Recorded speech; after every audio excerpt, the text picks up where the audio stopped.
Welcome back to Novel Explanation. Before we dive in, if you're new here, we bring you full story explanations, audiobook style, one part at a time. Let's get into it. Chapter 2802, 2802. Translator, 549-6903. After returning from the bar, Jiang Fei lay on his bed and could not fall asleep. He did not believe in the theory of ghosts and gods. When he was in the three-dimensional space, Jiang Fei was the strongest.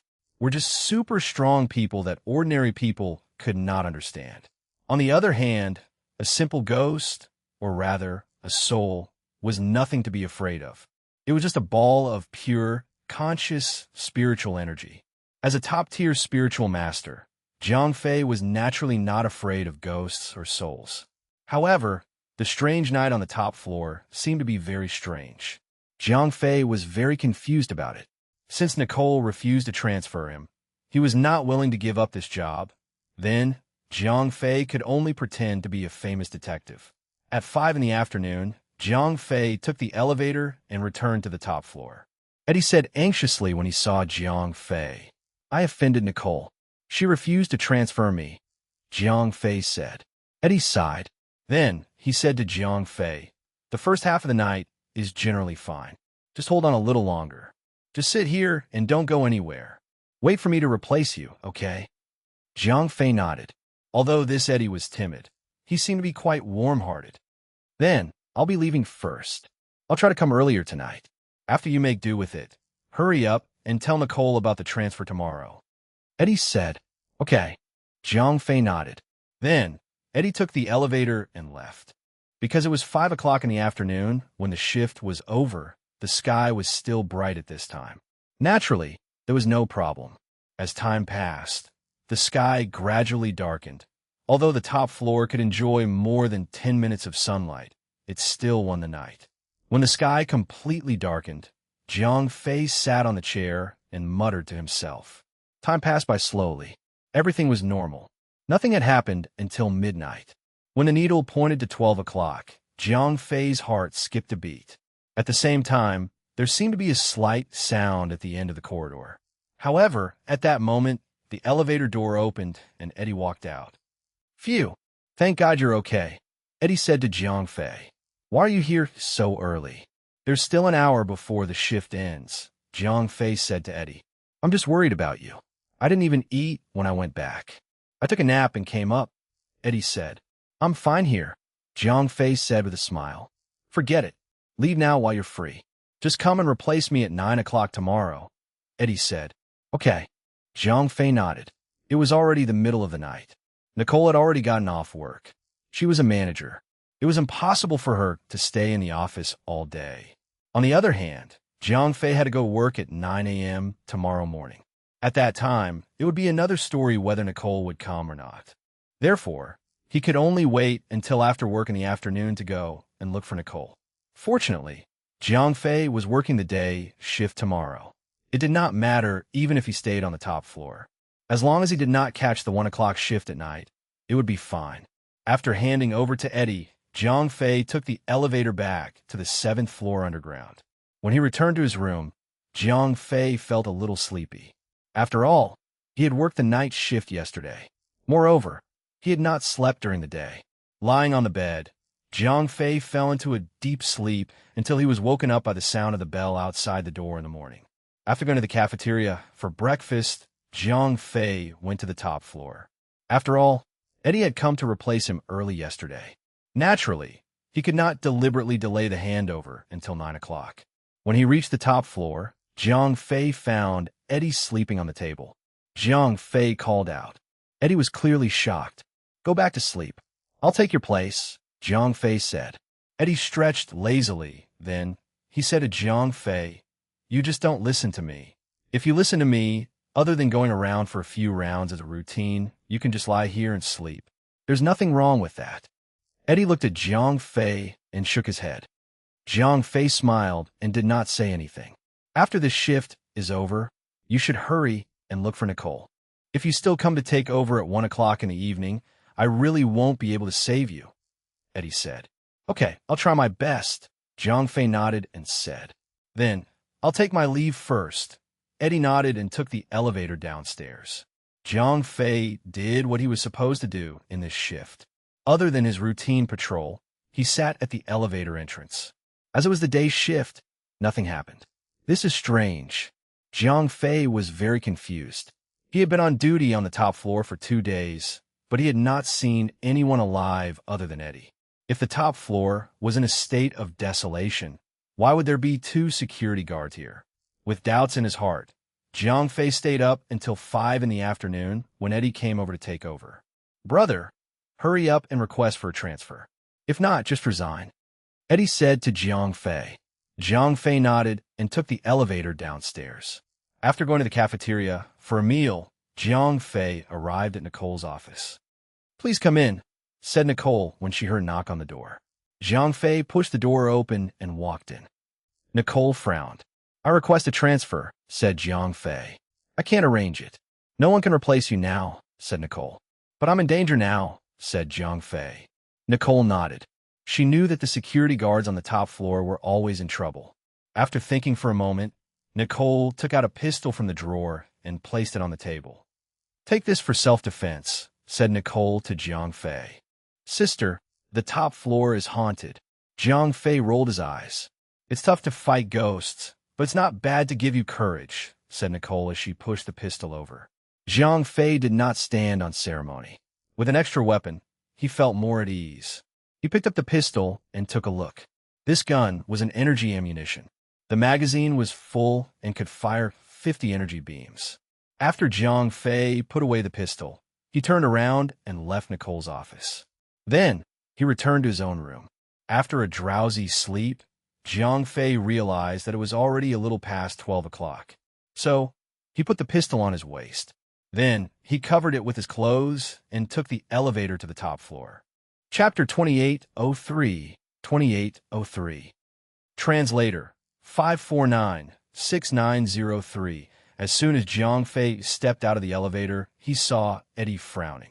I can't help it, Jiang Fei said helplessly. Won't you quit if she doesn't approve it? Eddie asked. It's not as dangerous as you say. It's okay. Jiang Fei laughed. Sigh. Eddie sighed. Then he muttered, as the saying goes, it's hard to persuade a damn ghost with good words. All of you are like this. You won't believe me even if I tell you. Forget it. I'm too lazy to say it. I wish you good luck. After saying that, Eddie shook his head and walked into the elevator. Although there was still some time before the shift change, he did not wait any longer and directly took the elevator and left. Jiang Fei shrugged as he watched the elevator door close and then go down. He wanted to see what kind of trouble the top floor could cause today. After a routine inspection, Jiang Fei returned to his seat. It was already late at night. It was quiet all around. Jiang Fei pricked up his ears and stopped for a moment. There was no unusual sound. Time passed by. Jiang Fei looked up at the clock hanging above the elevator. It was already 1 o'clock at night. Logically speaking, it was time for him and Eddie to take over the shift. The surroundings were still normal. Nothing that was better happened. Jiang Fei thought to himself. The night passed quickly. The sky gradually brightened up. Until 9 a.m., Eddie came to take over the shift. Nothing happened on Jiang Fei's side. Jiang Fei said with a smile after Eddie came. Eddie ignored Jiang Fei and sat down on the chair. What's wrong? Jiang Fei asked. Eddie acted as if he did not see him. Jiang Fei was helpless. Eddie ignored him. He had nothing more to say. He went straight down the elevator to the 7th floor. After eating something, Jiang Fei went to sleep.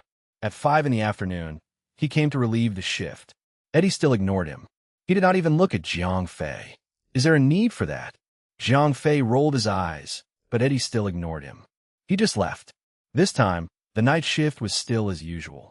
When it was 5 minutes to 1 in the evening, Eddie came and took over Jiang Fei's shift. This time, Eddie did not come early. He just took over the shift on time. The entire process was still ignored by Jiang Fei. Forget it. Jiang Fei walked him in. He did not bother to kiss Eddie's cold butt anymore. The next day, at 9 o'clock in the morning, Jiang Fei continued to take over the shift. Then, he got off work at 5 o'clock. Everything was normal.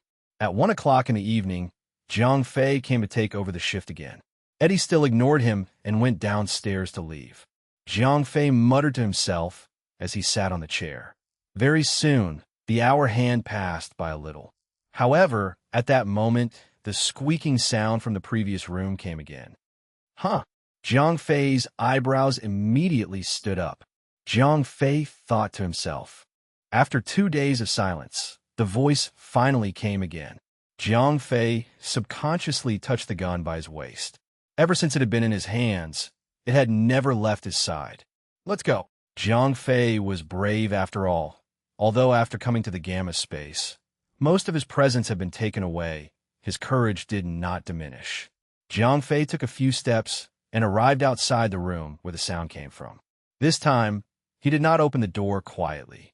Instead, he kicked the door open. Jiang Fei pressed the light switch in the room. A figure in the room screamed. It could be seen that this guy was about to enter the ventilation duct on the wall.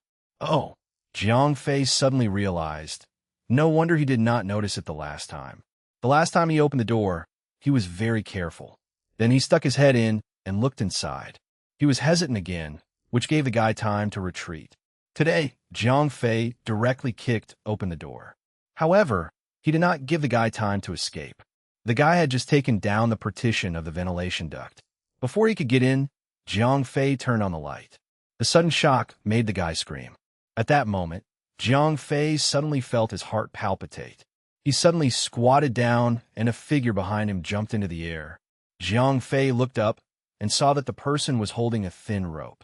The previous attack was clearly aimed at his neck. If he was strangled, Jiang Fei would really be in danger.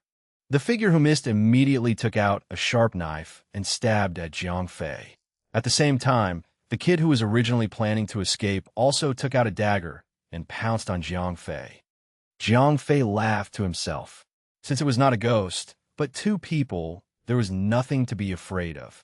Jiang Fei, who was originally squatting, threw himself forward. Then, he took out the pistol from his waist. He turned the safety on, aimed, and raised his hand to shoot. Jiang Fei's actions were done in one go. A purplish-red light beam shot out and hit the chest of the figure behind him. The guy did not even make a sound before he fell to the ground. The guy who had originally planned to drill through the ventilation duct saw that Jiang Fei had a gun in his hand. He was so scared that he broke out in cold sweat. However, when he saw that Jiang Fei's actions were professional, his companion was killed in one shot, he was so scared that he wanted to run away immediately. How could Jiang Fei let him off at this time? He turned off the safety of the pistol. Then, Jiang Fei tucked it back in his waist. Then, he leaped forward and appeared behind the kid. A foot landed on the kid's, but the kid took 2 steps forward and directly hit the wall. Jiang Fei went forward and grabbed the kid's wrist. Then he forcefully twisted it. The kid's body could not help but bend down. "Master, please spare me." At this time, the kid could only beg for mercy. There was too much difference between the two of them. He had no ability to fight back. Jiang Fei pulled the wires off a broken electrical appliance next to him. Then, he tied the kid up in a few moves. Jiang Fei threw the kid who was tied up on the ground. Then, he came before the guy who was shot. Jiang Fei tore off the black cloth that was covering the guy's face. Chapter 2804. 2804. Translator 549-6903. After tearing off the black cloth, Jiang Fei laughed helplessly. He knew the person who had fallen to the ground, Eddie. After seeing Eddie, Jiang Fei instantly understood many things. The few security guards who had died earlier were probably also done by Eddie.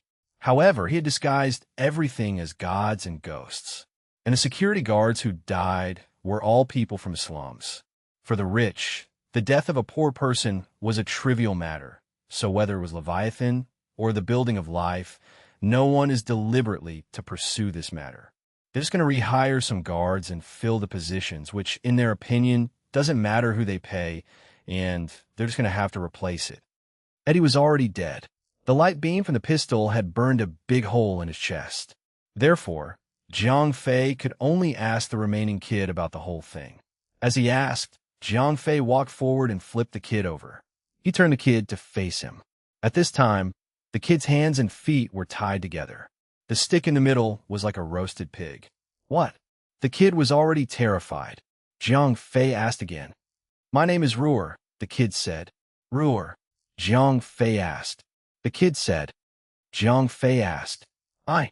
Ruor said as he carefully glanced at Jiang Fei. Jiang Fei nodded. That made sense. Ruor's achievement was that he and Eddie were guarding the house. With Eddie as a spy, he could also open the door for Ruor. The two of them naturally came and went freely in the life building. What's going on the top floor? Jiang Fei asked. There used to be a company here. However, something happened and they were all taken away. The office was also sealed. After that, no one came here. Eddie saw that there was no one here and there were many good things in the room. Ruor said. Jiang Fei asked, said Ruor. Jiang Fei was stunned. There are too many things, said Ruor. The entire top floor of the life building had been sealed up. As a thief, he could not bring equipment in. He could only steal things with his two hands. Moreover, people like them live day by day. Every time they stole enough money for a few days, they would be able to get it. When they ran out of money, they would come back again. So it continued for 2 years. Jiang Fei asked. Without me, it was all Eddie's doing. I'm just a thief, said Ruor. Now that Eddie was dead, he naturally blamed the guy for the felony. Anyway, there was no evidence to prove it. Jiang Fei asked. Yes. Ruor nodded. Jiang Fei asked with a smile. Before Ruor could finish his sentence, Jiang Fei tore off the wire of a lamp next to him. Then he stabbed the wire that was flashing with sparks directly into Ruor's leg. Although the contact was only for a moment, Ruor's ankle was burned. Moreover, his entire body began to twitch. Jiang Fei still had a smile on his face. When Ruor was talking, his eyes were wandering. It was obvious that he was lying.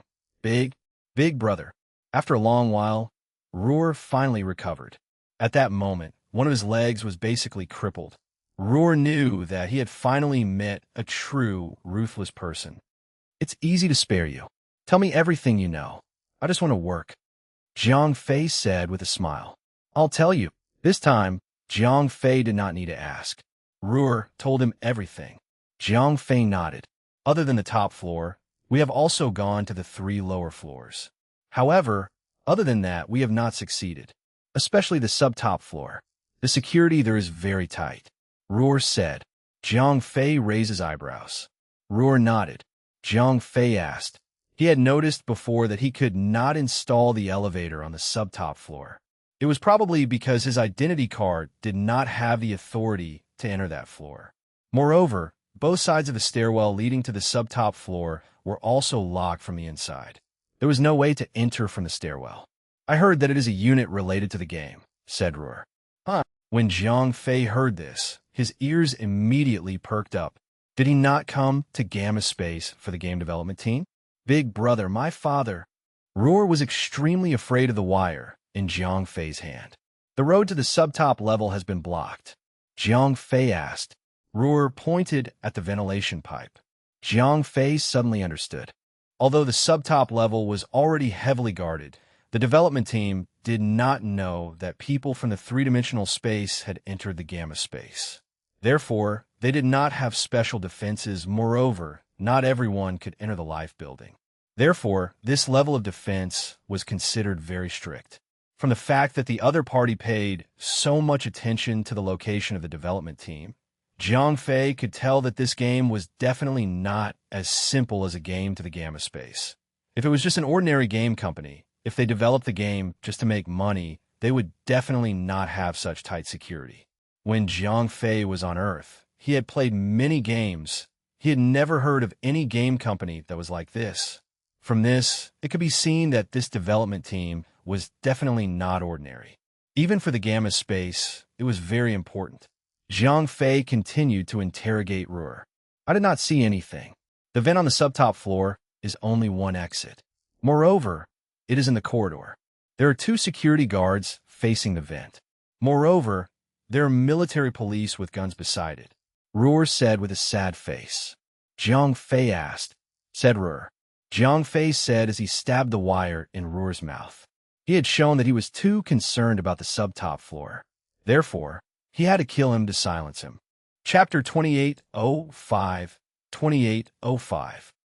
Translator 549 6903 after killing Ruhr, Jiang Fei was silent for a moment. He was considering whether to throw the bodies of the two into the inheritance space and pretend that nothing had happened, or to make this matter public. After thinking about it for a long time, Jiang Fei decided to expose this matter. If he put the bodies of the two into the inheritance space, the best outcome would be that Eddie would go missing.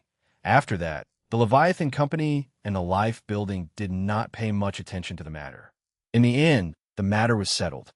However, if Jiang Fei reported the deaths of the two people and the news of them stealing from the prison, Jiang Fei might face some problems during the next investigation. However, this only concerned the process of his arrest, whether or not he had overreacted, and the two people who died were not only pariahs from the slums, but also thieves. Therefore, even if Jiang Fei's methods were a little overboard, it was unlikely that he would be held accountable. On the contrary, he had solved the mystery of the missing security guards. Moreover, he had helped the company to catch the two thieves, especially Eddie. This guy stole from his own company and even killed his colleagues to get rid of such a malignant tumor.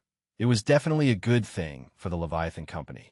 Therefore, Jiang Fei would probably receive some benefits or even be placed in an important position. Although Jiang Fei had confirmed that the subtop floor was where the development team was located, it was not an easy task to sneak in. The security of the subtop floor was too tight. Using those time skills, he could control the few people around him. The security guards and military police in the distance would definitely notice him. When that time came, this ambush would become a one-time deal for Jiang Fei. If he could destroy the passage between the gamma space and the three-dimensional world, everyone would be happy. What if he did not find it? If that happened, even if Jiang Fei could escape with his identity exposed, it would be impossible for him to sneak in again. Therefore, the best way for Jiang Fei now was to stay in the Leviathan Company. He would try his best to make some contributions and get promoted. He would also be transferred to the subtop level to work. When that happened, he would naturally have the opportunity to get in touch with the secrets. Once he had confirmed the connection between the gamma space and the three-dimensional world, it would be easier for Jiang Fei to make his move. After making his decision, Jiang Fei decorated the battlefield a little. Then, he ran back to his seat and pressed the emergency call button. 54,111.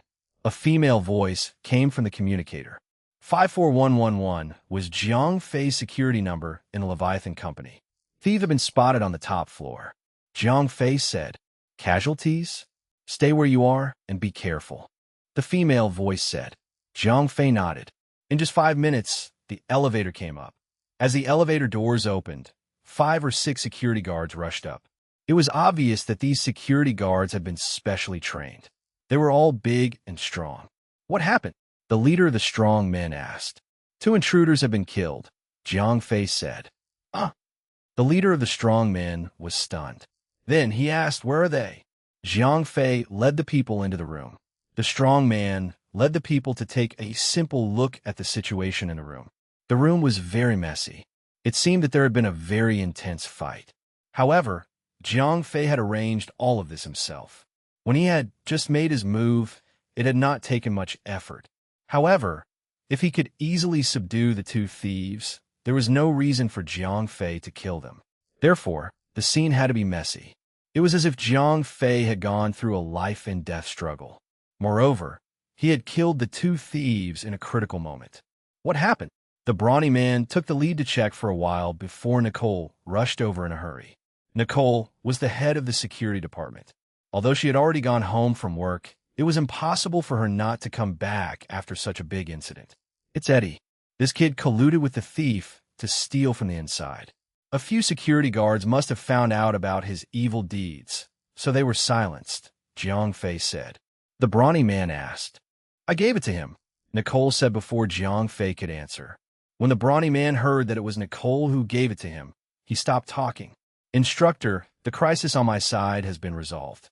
It's better to return this thing to you, Jiang Fei said as he returned the gun to Nicole.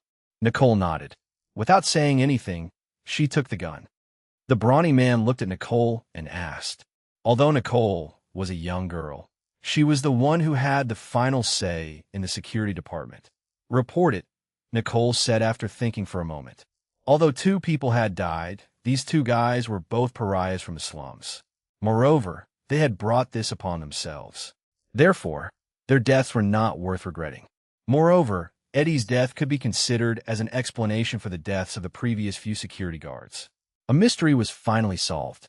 "Tell me the details of the incident," said Nicole to Jiang Fei as she gestured for the burly man to record the incident.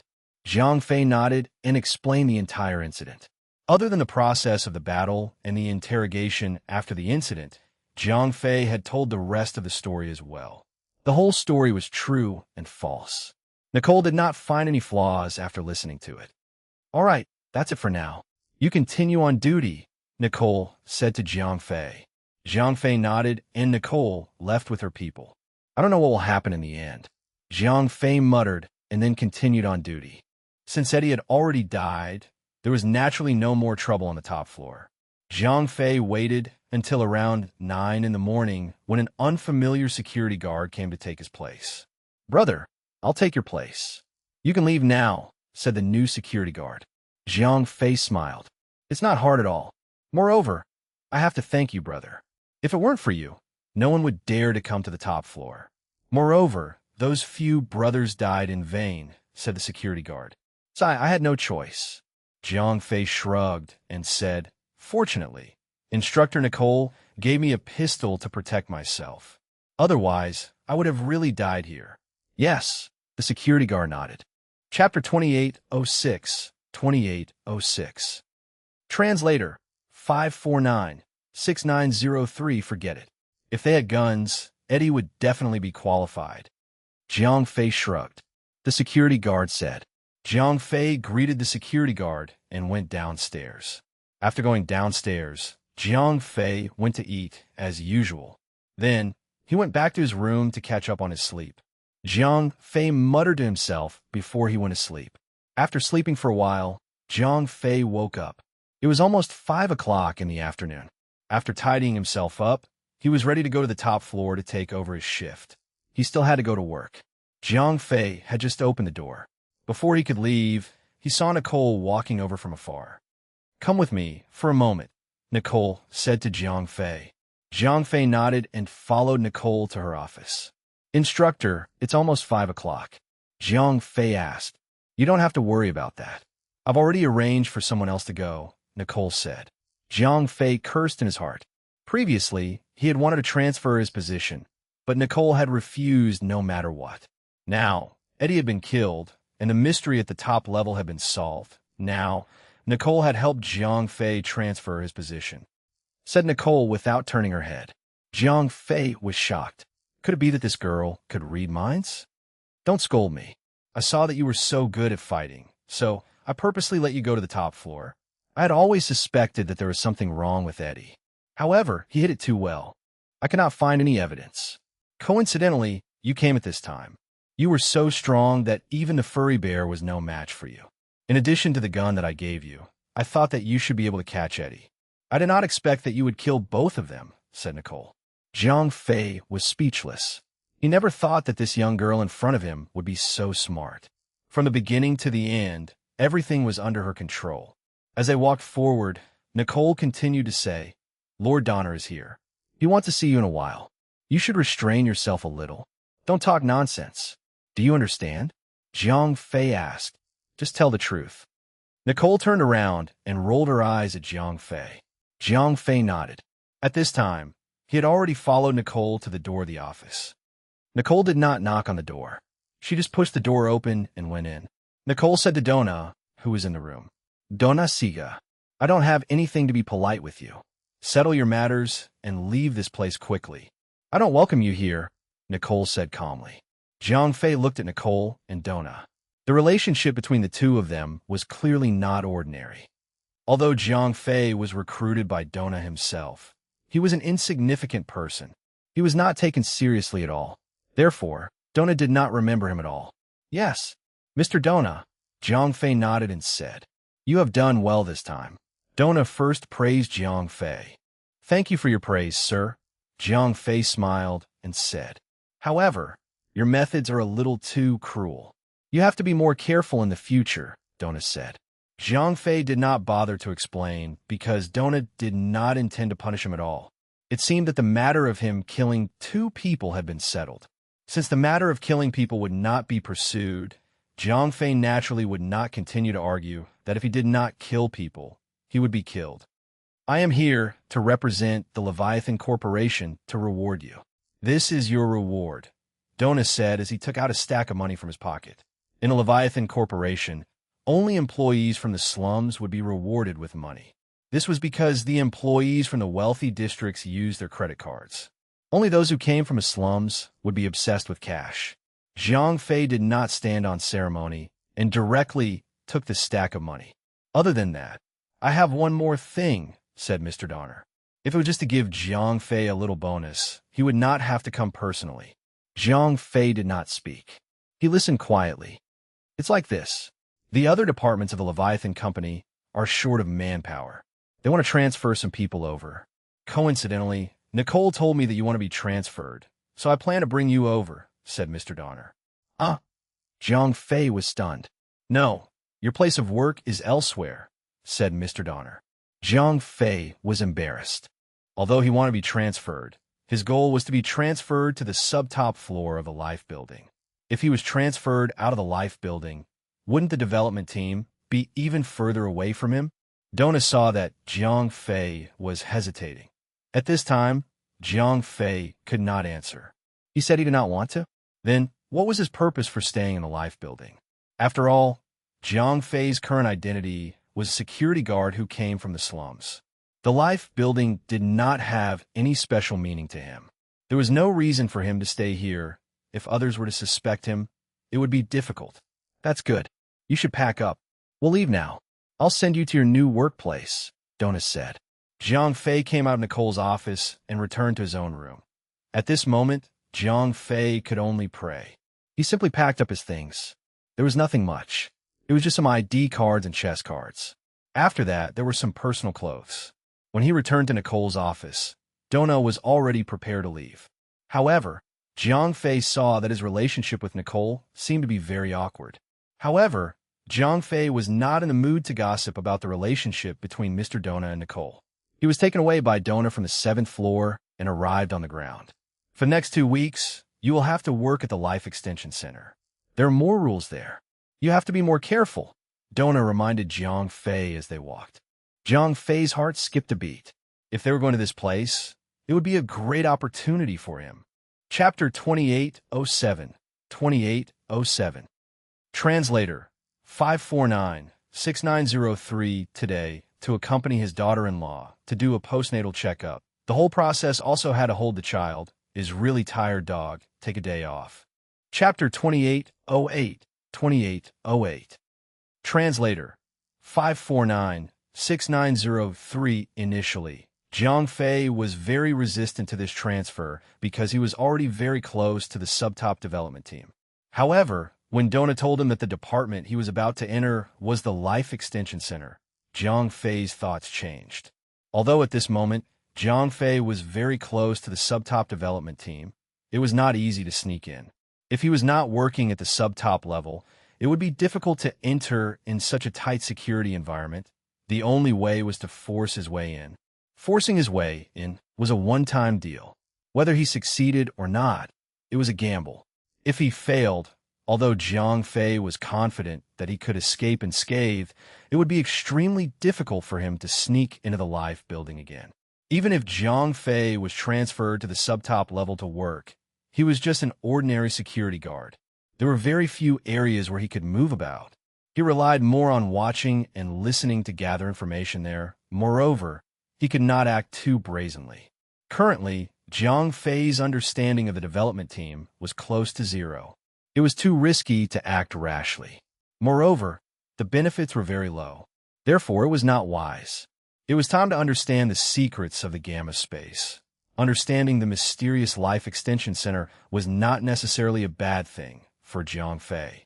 Moreover, the transfer was temporary. It would only take 2 weeks. This was completely acceptable to Zhang Fei. Then, the 2 weeks would definitely be worth it. Zhang Fei asked Dona. Yes, I will bring you there now. The manpower there is a little tight. You're very skilled. Dona said to Jiang Fei. He had a good impression of Jiang Fei.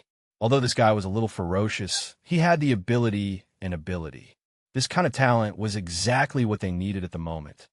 Jiang Fei asked, "Yes, I was about to tell you about this. After you arrive at the Life Extension Center, you must listen to the command. Do more things and speak less. Moreover, everything that you see and hear, there must be kept in your heart. Even if I ask you about it, you don't have to say anything." Dona said to Jiang Fei. Jiang Fei's heart skipped a beat. It seemed that something was about to happen after the Life Extension Center had lent them some manpower. I can't ask you. Anyway, just don't tell anyone. Just keep it in your heart for the rest of your life. Otherwise, not only will you create trouble for yourself, you will also bring trouble to those who hear about it, Mr. Donner warned. Mr. Jiang Fei nodded. Donner was very satisfied with Jiang Fei. The two of them chatted as they arrived at the entrance of the Life Extension Center. As the Life Extension Center was right behind the Life building, the two of them did not walk for too long. Once they reached the entrance, Jiang Fei realized that the security here was 100 times stricter than the Life building. Just at the entrance, there were 2 teams of armed military police standing guard. As soon as Jiang Fei and Dona approached, a military police officer came over with a gun. Mr. Dona came in front of the military police officer and showed his identification card. You can enter. The military police officer pointed at Jiang Fei and asked, "He is an employee of our company. This time, he has accepted a secondment to work in the Life Extension Center." Dona took out a document. At the same time, he took out an identification card from Jiang Fei. After the military police had verified all the documents and identification, he said to the two, "Do not wander around after entering. Follow the directions." "Understand the rules," Dona said with a smile. The military police passed all the information to Dona and let him in. As Jiang Fei's identity was very clear, although Ralph had some criminal records, there was not much of a problem. He was now an employee of Leviathan Company, so there was no problem with his identity. Dona called out to Jiang Fei and then walked toward the Life Extension Center. Jiang Fei followed behind Dona. As he walked, he kept an eye on him. Although his spiritual power was greatly suppressed, it could at least give him some information. At the very least, Jiang Fei could rely on his spiritual power to stay near the entrance. He found 2 groups of hidden sentries. There were also many hidden sentries lying in ambush near the walls on both sides. Very soon, Jiang Fei followed Dona and entered the main building of the Life Extension Center. "Don't wander around and don't look around. Follow closely," Dona reminded him and then walked forward. Jiang Fei replied. He stopped looking around and used his spiritual power to scan the short distance to memorize and draw the map of the building. After about 10 minutes, Dona brought Jiang Fei to the door of an office. Dona knocked on the door. A male voice came from inside. Dona opened the door and led Jiang Fei in. The man who was writing on the table looked up and said. It seemed that he was very familiar with Dona. Dona pointed at Jiang Fei and said, "The man did not seem to be very satisfied. Also, this is a little special. That's why I personally brought it to you." Dona smiled and said. The man raised his eyebrows. "He's a little more capable than the average security guard. He has a brain and strength." Dona did not hide anything. People who are capable are usually a little temperamental." The man smiled and walked out from behind the desk. The man came up to Jiang Fei and asked, "My name is Ralph." Jiang Fei replied. The man reached out his hand. It seemed like he wanted to shake Jiang Fei's hand. "Hello, Mr." Jiang Fei also reached out his hand humbly and shook Nelson's hand. What Jiang Fei did not expect was that after Nelson held Jiang Fei's hand, he suddenly exerted force and wanted to push Jiang Fei to the ground. Jiang Fei smiled slightly. The physical fitness of the carrier was very good. Although Nelson was also very strong, Jiang Fei's ability to use physical strength was clearly better. Therefore, when the strength of the two was almost the same, he was more at ease. Nelson missed his attack, but he did not hold on. Instead, he increased his strength again. At this time, the veins on his forehead were popping up. It was obvious that he had used all his strength. Chapter 2809. 2809. Translator 549 6903 Nelson used his strength 3 times in a row, but Jiang Fei did not budge. In the beginning, Jiang Fei had also considered pushing Nelson to the ground. However, he gave up. After all, he had to be seconded to the Life Extension Center for 2 weeks. If he offended his immediate superior now, he would have a hard time in these 2 weeks. Moreover, it was not a big deal. If there were always people watching him in the dark and preparing to deal with him, how would Jiang Fei be able to gather information secretly? How would he be able to do his own thing? For the sake of the big picture, Jiang Fei did not embarrass Nelson. Instead, he smiled and watched Nelson perform alone. Fortunately, after Nelson exerted his strength 3 times, he completely understood that Jiang Fei was stronger than him. Therefore, he stopped. Very good, Nelson said to Jiang Fei. You're still better. It's just that you don't want me to make a fool of myself in front of my boss, Jiang Fei said with a smile. Nelson laughed happily.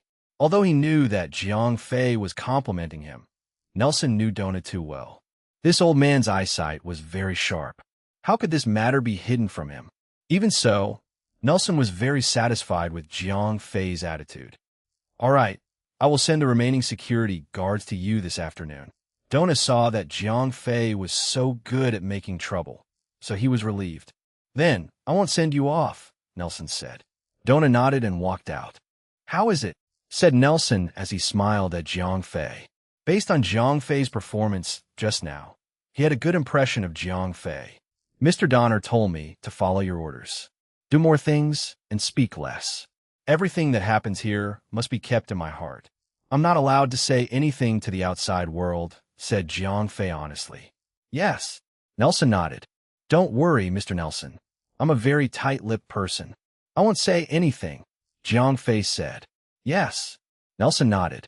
Then he said to Jiang Fei, Come on, give me your ID card first. I'll add a temporary pass for you. Jiang Fei handed his ID card to Nelson. Then, Nelson inserted Jiang Fei's ID card into a device beside him. Then, he began to operate it. After more than 10 minutes, Nelson returned Jiang Fei's ID card to him. Later, I'll take you to familiarize yourself with your work environment. Your dormitory is in the work area. With the ID card, you can move freely there. But remember, you cannot leave your work area. Otherwise, you will be treated as an intruder by the guards in other areas, Nelson said to Jiang Fei. Jiang Fei nodded. Nelson led Jiang Fei out of his office and walked into the depths of the building. Soon, Jiang Fei was brought to the 3rd basement of the building by Nelson. He stopped at the northeast corner of the building. This area is your patrol area. In the afternoon, there will be 6 security guards to assist you. You're their supervisor, Nelson said to Jiang Fei. Thank you for your guidance, Mr. Nelson, Jiang Fei said humbly. However, as the supervisor, you have to bear the corresponding responsibility. Anyone who enters this area without permission must be captured, Nelson said. Jiang Fei was stunned. That's right. No matter who it is, as long as they do not have the authorization to enter your defense area, you can kill them. When your people arrive in the afternoon, someone will give you weapons, said Nelson. Jiang Fei nodded. At the same time, he was even more convinced that this Life Extension Center must be hiding some shocking secret. All right, this is your dormitory. The single room is yours. Dona led Jiang Fei to look at their dormitory. In fact, the conditions of this dormitory were already very good. Even the 6-person room was fully equipped. It was just that the 6 of them were living together. After everything was settled, Nelson left. After arriving at his own single room, Jiang Fei ate his lunch. As they could only move around in their own defense area, it was impossible for them to eat in the cafeteria. In Jiang Fei's dormitory, there was a food delivery counter. They could order food on the touchscreen next to them. Then, food would be sent in through the food delivery counter. After eating, Jiang Fei lay on his bed and rested for a while. Then he walked around his defense zone. This zone included 2 laboratories, and there were many researchers in there. However, these people were all authorized to enter the defense zone, so they could enter and leave freely. When Jiang Fei walked around, they ignored him. Jiang Fei had a question mark in his heart. However, he had been here for 2 weeks, so he was not in a hurry to explore the secrets of these 2 laboratories. In the afternoon, 6 security guards were sent to Jiang Fei's side. After a brief introduction, Jiang Fei did not ask their names. He only remembered their numbers, from 54,035 to 54041. Jiang Fei's own number was 54111. From the number, it could be seen that Jiang Fei joined the Leviathan Company later than these people. However, he was now the supervisor of these people. The few of you will be divided into 3 groups. From now on, we will work in 3 shifts. Usually, 2 people will patrol in a group. If you encounter any suspicious people or other suspicious incidents, immediately send out an alert. Jiang Fei said to the security guards under him. One of the security guards nodded. It seemed that they were not very convinced of Jiang Fei. After all, these people had much more experience than Jiang Fei in the Leviathan Company. Moreover, Jiang Fei was not from the wealthy district. Therefore, it was very difficult for him to convince the crowd. Jiang Fei randomly picked 2 people. The 2 of them reluctantly went to patrol. After another 2 hours, a group of people delivered Jiang Fei and the others' weapons. Jiang Fei rolled his eyes. The weapons were too exaggerated. Not only did they have long and short guns, they even had heavy firepower.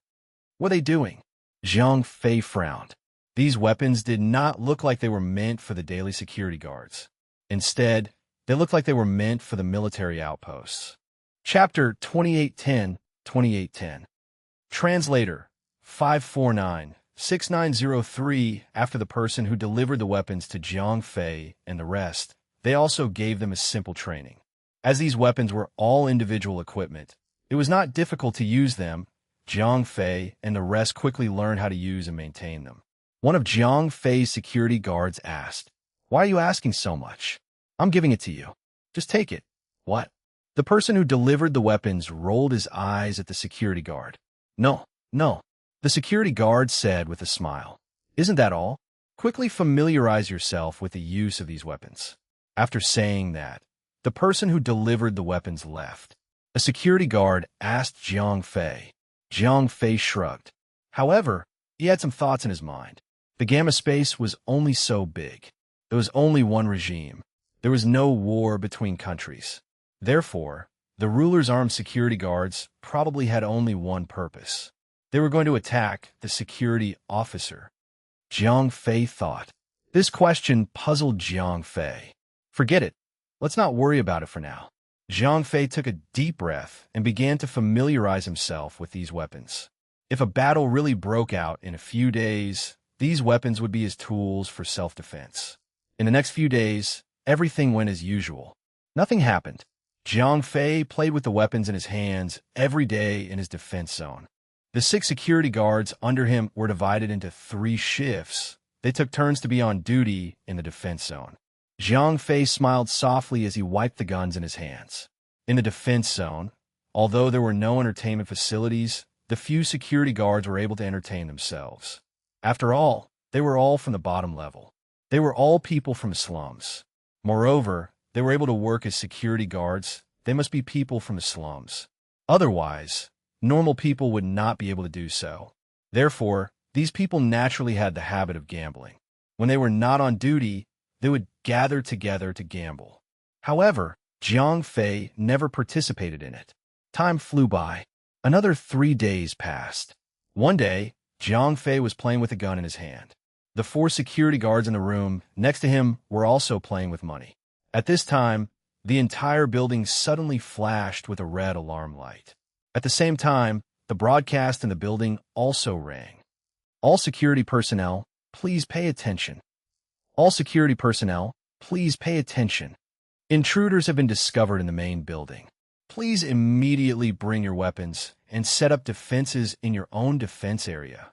The ear-piercing alarm made Jiang Fei stand up in an instant. Jiang Fei shouted loudly, "Damn it! I knew that nothing good would come out of handing out so many weapons. I originally wanted to do a job to earn a living, but in the end, I had to risk my life." A few security guards ran out while cursing. At the same time, they also brought their weapons. 2 security guards who were on duty quickly ran back and joined Jiang Fei and the others. At this time, The broadcast in the building began to attract the scientific researchers to hide in the bunkers. Because these scientific researchers had received training and drills, everyone was in a panic. However, nothing went wrong. Soon, the researchers hid in the bunkers. Only Jiang Fei and his 6 security guards were left in the defense zone. Brothers, it's time to get serious. Be careful later. Don't lose your heads, Jiang Fei said to the security guards. One of the security guards asked. Jiang Fei said in a low voice. Then he brought the 6 security guards to the entrance of the defense zone. As Jiang Fei's defense zone was located at the northeast corner of the 3rd underground floor, they could be said to be the last defense zone of the entire 3rd underground floor. After passing through their defense zone, they could enter the 4th underground floor. Therefore, if the enemy wanted to come, they could only enter through the entrance. As there was only one entrance, it was convenient for Jiang Fei and the others to defend.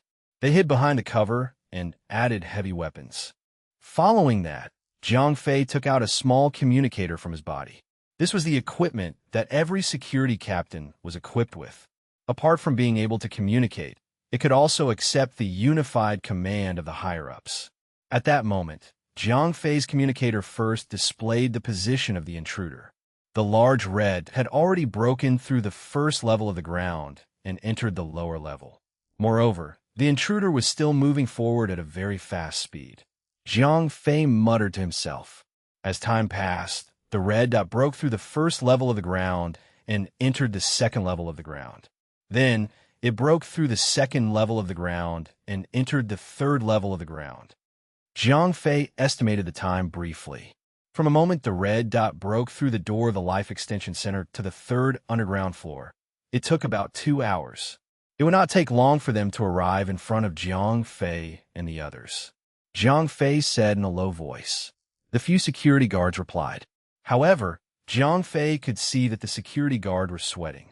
It was obvious that these guys were also nervous. Jiang Fei sighed.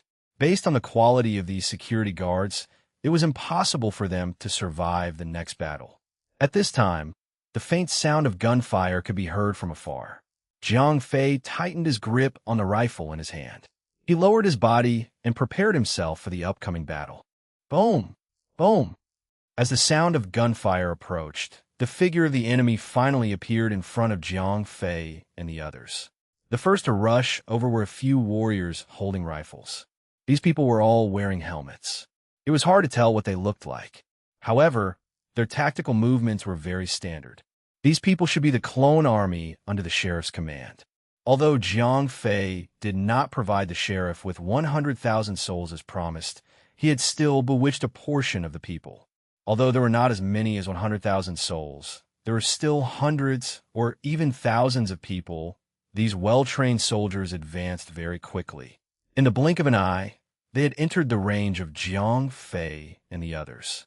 As Jiang Fei gave the order, he and his 6 security guards opened fire. As Jiang Fei and the others opened fire, the few clone warriors at the front fell to the ground. However, the positions of Jiang Fei and the others were also exposed. Chapter 2811. Translator 549-6903. As soon as Jiang Fei and the rest were exposed, they were immediately fired at. As the number of intruders was more than 10 times that of Jiang Fei and the rest, the enemy's firepower was clearly much stronger than theirs. For a moment, Jiang Fei and the rest were trapped in the bunker and could not raise their heads. No, if this goes on, they will wrap us up like dumplings, Jiang Fei said. One of the security guards asked. Although he was holding his rifle tightly, his eyes were filled with fear. These security guards had never experienced such a battle before. Jiang Fei took a deep breath. From the beginning, he did not count on his 6 security guards. These guys had never been on the battlefield. The moment the gunshots were fired, they were so scared that they almost peed their pants. Therefore, Jiang Fei did not expect them to be of much use. At most, these people were just trying to attract the enemy's attention and help Jiang Fei share the firepower. He picked up a single energy cannon beside him. Jiang Fei rolled on the ground and flashed out of the cover. As he rolled, Jiang Fei completed the process of aiming and shooting. A white beam of light hit the position of the few clone warriors. In a violent explosion, the few clones were blown to pieces on the spot. Jiang Fei did not dare to continue fighting. He rolled on the ground and hid in the opposite bunker. The position where Jiang Fei had just shot was immediately covered by the clones' firepower. Following that, the clones' firepower focused on the bunker where Jiang Fei was hiding. The souls of these clone warriors came from the three-dimensional world. However, their memories had been completely erased. After that, they had been brainwashed and instilled with a large amount of military knowledge. Therefore, these people were like professional soldiers who were not afraid of death. Their reaction speed was much faster than the security guards under Jiang Fei. Buzz. At this moment, Jiang Fei heard a strange sound. He found an opportunity to lean forward and take a look. He saw that behind the clone warriors, there was a heavy mech. This mech was roughly humanoid in shape.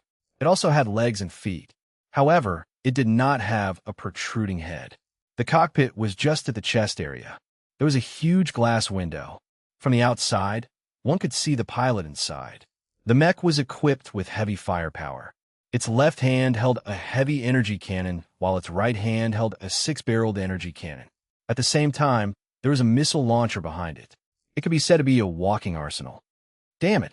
Jiang Fei made a prompt decision. This thing must be destroyed immediately. If it was allowed to fire, the bunkers in front of Jiang Fei and the others would not be able to withstand the attacks of these heavy weapons. These covers could block the energy guns, but the weapons on the mech, whether it was the heavy energy cannons or the 6-barreled energy machine guns, were not something these covers could withstand. Even if Jiang Fei and the others were behind the cover, they would still be blasted into pieces by the enemy. Therefore, at this time, Jiang Fei could only make the first move. As usual, he flashed out of the cover and immediately aimed and fired. Jiang Fei raised his hand and fired an energy cannon at the distant mech. An energy beam shot out, but it was blocked by an energy shield on the surface of the mech. Jiang Fei shouted in his heart. Then, he threw the energy cannon away and ran away. The 6-barrel energy cannon in the mech's right hand began to spin. The machine gun began to fire at Jiang Fei's general position. Jiang Fei ran as fast as he could. He did not want to experience the taste of this energy machine gun. At that moment, Jiang Fei felt the back of his neck go numb. An extremely dangerous feeling enveloped his body. Boom! Boom! Boom! Wherever the machine gun fired, be it buildings or other bunkers, they were all shattered into pieces on the spot. A few unlucky security guards had yet to react to what had happened. They were all killed by the machine gun. When Jiang Fei saw that his 6 underlings were all dead, he immediately began to run as fast as he could. He moved in a zigzag pattern as he continued to run. Meanwhile, the mecha behind him chased after him while firing wildly. Boom! Although the mecha's heavy footsteps were not fast, each of its steps was 3 to 4 meters away. Therefore, although Jiang Fei ran very fast, it was difficult for him to shake it off. Jiang Fei was also calculating in his heart. With the time skill that he had used to activate his mind power, he should be able to destroy the mech. However, the problem was that the camera in the underground building was still there. Jiang Fei did not want to expose his trump card. Therefore, he had been holding back the entire time. After a few twists and turns, Jiang Fei hid in a laboratory. The mech's 6-barreled cannon shot at Jiang Fei. However, the laboratory was clearly very strong. Even the mech's cannon could not destroy it. Jiang Fei hid behind a test bed. As he listened to the rumbling sound of the explosion, he was also thinking of ways to counter the enemy. Suddenly, Jiang Fei felt the entire laboratory tremble. The mech had used the heavy energy cannon in its left hand. In one hit, more than half of the entire laboratory was destroyed. Fortunately, the experimental platform in front of Jiang Fei was really sturdy. This super alloy experimental platform seemed to be used for some kind of high-intensity experiment. It was still standing in front of Jiang Fei. At this moment, Jiang Fei accidentally found a small thing under the experimental platform. It was a 1-foot-long metal rod. It fell out of a drawer in the test stand. When it landed on the ground, a a switch on the thing was activated. A light blade shot out from the metal rod. Light sword? Zhang Fei recognized this thing at a glance. This thing also existed in the three-dimensional world. Moreover, many technological and civilized Marines used this kind of weapon. However, for practitioners, light swords were clearly not as good as flying swords.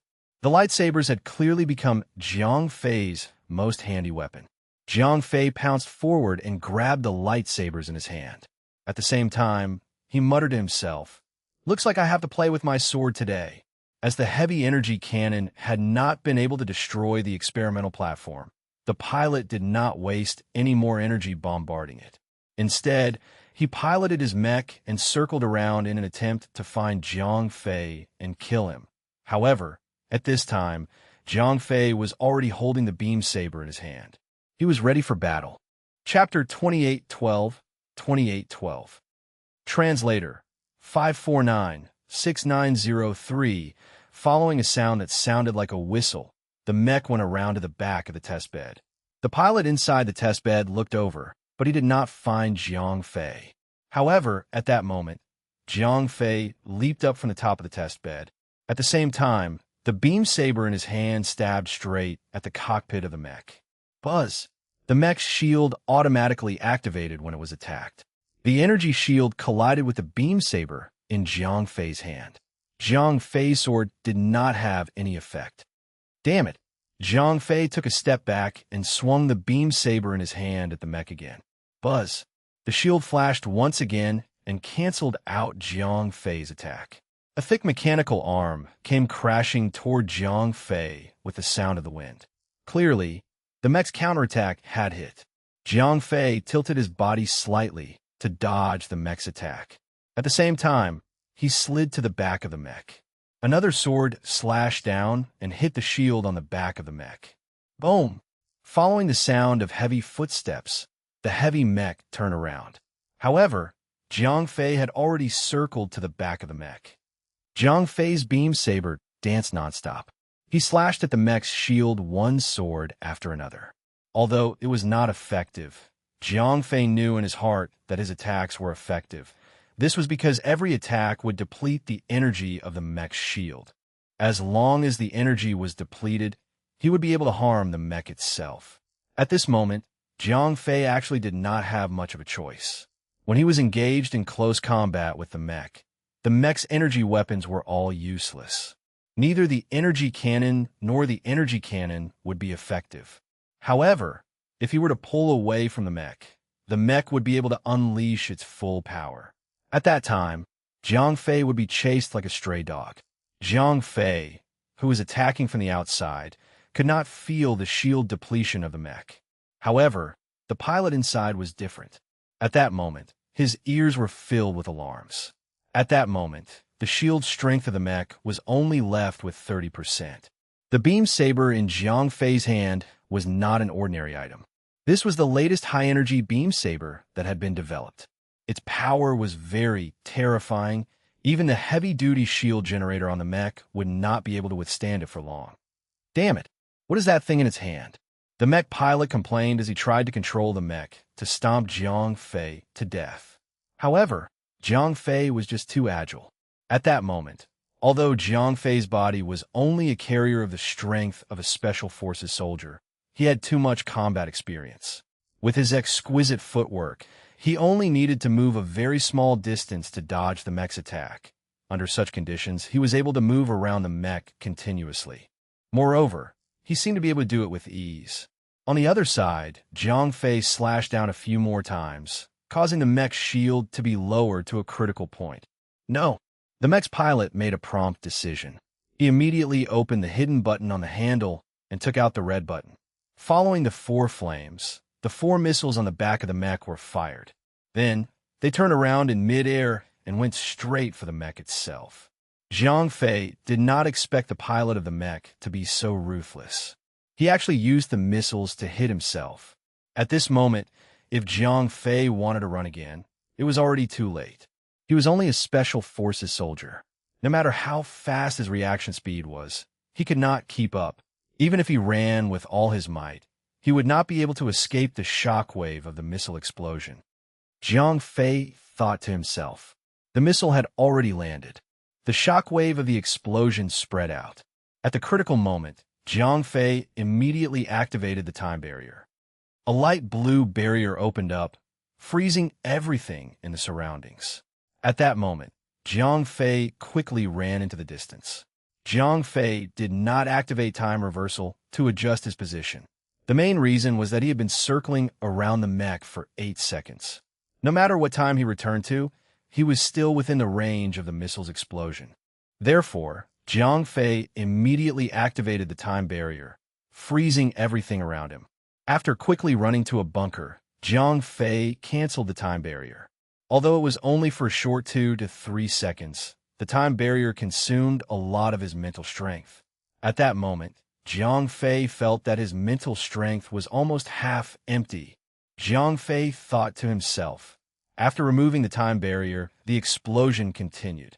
As the mech's shield had already been depleted, the violent explosion instantly destroyed its shield completely.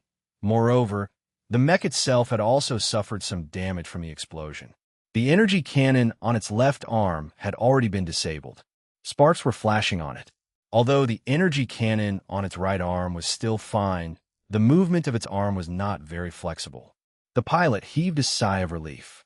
Although the mech had suffered heavy damage, at least he had killed his enemy. What? Just as the pilot heaved a sigh of relief, he suddenly revealed an expression as if he had seen a ghost. It turned out that when the dust from the explosion began to dissipate, Jiang Fei was actually dragging his beam saber step by step towards him. How is this possible? The pilot could not understand what had just happened. How could someone survive that kind of explosion without any protection? However, at this moment, not only was Jiang Fei not dead, he seemed to be unharmed. Moreover, the beam saber in his hand was shining with a chilling light. Jiang Fei slashed down with his sword. The mecha that had lost its shield immediately became vulnerable. The outer shell of the cockpit was cut off by Jiang Fei's sword. The pilot inside the cockpit was completely exposed in front of Jiang Fei. Jiang Fei revealed a charming smile. However, in the eyes of the pilot, this smile of his was like the smile of a demon. With a swing of his sword, the pilot's head fell to the ground. Due to the blazing light of the beam saber, the pilot's neck was charred. Not a single drop of blood flowed out. Jiang Fei went forward and slashed a few more times. He tore the mecha into a pile of parts. Originally, Jiang Fei had also wanted to play with this mecha. However, when he got closer, he saw that it was actually a keyboard and a joystick control mode. Jiang Fei, who had not been trained, could not play with this thing at all. Therefore, he gave up very easily. Okay.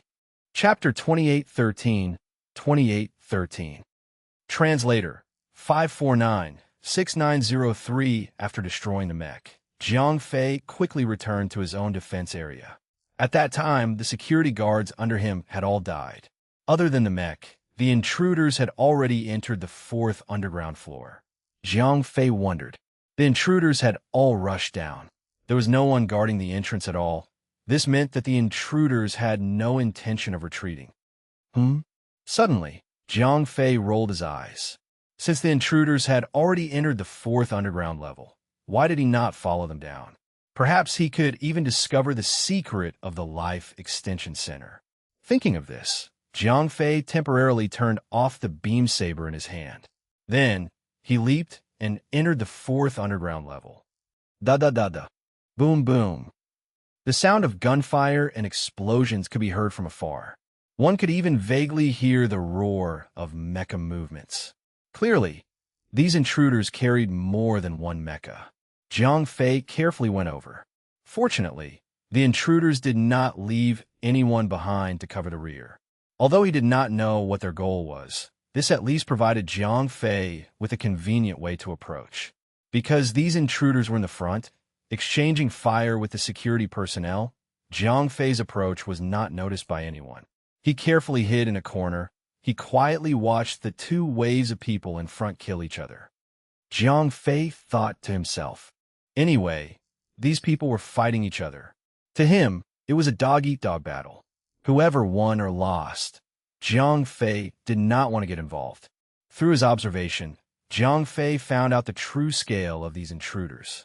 When they reached the 4th underground floor, they still had more than 100 clone warriors and 2 silver-white mechs. Under the powerful suppression of the mechs, the intruders quickly broke through 2 more defensive lines and approached the entrance of the 5th underground floor. How many floors are there in the underground building of the Life Extension Center? Zhang Fei thought to himself. The 2 mechs continued to push forward. Although the security guards also had heavy firepower like energy cannons, 1 or 2 shots could not threaten the 2 mechs. They could not even weaken their shields. Zhang Fei thought to himself. Based on the battle in front of him, one of the mechs had already taken more than 20 shots of energy cannons, but its shield was still strong. In the battle just now, Zhang Fei had only used the beam saber for a short while before the shield of the mech was almost broken. It had forced the pilots of the few families to engage in suicide attacks.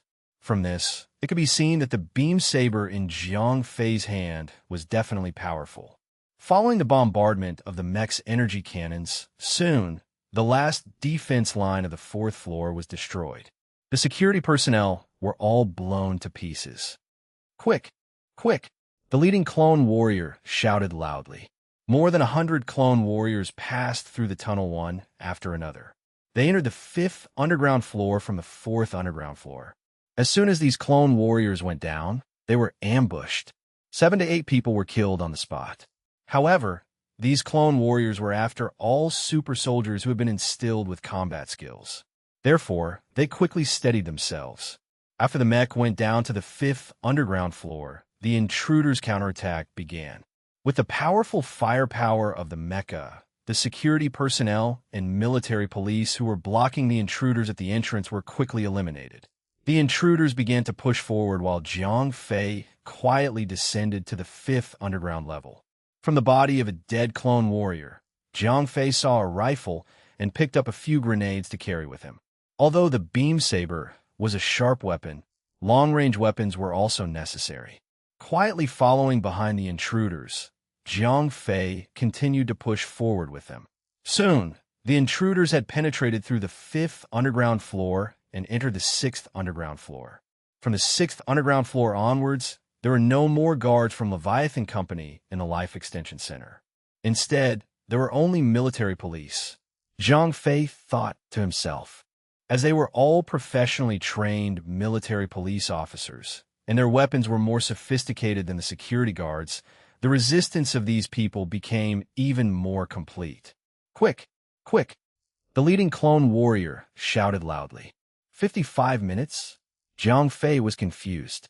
50 minutes was definitely the final time for the intruders to reach the core area of the Life Extension Center. However, what did it mean? Was something going to happen at this time?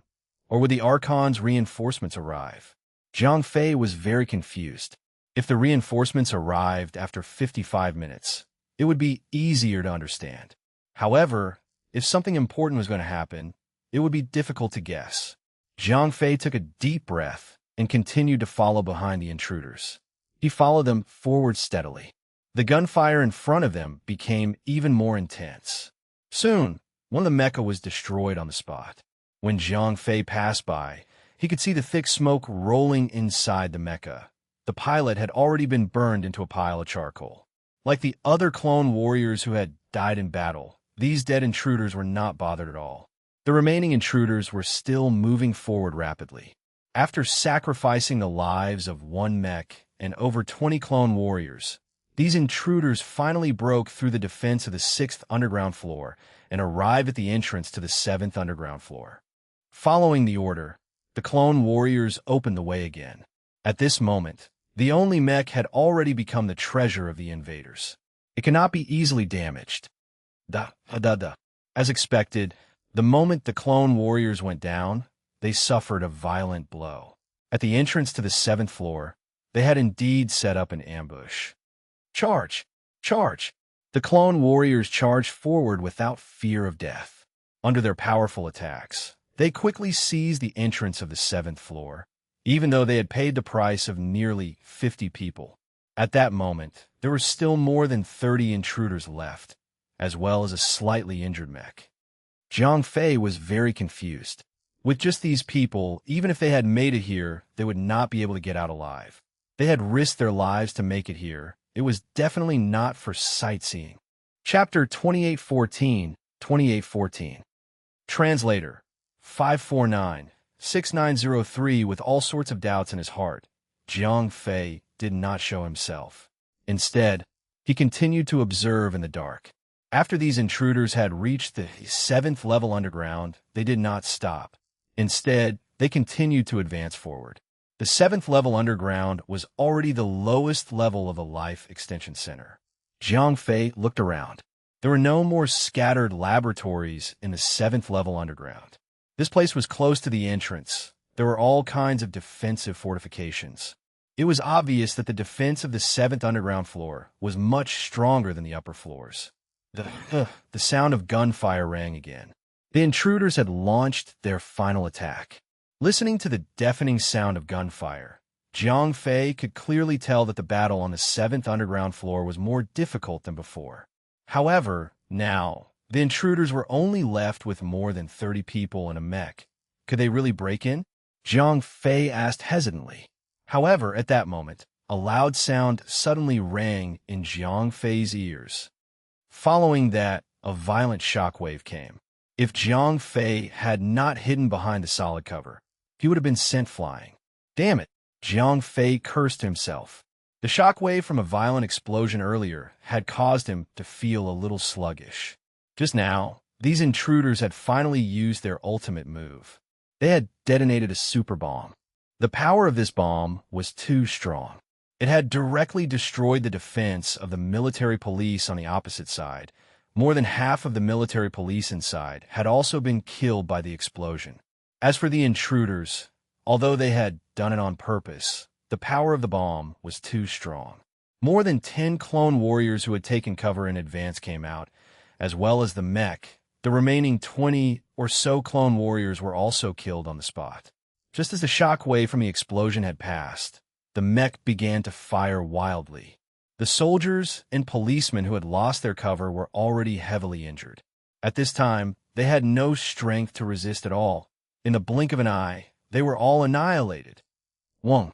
The mech let out a series of explosions and then took large strides forward. The clone warriors behind the cover also came out. They followed behind the mech and moved forward as well. After waiting for a while, Jiang Fei also came out from his hiding place. He quietly followed behind these people and walked forward. Soon, these intruders arrived in front of a large door. It was obvious that this door was of the indestructible type. The door was made of super alloy and was very thick. The violent explosion just now had not been able to hurt it at all. It was almost impossible to blast it open with an energy cannon. However, these intruders seemed to have been prepared. The mecha quickly arrived in front of the door. A pair of probes extended out from one of its mechanical arms. These two probes quickly pierced into the password table of the door. Very soon, the numbers on the password table began to move rapidly. After about 10 minutes, the numbers were finally locked. Following a burst of hydraulic pressure, the door slowly opened to both sides. Just as the door opened, Jiang Fei saw the few clone warriors pick up their guns. Surprisingly, there was no ambush behind the door. The two clone warriors walked in carefully. They covered each other and carefully checked the situation inside the door. As Jiang Fei was far away, he could not see the situation inside the door at all. About 10 minutes later, the two clone warriors who were scouting the way confirmed that it was safe inside. Then, all the intruders, including the mech, entered the door and continued to walk forward. Once the intruders had entered, Jiang Fei did not hide anymore. He jumped out of his hiding place and quickly came to the front of the door. Looking through the door, it was a deep tunnel. However, the sides of the tunnel were pitch black. Jiang Fei could not see anything. Jiang Fei took a deep breath and walked into the door. After entering the door, Jiang Fei took 12 steps to cross the door. From this, one could see how wide the door was. After entering the door, Jiang Fei found that there was an overpass in front of him. This overpass was about 5 to 6 meters wide. There was no protection on either side. Looking down from the side, it was pitch black below. Nothing could be seen. Looking forward, he did not know how long the overpass was. He could not see the end of it. At that moment, the intruders had already gone far away. Zhang Fei could no longer see them. However, he could vaguely hear the roar of the mech. Since he was already here, Zhang Fei naturally would not turn around and go back. He walked towards the other end of the bridge. After Zhang Fei walked for about 10 steps, there was a loud sound behind him. The door had closed. Damn it, I can't turn back now, Zhang Fei thought to himself. Then, he continued to walk forward. The long bridge seemed to have no end. Zhang Fei looked at the time. He had been walking for half an hour, but he still could not see the end. At that moment, with a few soft sounds, Zhang Fei noticed that his two sides suddenly lit up. As the sounds continued, more and more lights were lit up.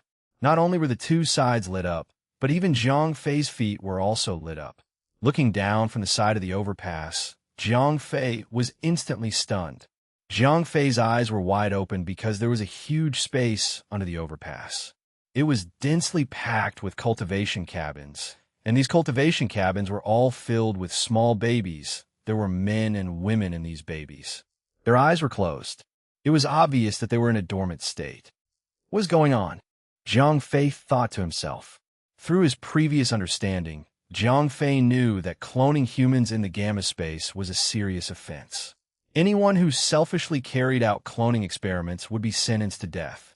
The magistrate had secretly cloned a large number of warriors. However, the souls that did not respond matched them. Zhang Fei thought to himself as he looked at the countless cultivation pods under the overpass. As all the lights had been lit up, Zhang Fei's field of vision suddenly widened. He could see the intruders in the distance and the gigantic mech at a glance. Since he could see the intruders could definitely see him. Therefore, Zhang Fei quickly lay down. The security uniform on his body was similar in color to the floor of the overpass. Therefore, he should be able to reduce the possibility of being discovered after he lay down. Moreover, the intruders did not think that there would be someone behind them. Therefore, they did not pay attention to look behind them. This allowed Zhang Fei to continue hiding in the dark proudly. Chapter 2815, 2815. Translator 549-6903, the leading clone warrior said. The other clone warrior nodded and took out an item. Zhang Fei lay on the overpass and carefully observed the movement in front of him. Although he was quite far away, he could vaguely see that it was something that looked like a metal box. After a moment of busyness, the metal box was quickly deployed on the ground. Following that, a virtual image appeared above the box. Zhang Fei nodded to himself. The shadow in the projection asked. It was a middle-aged man. However, because of the distance, Zhang Fei could not see his face clearly. In fact, it was useless even if he saw it clearly. That was because he did not know this person. Yes, the leading clone warrior replied. Zhang Fei thought to himself. You have about 15 minutes, the sheriff said. The leading clone warrior nodded and began to retrieve the equipment from the remaining mech. Boom, boom, boom. At that moment, Zhang Fei vaguely heard the sound of gunfire. However, the sound did not come from behind Zhang Fei. Instead, it came from in front of him. Clearly, the sound of gunfire was not because the Archon's reinforcements had arrived. If the reinforcements arrived from behind Zhang Fei, there would be no enemies in front of them. There would be no need to fire at all. Moreover, the sound was coming from the direction of the intruders. If one listened carefully, it should be coming from the holographic projection. Zhang Fei nodded. From the sound of gunfire, he could tell that the magistrate was not in a good condition at the moment, because he could hear the sound of gunfire around him. This meant that the magistrate's troops were not far away from him. At this point, he still sent a group of people to the Life Extension Center. Zhang Fei frowned. At this time, the magistrate had already fallen out with the magistrate. The troops under the two people had already begun to fight head-on. Logically speaking, the magistrate should have concentrated his forces and fought the magistrate to the death. However, at this critical moment, he actually sent out hundreds of clone warriors, as well as 3 precious mechs to the Life Extension Center. It seemed that he had other motives. While Zhang Fei was guessing, the clone warriors at the front had already begun to work. They had assembled the equipment that had been removed from a mech and connected it to the life extension heavy-duty equipment. Clack! Following a series of strange sounds, Jiang Fei looked around vigilantly. However, everything was as usual. Unintentionally, Jiang Fei glanced at the bottom of the overpass. However, it was this one glance that caused his jaw to drop to the ground. It turned out that in just a short while, the babies in the incubator below had already grown to be more than 10 years old. Although they were still children, their speed was too shocking. Vital signs are normal. Decay period is normal. A few clone warriors kept checking the data on the instrument. Jiang Fei wondered. In such a short period of time, the clones below had grown to 16 or 17 years old. The leading clone ordered. A clone responsible for injecting the catalyst closed a valve. The leading clone warrior said. Another clone warrior nodded and began to control the instrument in front of him. A minute later, the clone warrior who controlled the instrument said. The leading clone warrior said. The clone warrior who controlled the device began to operate again. The data transmission is stable. All the data of a receptor is normal. There is an anomaly in receptor no. Suddenly, the clone warrior who controlled the device reported. The leading clone said, Yes, the target has been erased. There's something wrong with receptor number 119. Erase. There's something wrong with receptor number 1210. Erase. As time went on, these clones continued to operate. About 10 minutes later, the clone who was controlling the device reported. The clone that was the leader said. The clone immediately accepted the order. Following that, Jiang Fei heard the sound of water gurgling. He looked down the bridge where the sound came from. In the middle of the densely packed cultivation pods, dark green cultivation liquid began to bubble. Of course, not all of the cultivation pods reacted. However, almost all of the cultivation pods that were close to the intruders began to bubble. The asterisk imen. Jiang Fei had an idea. It seemed that the clone that the magistrate had secretly created had been destroyed by the magistrate. Other than these clone warriors who had successfully given life to the clones, the other clone carriers must have been destroyed. Moreover, the magistrate did not have enough souls. Therefore, he could not command so many clone warriors. Therefore, he had turned his attention to the Life Extension Center. The Life Extension Center obviously had a lot of souls from the three-dimensional space. However, the magistrate had his own considerations. He did not want the gamma space to suddenly explode in population. Moreover, the clones on his side were not like the ones on the magistrate's side. They were created to become professional soldiers. However, the magistrate's side was different. The Life Extension Center under his command was just like its name. Its purpose was to ensure the population of the gamma space to multiply. He would take some souls from the three-dimensional space and inject them into the bodies of these babies. Moreover, the Life Extension Center would only erase the memories of these souls and would not inject them with virtual memories. Therefore, after these people's souls entered the bodies of the babies, they would be like normal newborn babies. When they grew up, they would become ordinary gamma space people, unlike the sheriff who had created some killing machines that were born with military skills and were absolutely loyal to him. But now, when the sheriff found out that he was doomed, he turned his attention to this.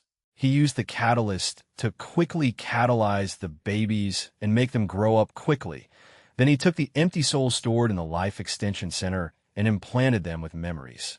Thus, the Life Extension Center became another clone production base for the sheriff. Chapter 2816, 2816. Translator, 549-6903. If the sheriff's plan was carried out smoothly and the Life Extension Center became his new clone production base, then he might really have a chance to turn the tables. One had to know that there were tens of thousands of clones in the Life Extension Center. Moreover, the Life Extension Center had accumulated a large number of blank souls. They could easily create a large wave of soldiers here. One naked state. Not only did they not have weapons, they did not even have clothes. However, do not forget what the sheriff did. Jiang Fei had 10,000 reasons to believe that the sheriff had secretly accumulated a large number of weapons. The clones that had been injected with military knowledge would immediately become fully armed warriors. Jiang Fei watched as the intruders continued to activate the clones under the overpass. However, Jiang Fei had no intention of stopping them. This was actually not a bad thing for him. The messier the gamma space was, the more chances he had. If everything was peaceful here, would he not be dreaming if he wanted to do something by himself? Therefore, Jiang Fei did not stop the intruders from catalyzing the clone babies and implanting their memories into them. He only observed quietly from the side.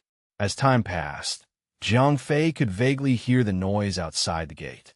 After another minute or so, the gate leading to the core area of the Life Extension Center opened.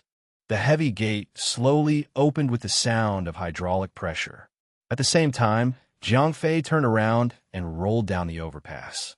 However, just as Jiang Fei was about to fall, he clasped his hands and grabbed some of the bumps at the bottom of the bridge. Then, he suspended himself in the air under the bridge. Following that, Jiang Fei exerted strength in his waist and eyes. He swung his legs up and used both of his legs to hook the two bumps. In this way, Jiang Fei would be able to stabilize himself under the bridge. Let's fight. You guys fight first. Jiang Fei thought to himself.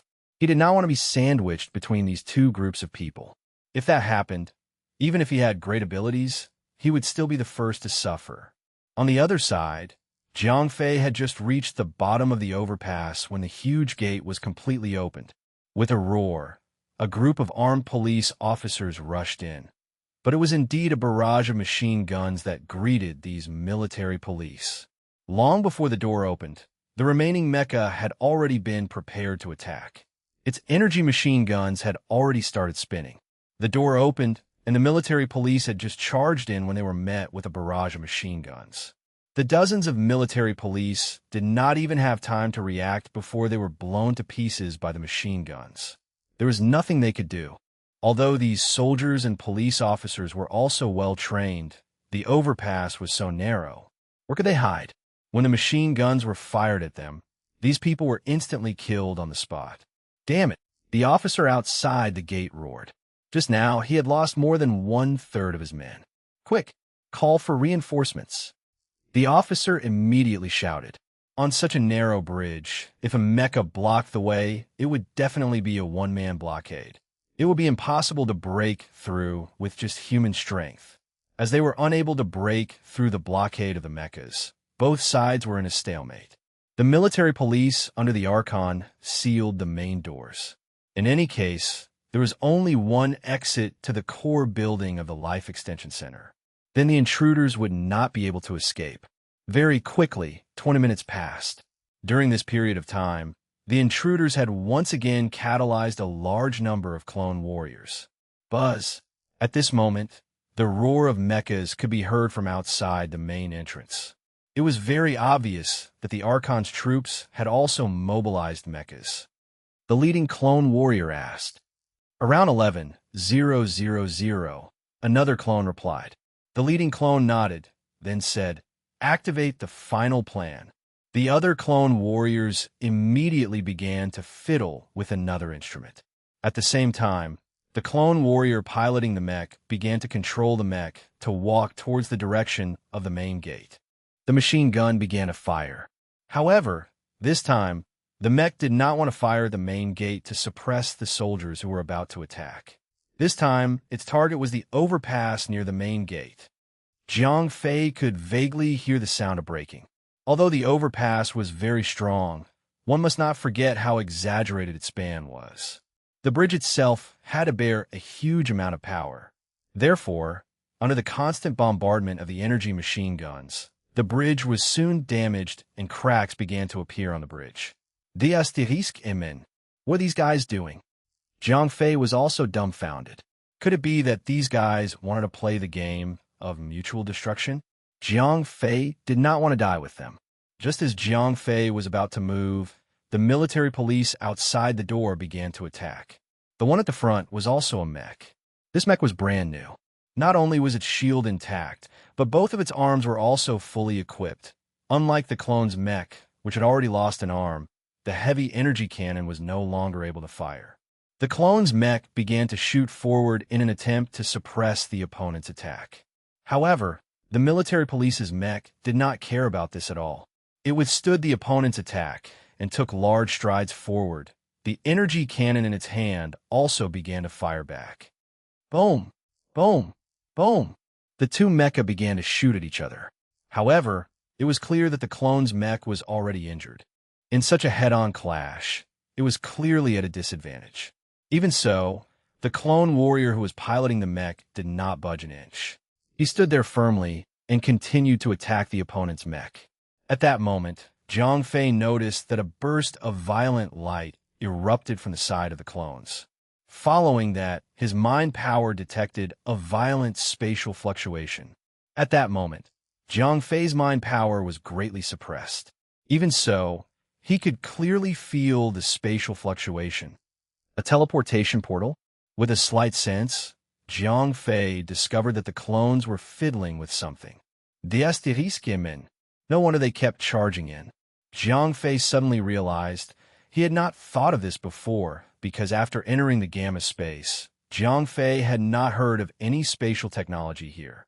The higher the dimension, the more stable the space was. It was even more difficult to achieve spatial uniqueness. Chapter 2817, 2817. Translator 549-6903. Actually, Zhang Fei did not know about it. Even the people in the gamma space did not expect to have this kind of technology. This portal could be said to be the sheriff's trump card. This was the final product of his scientific research team. Even a magistrate did not know about it. Regarding the technology of the portal, the magistrate had done a very good job of keeping a secret. Even though he was surrounded by the magistrate's spies, he did not let the magistrate have any information about the portal. This was because other than the technical personnel who developed the portal, the others who came into contact with this technology were all clones under the security officer's command, and those scientific personnel were also completely isolated. That was why the Archon did not know about the matter of the portal. After the portal was opened, the clone warrior in the lead began to organize these newly activated clones to pass through the portal. At this moment, the outcome of the battle between the mecha in front had been decided.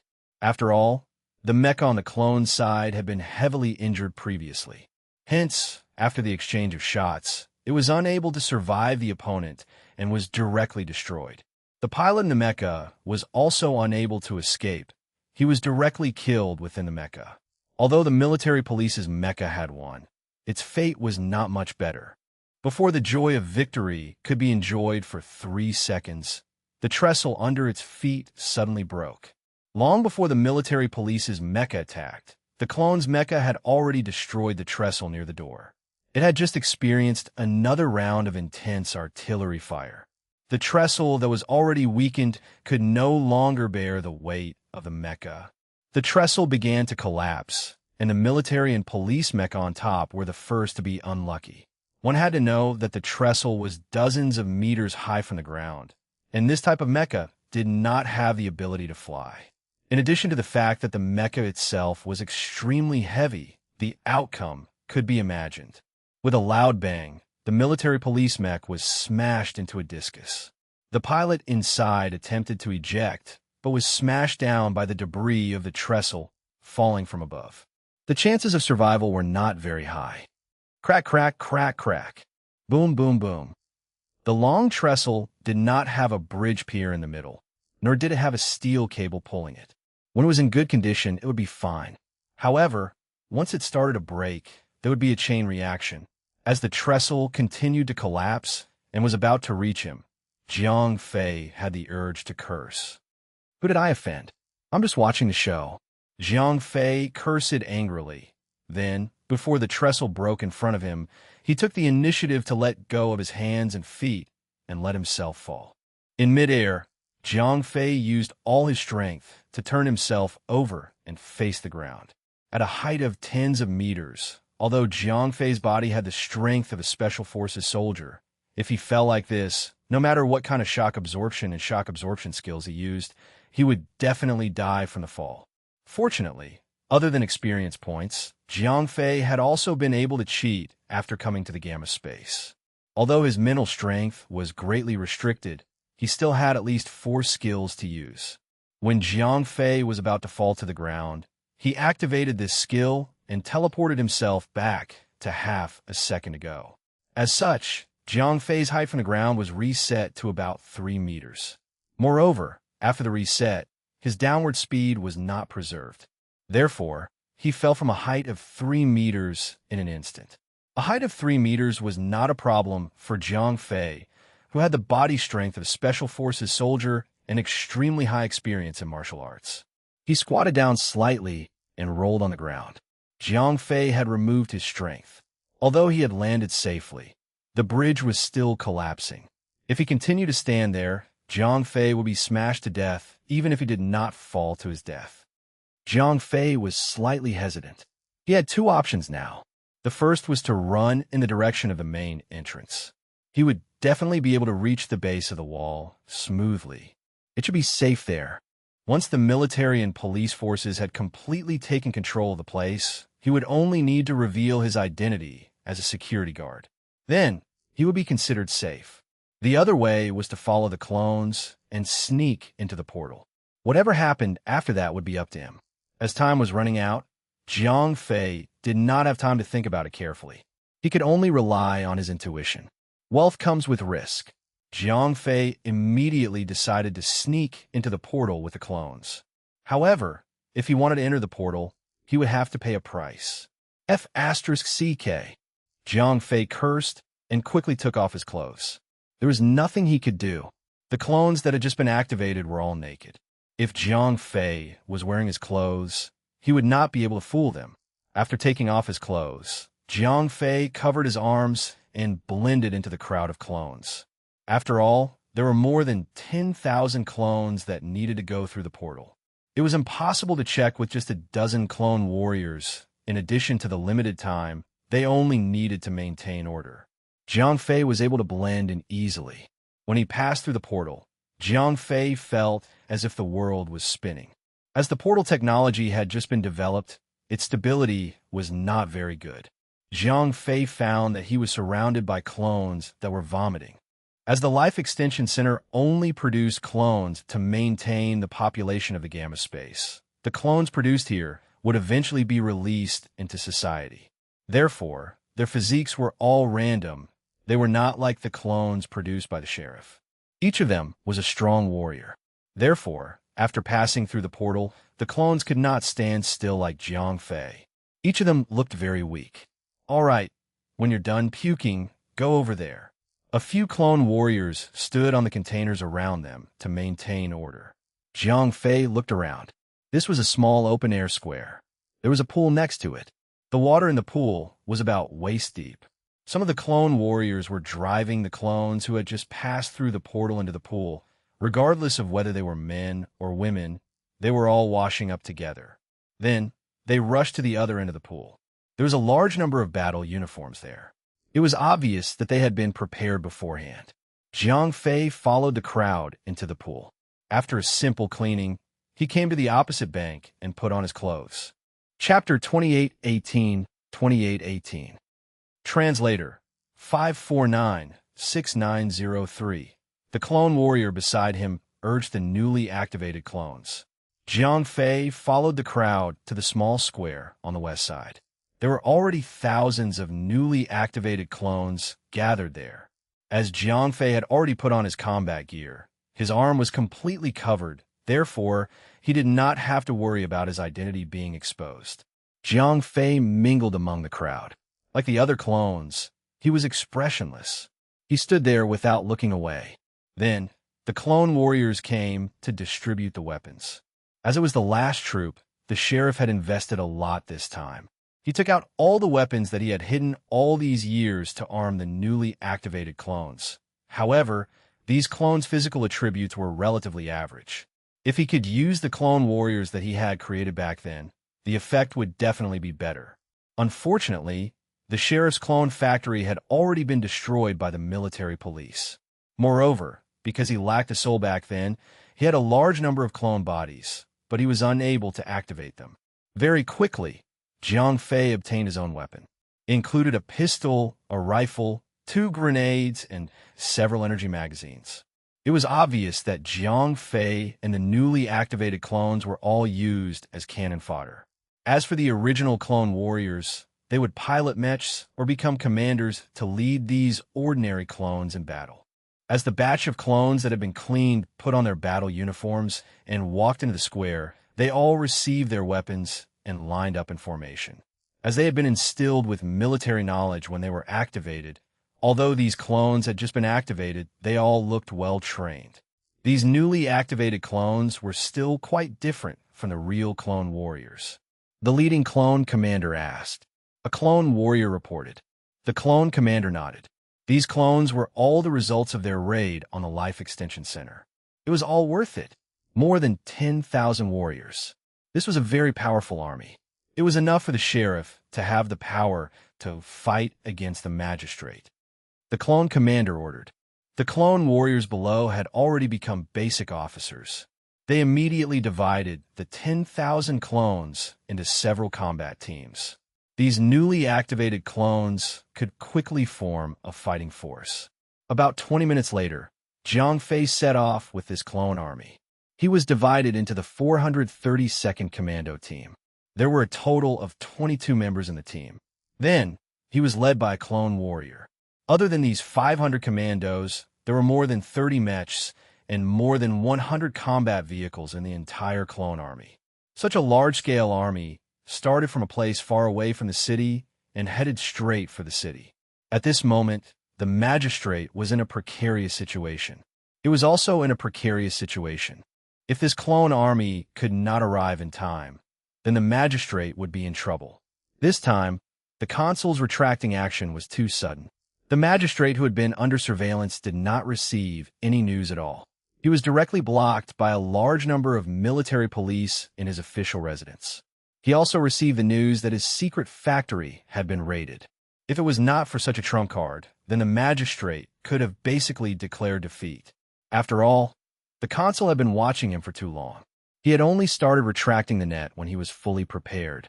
However, it was precisely because the teleportation portal technology was kept very secret that the magistrate did not expect the magistrate to play this trick.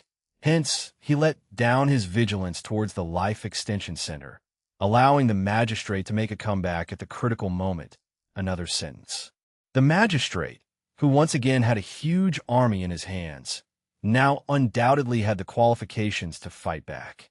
However, there was another problem he was facing now, and that was to persevere until his own army arrived. The rumbling sounds of explosions were simply deafening. Moreover, the magistrate's residence was in the central city area. The sudden explosion of gunfire here made the rich people all feel apprehensive. In order to ensure the effectiveness of the surprise attack, the magistrate had done a very good job of keeping his secret. None of the neighbors of the magistrate had received any early warning, so they had no idea what had happened. After the sound of gunfire, these people fled in a panic. Many people were hit by stray bullets. Some were injured, and some unlucky people died immediately. However, in order to maintain his rule, the Archon could completely accept this little collateral damage. At this moment, the wealthy district in the Central City District was already in a mess. The wealthy people who were further away from the magistrate's residence could close their doors and shut their doors, but the wealthy people who were very close to the magistrate's home were unlucky. They had to brave the rain of bullets and run out, because their home had already become a battlefield. A large number of military police with war chariots and mechas surrounded the magistrate's residence. The surrounding buildings were all temporarily occupied. At this moment, it had become a battlefield. After all, the magistrate's subordinates were not without weapons.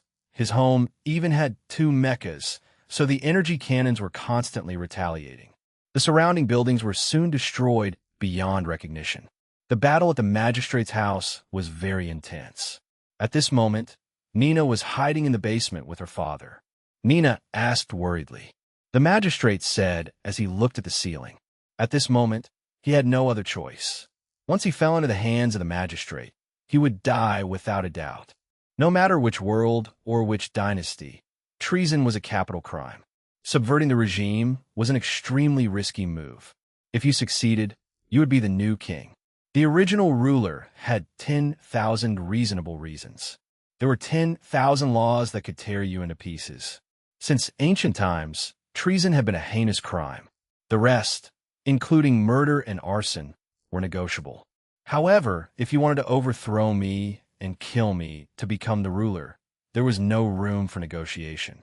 Chapter 2819, 2819. Translator 549-6903. A clone warrior ran into the room in the basement and reported. The magistrate nodded. He had expected the gate to be broken through. After all, there were many soldiers and police outside. They were attacking from all directions. The clone warriors under him could not resist at all. After receiving the order from the security officer, the clone warriors did not fight to the death anymore. Instead, they retreated into the building and used the building as a cover to continue fighting with the soldiers and police. However, the huge mecha could not enter the building. Therefore, after resisting tenaciously for a few minutes, the few mecha in the security officer's house were all destroyed. Even the clone warriors inside died in battle. However, before dying, these clone warriors piloting mechs had also killed many military police officers and even destroyed a mecha and an armored vehicle belonging to the military police. These clone warriors who had been infused with a large amount of military knowledge were still much stronger in terms of combat ability than those military police officers who had been negligent in battle. Suppress the enemy's firepower. Suppress forward, enter the courtyard, and attack the building. After breaking through the gate, the military police continued to attack, and very quickly, they were forced to the front of the building. The sounds of explosions rose and fell in the sheriff's home. The residents who could run around had long run away, and those who could not run were hiding in the corners, shivering. They would definitely have died under the stray bullets. Time passed by minute. Although the clone warriors under the sheriff fought with all their might, due to the difference in numbers and equipment, they were forced to retreat one after another. They were completely forced into the underground building. The sheriff's rebellion plan had not been going on for a day or two, so he built a huge building under his mansion. This building had a total of 4 floors, and it was actually not easy to break through to the lowest floor. Furthermore, because the gamma space was small and there was only one government, there was no large-scale war. Because of this, the gamma space did not have any demand, so naturally there was no need to develop super heavy weapons. The energy cannon was already the heaviest weapon to them. Because they did not need it, the gamma space did not even have the Earth-penetrating missiles. Because they did not have large-scale war, the police equipment was enough to rule the entire world. Therefore, this kind of war equipment did not exist in the gamma space. Fortunately, this kind of war equipment did not exist in the gamma space. That was why the sheriff was able to persevere until now. One Earth-drilling missile was enough to send him to his death. Just as the sheriff and his dozens of clone warriors were struggling to hold on, Zhang Fei's clone army was also rushing toward the sheriff's official residence. At the beginning, the clone army lacked motorized vehicles. Other than a few mecha and war chariots, most of the clone warriors had to walk on their feet. As a result, their marching speed was very limited. Although gamma space was not very large, it would take more than 10 hours to reach the city center from the wilderness with just 2 legs. Fortunately, there were civilian vehicles when they were close to the city. At this time, there was no need to talk about morality. It was called temporary requisition, and you would be compensated in the future. If it wasn't nice, it would be daylight robbery. As for compensation, even if there was, it would have to be based on the fact that I won in the end. At the beginning, there were some private vehicles. The carrying capacity of these vehicles was limited. Although the roof was filled with people, for an army of more than 10,000 people, it was just a drop in the bucket. However, it was good that they came at the right time. The appearance of buses and various cargo vehicles made it convenient for the clone army. These cars had a strong carrying capacity, and the clones could endure hardship. Therefore, each car could carry a lot of people. When they got close to the city area, the entire clone army had changed. Although they still looked like amateurs and their equipment was messy, they had at least changed from purely walking to a mechanized army. With vehicles, the movement speed of the army had increased by a lot. In front of them were a few war chariots and more than 30 mecha opening the way. Occasionally, they would encounter military police checkpoints and break through forcefully, because the consul had never expected that the magistrate would have such an army under him. The military police on duty on the streets were actually used to maintain law and order, to prevent people from taking advantage of the chaos to cause trouble. These military police were used to prevent the poor people in the slums from robbing them, so their equipment could be imagined. The result was needless to say. After breaking through one checkpoint after another, the Clone Legion headed straight for the magistrate's official residence. What? A huge army? The magistrate was also dumbfounded after receiving the news. Didn't we take down their clone factory? The magistrate shouted at a staff member beside him. Sir Magistrate, the news from the Life Extension Center shows that the magistrate may have mastered the technology of the portal. These clone warriors may have been nurtured from the Life Extension Center, the staff member said. Damn it, the consul frowned. He had less than 10,000 soldiers and policemen under him. Facing such a large number of clone warriors, he was really worried. Sir, it's a good thing that we have the advantage in equipment. The opponent only has more than 30 mechs and a few chariots. On our side, we have dozens of chariots and more than 50 mechs, said the aide. That's true, but the difference in strength between the two sides isn't too big, said the consul with a frown. The revolutionaries had to consider overthrowing the current regime, and the ruler had to consider not only defeating the opponent, but also maintaining the stability of the current society. Especially things that the magistrates did not know at all. That idiot! Does he think that the position of the consul has only supreme power? The consul slammed the table and said, it was too late to say anything now. A war between the two sides was inevitable. In the end, no matter who won, the Gamma space would suffer a huge loss. This was what the consul felt the most heartache about. Chapter 2820-2820. Translator 549-6903 asked the aide. The consul hesitated. Sir, they're about to arrive at the residence of the magistrate, said the aide. Asked the magistrate. The aide said. The consul flatly refused. They are about to enter the central city district. If we engage them there, even if we win, the entire central city district will be crippled. The aide said. That's something we can't do anything about. The consul said. The aide wanted to persuade him again, but was stopped by the consul. All right, you don't have to say any more. The consul said. The aide nodded and said, if we can't intercept and destroy this army along the way, then we can take the next step. Tell me, said the consul. According to their current marching speed, they will arrive at the magistrate's mansion in about 50 minutes, which means that we have 50 minutes left. If we can break through the underground fortress of the magistrate's house and capture or kill the magistrate in this period of time, then everything will be simple. If it doesn't work, we have to temporarily withdraw the military police near the magistrate's mansion. Then, we have to pressure them from 3 directions to take the initiative to break out of the siege and withdraw from the central city area, said the aide. The consul asked, Sir, don't forget, even I don't know that the central city cannot be involved in the flames of war, so the magistrate definitely doesn't know either. The aide said, Yes. The magistrate nodded. Then he began to mobilize the troops in the entire Gamma space. At the same time, he gave a death order to the troops that attacked the magistrate's mansion, telling them to break through the underground fortress of the magistrate's mansion within 50 minutes. After receiving the death order from the magistrate, the forehead of the officer in charge of commanding the battle at the front line also began to sweat. At this moment, the military and police had already broken through the defense of the first underground layer and began to enter the second underground layer. However, who knew how many layers there were in the underground fortress of the consul's house? Furthermore, the clone warriors under the consul were all fearless and had rich combat experience. They defended layer by layer, step by step, causing the military police to pay a heavy price for every step they took. The worst part was that the space of the fortress under the consul's house was relatively small, and Mecha could not enter at all. This resulted in the military police having to rely on manpower to push forward. relying on the explosion-proof shield alone, was unable to protect their own safety.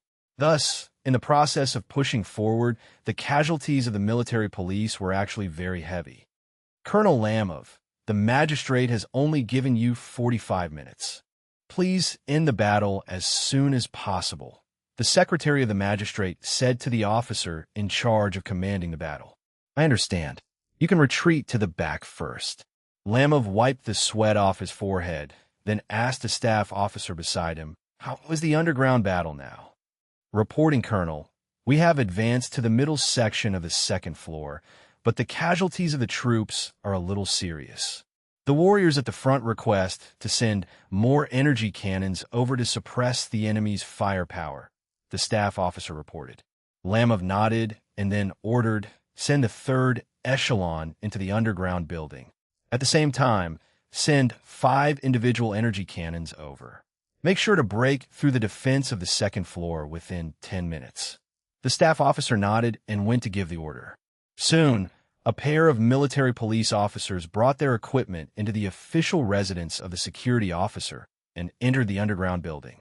At this moment, the sound of cannon fire in the underground building was deafening. The military police were fighting fiercely, charging wave after wave.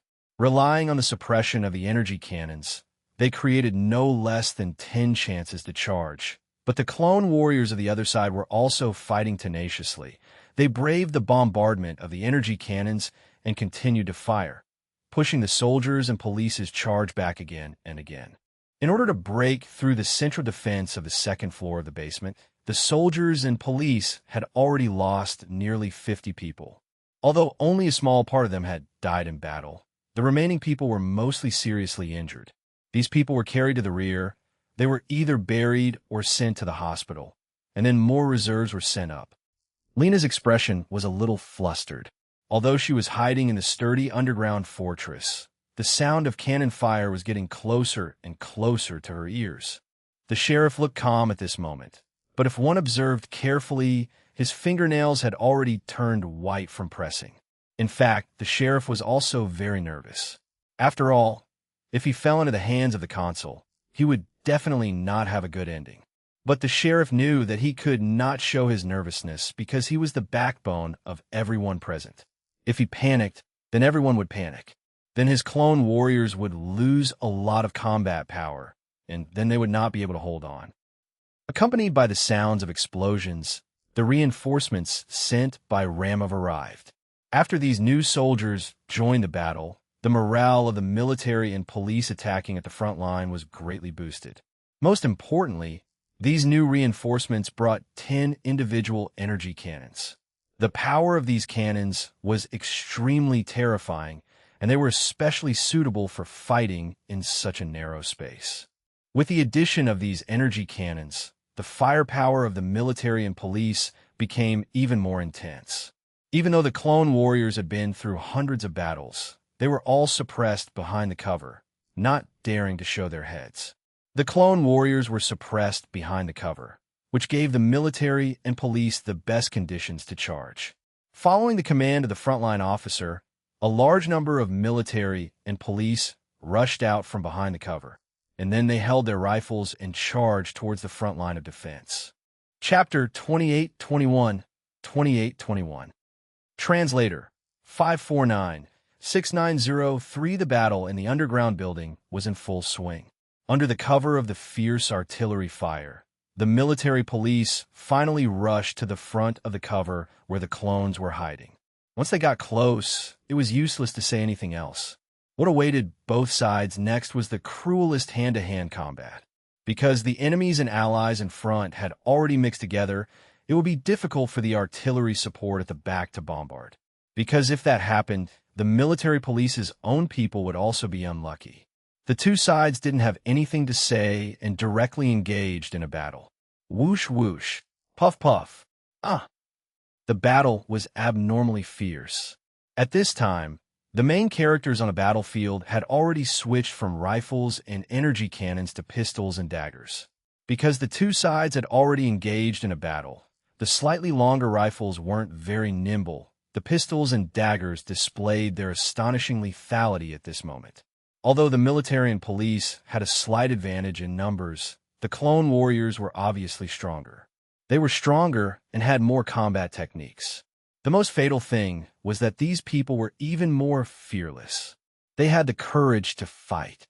When they faced each other with real weapons, it was truly a battle of who was afraid of who would die first, and who was ruthless would be able to survive.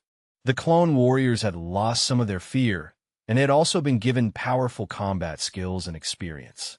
Therefore, in this kind of battle, they were better at fighting than the military police. However, fighting alone was not enough. As the saying goes, 2 fists cannot fight 4 hands. A good man cannot fight against many people.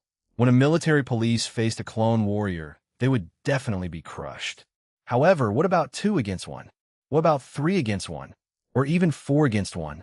Facing an enemy that was several times their own, although the clone warriors fought very tenaciously and caused great damage to the military police, the problem was that they were too few in number. Their disadvantage became more and more obvious. From the start, a clone warrior would have to kill 4 or 5 military police before he would be knocked down and then killed. Then, they would not be able to kill a single person. After the last clone warrior was killed, the middle section of the second floor was cleared. The military police cleared the battlefield and transported their own corpses and wounded back to the ground.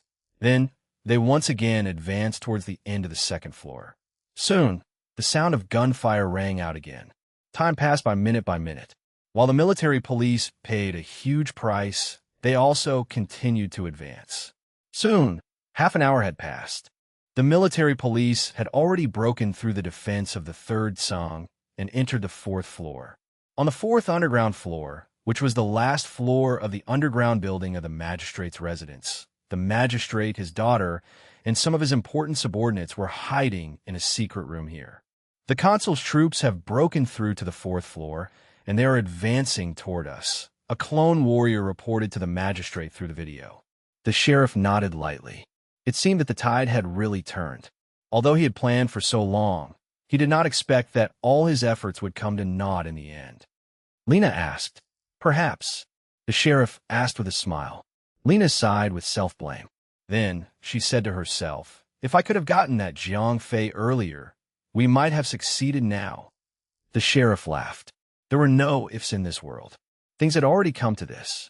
There was no point in talking about it anymore. Everyone, thank you for supporting me. Today, we might have to call it a day. I cannot repay you for your support. Please accept my bow, the sheriff said. At the same time, he bowed to the important members in front of him. Lord Magistrate, you don't have to do this. We are all people with the same dream. Although our dreams have been destroyed, it's just like you said. The important members squeezed out a smile and said they had conspired with the magistrate. If they were caught, their fate would be the same. None of them would survive.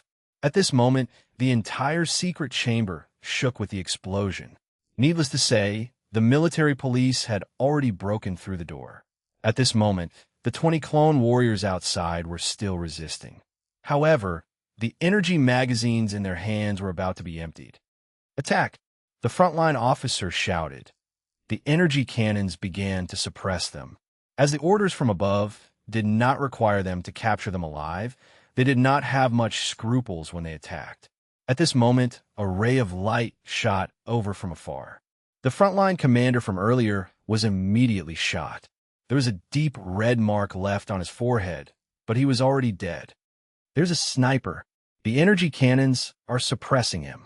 Another officer took over the position of the frontline commander. The concentrated energy bombs bombarded over. The clone sniper only had time to fire another shot before he was drowned by the energy cannon's firepower. Although he had killed one of the gunners, the sniper's final fate could be imagined. A single soldier without any protection, facing the concentrated artillery fire, he had no chance of survival at all. His special soldier-like body could not allow him to withstand the energy cannon's bombardment. So after only firing 2 shots, the clone sniper was killed. Whoosh, whoosh, whoosh. Boom, boom, boom. The clone warriors kept exchanging fire with the military police. Under the tenacious resistance of the clone warriors, The military police were dragged at the gate for about 5 minutes until all the clone warriors were eliminated. Only then did they destroy the cover near the gate and prepare to attack the gate of the secret chamber. Let's not stay idle. There are weapons nearby. The sheriff picked up a rifle beside him. The feeling of familiarity was just like those years ago. Come on, let's fight it out with them. That's right. Killing one is worth it. Killing two is worth it. At this moment, the sheriff and his men were risking their lives. So each and every one of them was full of fighting spirit. At this moment, they no longer pursued survival, but a dignified way to die. Chapter 28-22, 28-22. Translator 549-6903. The security officer and his clone warriors, who were risking their lives, burst out with powerful combat strength. They relied on the geographical advantage and the secret chamber as a cover, tenaciously resisting the attack of the military police. Although the military police lacked heavy weapons, the power of individual energy cannons could not be underestimated. Under the continuous bombardment of the energy cannons, the door of the secret chamber was destroyed. Even the walls on both sides were damaged to varying degrees. After the door and walls were destroyed, the security officer and the others' advantage in hiding was not as great as before. Facing the charge of the military and police, the security officer's side began to suffer casualties. One by one, the clone warriors fell. Although each of them had killed several times more enemies than themselves, the number of clone warriors was still too small. Seeing that there were only 3 clone warriors left, the sheriff sighed. He knew that he was doomed. However, at this moment, the sheriff noticed that the attack of the military police on the opposite side suddenly stopped. Although the pause was very short, the enemy immediately resumed the suppression of their firepower. However, the sheriff could feel that the enemy's mood had become anxious. The military police's attacks became even more ferocious, and their firepower became even more frenzied. Hold on. Facing the military police's even more frenzied attacks, the security officer instead revealed a smile. The other party's eagerness showed that their reinforcements were already close at hand. Whoosh, whoosh, whoosh. Boom, boom, boom. The rifles and energy cannons of both sides continued to shoot at each other. Although the magistrate's side was completely suppressed, they still took the time to counterattack, repelling the police officers' attacks again and again. Following a soft sound, a clone warrior beside the magistrate was hit between the eyebrows. He did not even make a sound before he directly fell to the side. The clone warrior's corpse was suddenly pulled to the side. Then a thin and weak body came over. Lena picked up the clone warrior's rifle. Looking at his daughter who was shooting, the sheriff did not say anything. He knew that at this time, every fighting strength was precious. But now, if they couldn't block the enemy's craziest attack, then none of them would survive.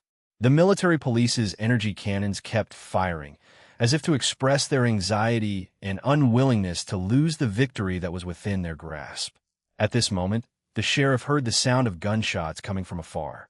This was definitely not from the military police, because they had already pressed forward. Following a scream, the military police were attacked from behind. Following a furious roar, the military police no longer attacked the security officer and the others. Instead, they turned around and charged towards the enemy behind them. Whoosh, whoosh, whoosh. Boom, boom, boom.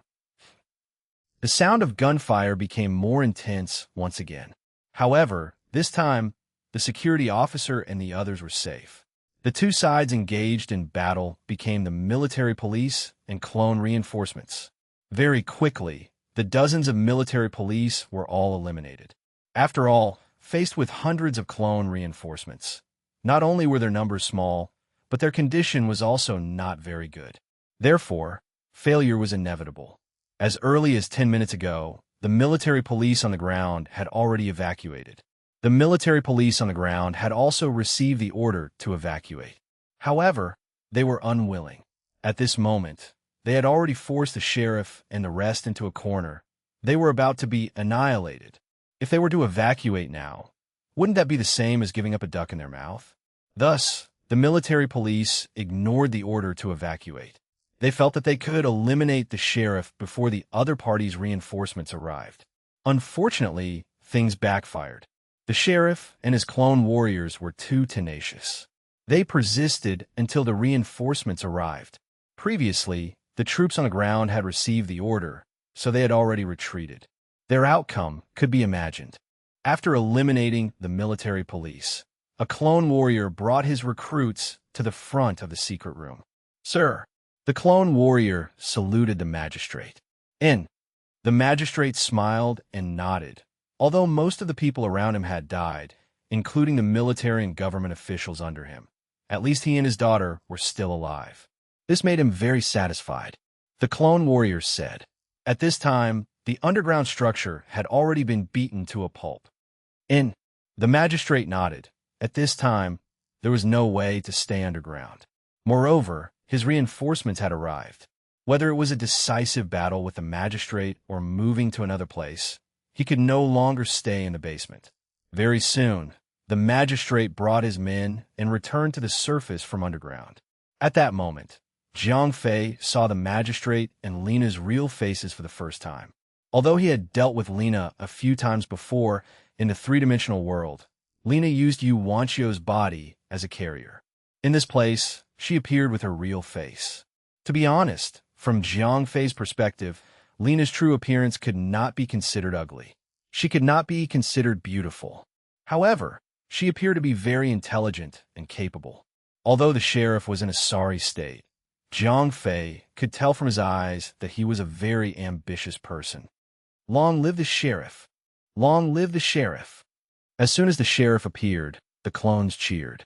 They thought that before the sheriff was activated, they had been indoctrinated with their thoughts and memories. At that time, they had already been brainwashed. All the clones present worshipped the sheriff from the bottom of their hearts. Long live the sheriff! Long live the sheriff! In order not to expose himself, Jiang Fei had no choice but to shout along with the crowd, even though he was very disdainful of it. Very good. The sheriff smiled and nodded. Then he began his speech. Jiang Fei did not pay much attention to the sheriff's speech. In fact, what the sheriff said was purely self-congratulatory. The people in front of him were not ordinary soldiers. They were a group of brainwashed people. They were clones that were absolutely loyal to him. Even if he did not boost their morale, these people would still be on steroids. While the magistrate was enjoying his speech, Jiang Fei began to observe quietly. Soon, Jiang Fei frowned because he realized that the magistrate's residence was not far from Natasha's home. Chapter 2823, 2823. Translator, 549-6903. Damn it. Why is this place so close to Natasha's home? Jiang Fei's heart skipped a beat. Natasha's brother seems to have a very high status in the development team. Moreover, the development team has an unclear relationship with the magistrate. Jiang Fei muttered to himself. One stage, because the clones had been implanted with the memory of worshipping the magistrate, they naturally cooperated and cheered. All right, our initial goal now is to occupy the nearby streets. Everyone, let's move. The magistrate ended his speech. Occupy the nearby streets? Jiang Fei's heart skipped a beat. If the sheriff had ordered to occupy the nearby streets, Natasha's home would definitely not be spared. He did not know if the girl had left yet. Soon, the clone warriors were called to the front. They had a meeting with the sheriff. After confirming the specific plan of action, the clone warriors returned to their own teams. They would bring their own clone recruits to carry out their own missions. When Jiang Fei's team leader returned, he waved his hand and led them out of the block that they had just stopped at. Hopefully, we could be assigned to the vicinity of Natasha's house. Jiang Fei muttered to himself. Then, he followed his own team and rushed out. Jiang Fei's luck was not at its peak, but it was not too bad. The street that they were going to occupy was right next to Natasha's house. It could be said that it was close to her house. This made Jiang Fei slightly relieved. At the same time, he also focused his attention on this side. What are you looking at? The leading clone warrior scolded Jiang Fei. Jiang Fei replied and followed after her. However, his attention was still on Natasha's house. Soon, Another team of clone warriors arrived at the neighborhood where Natasha's house was located. They did not enter Natasha's house. Instead, they chose another house to defend because the house was built with a wider view. It was more suitable to be used as a sniper point. As Jiang Fei had been paying attention to the direction of Natasha's house, after making sure that he did not hear Natasha scream, Jiang Fei was slightly relieved. Then, he followed his own team and moved into another house. At that moment, the residents in these streets had already evacuated. Previously, when they were besieging the public security mansion, the magistrate had arranged for the residents to be evacuated. Almost all the residents had been evacuated. After entering the house, Jiang Fei and the others went straight to the third floor. Then, Jiang Fei was assigned to the front of a window. He was responsible for monitoring the intersection in front of the window. Jiang Fei nodded and set up his rifle. Very soon, the other members of the team were also assigned to battle positions. Then, they all set up their weapons. Although these clones were slightly different in terms of physical strength, they were all indoctrinated with professional military skills. Therefore, in terms of movement, these people were very professional. In just an hour, the clone soldiers under the sheriff were scattered in the surrounding few blocks. They were stationed in the buildings of these rich areas. Of course, not all the troops were sent out. The sheriff left behind a core unit. This unit had about 2,000 people, only accounting for about 1/6 of the clone soldiers under him. However, this place had all the tanks and mechs. Hence, in terms of combat strength, this unit's combat strength was not weaker than the remaining 10,000 people. These clone soldiers were left behind as the main force of the battle. The magistrate's goal was not to occupy these streets. What he needed to do was to occupy the entire city. Right now, he needed to make some adjustments. That was why he temporarily let the soldiers defend. After the rest was done, his troops would regroup. After all, although there were many good things in the wealthy district, they were not of practical use in war. What the sheriff wanted to take back the most was the various military facilities that belonged to him, especially the armory. However, the clone warriors needed to rest because they had traveled a long distance. Therefore, he asked his men to defend first. 2 hours passed very quickly. The magistrate's troops did not rush over to attack immediately. You go and rest. A clone recruit walked over behind Jiang Fei. He took over Jiang Fei's position. When Jiang Fei was on guard duty, he was resting. It was not just Jiang Fei. The other defense positions were the same. There were 2 people taking turns. One was resting, the other was on guard. Jiang Fei did not stand on ceremony. He went straight to the sofa next to him and collapsed on it. He closed his eyes and began to sleep. Under such circumstances, it was very difficult for ordinary people to fall asleep. Only soldiers who had been in the battlefield for a long time could make use of this scattered time to rest quickly and restore themselves to their best condition. After an unknown period of time, Jiang Fei suddenly heard a loud noise. Enemy attack. Everyone, be on alert. Jiang Fei opened his eyes immediately. At that moment, the sky had already begun to darken. The warning sound of an enemy attack did not come from Jiang Fei's defense zone. Instead, it came from the next defense zone. The enemy has begun to attack. The leading clone warrior shouted loudly. The clone recruits who had been resting immediately stood up. They held their weapons and quickly entered the battle position. Jiang Fei was no exception. Jiang Fei placed a rifle by the window. He used the aiming device to observe the movements outside. Soon, the sound of gunfire could be heard from afar. Buzz. The roar of the mech was heard as well. 1, 2. Jiang Fei silently counted according to the roar of the mech. Soon, he was sure that the enemy had at least 12 mechs. Jiang Fei frowned. Other than determining the number of mechs in his direction, he was also trying to determine the direction of the enemy's attack through the sound. Based on the sound, the enemy had attacked from 3 directions. There was only one gap left in the north, and this gap pointed to the nearest direction of the city. Jiang Fei thought to himself, if the enemy wanted to destroy them, they would have surrounded them from all sides. Now that they had only surrounded them on 3 sides, it was clear that they were trying to drive them out. Chapter 28-24 2824. Translator 549-6903. Just as Jiang Fei was puzzled, the enemy had already begun to attack. The military and police forces under the Archon began to launch a fierce attack from 3 directions. The mech's energy cannons continued to bombard the buildings, turning them into ruins in an instant. As the residents of this residential area had already been evacuated long before the battle began, the Archon did not need to consider the casualties of the civilians. As for the damage to the buildings, these were not within the scope of military operations to suppress the rebellion. It was not within the scope of consideration.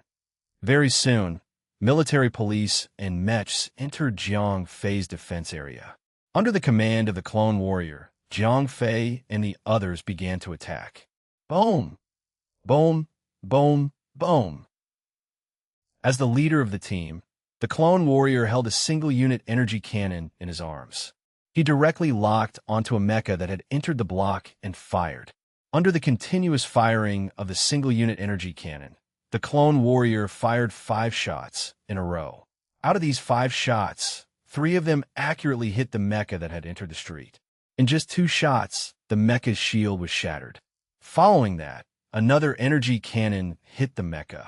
The mecha did not even have time to react before it was destroyed. Everyone, after the successful attack, the clone warrior roared and was the first to run towards the stairs. Jiang Fei was about to rush towards the stairs as well. However, he immediately felt his neck go numb and all the hair on his body stood on end. This feeling of danger made Jiang Fei immediately give up on taking the stairs. He jumped out of the window. Although it was the 3rd floor, Jiang Fei was very agile. He grabbed the edge of the windowsill from the left and right, and then his body swayed. He jumped onto the rain pipe next to him. Then, he slid down and landed on the ground.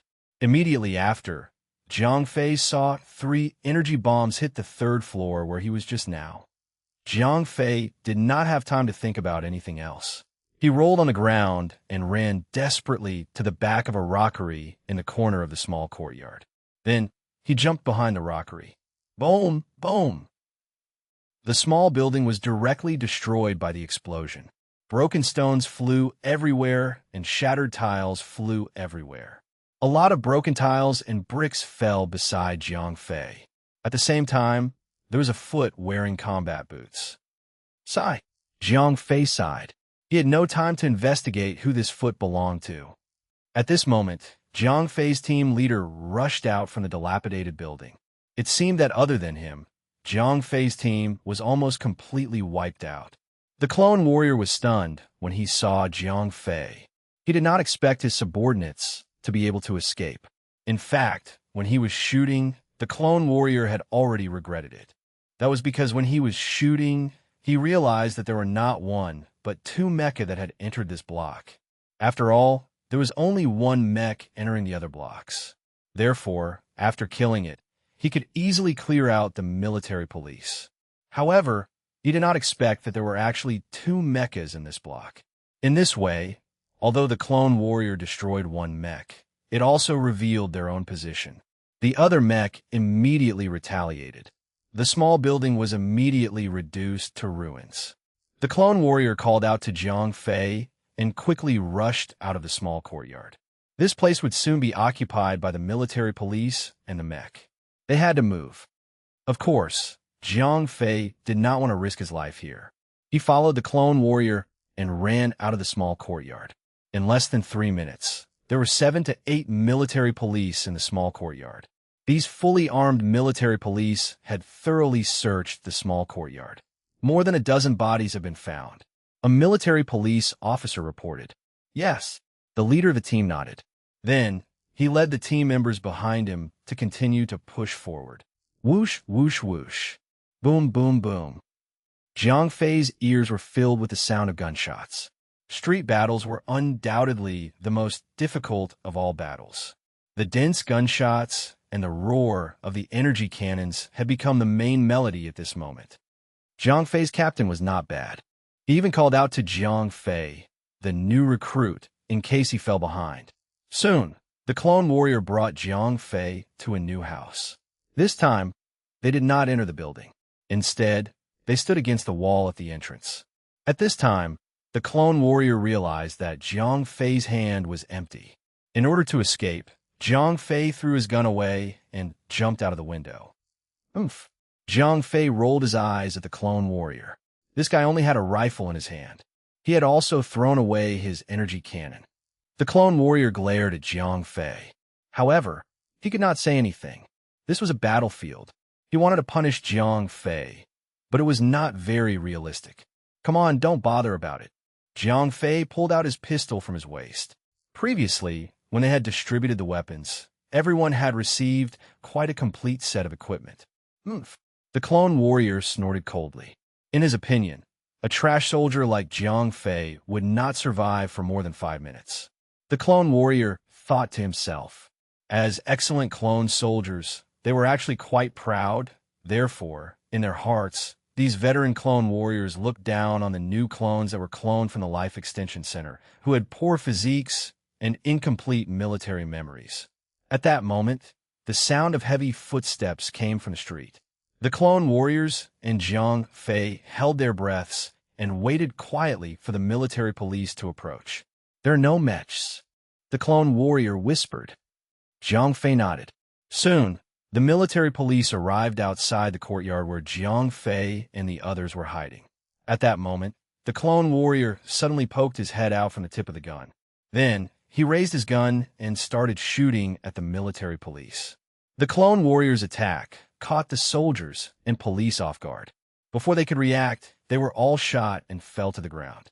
Of course, some of these people had died under Jiang Fei's gun. However, these people were only a minority because Jiang Fei only had a pistol in his hand to defend himself. After taking care of the soldiers and police, the clone warrior called Jiang Fei to move.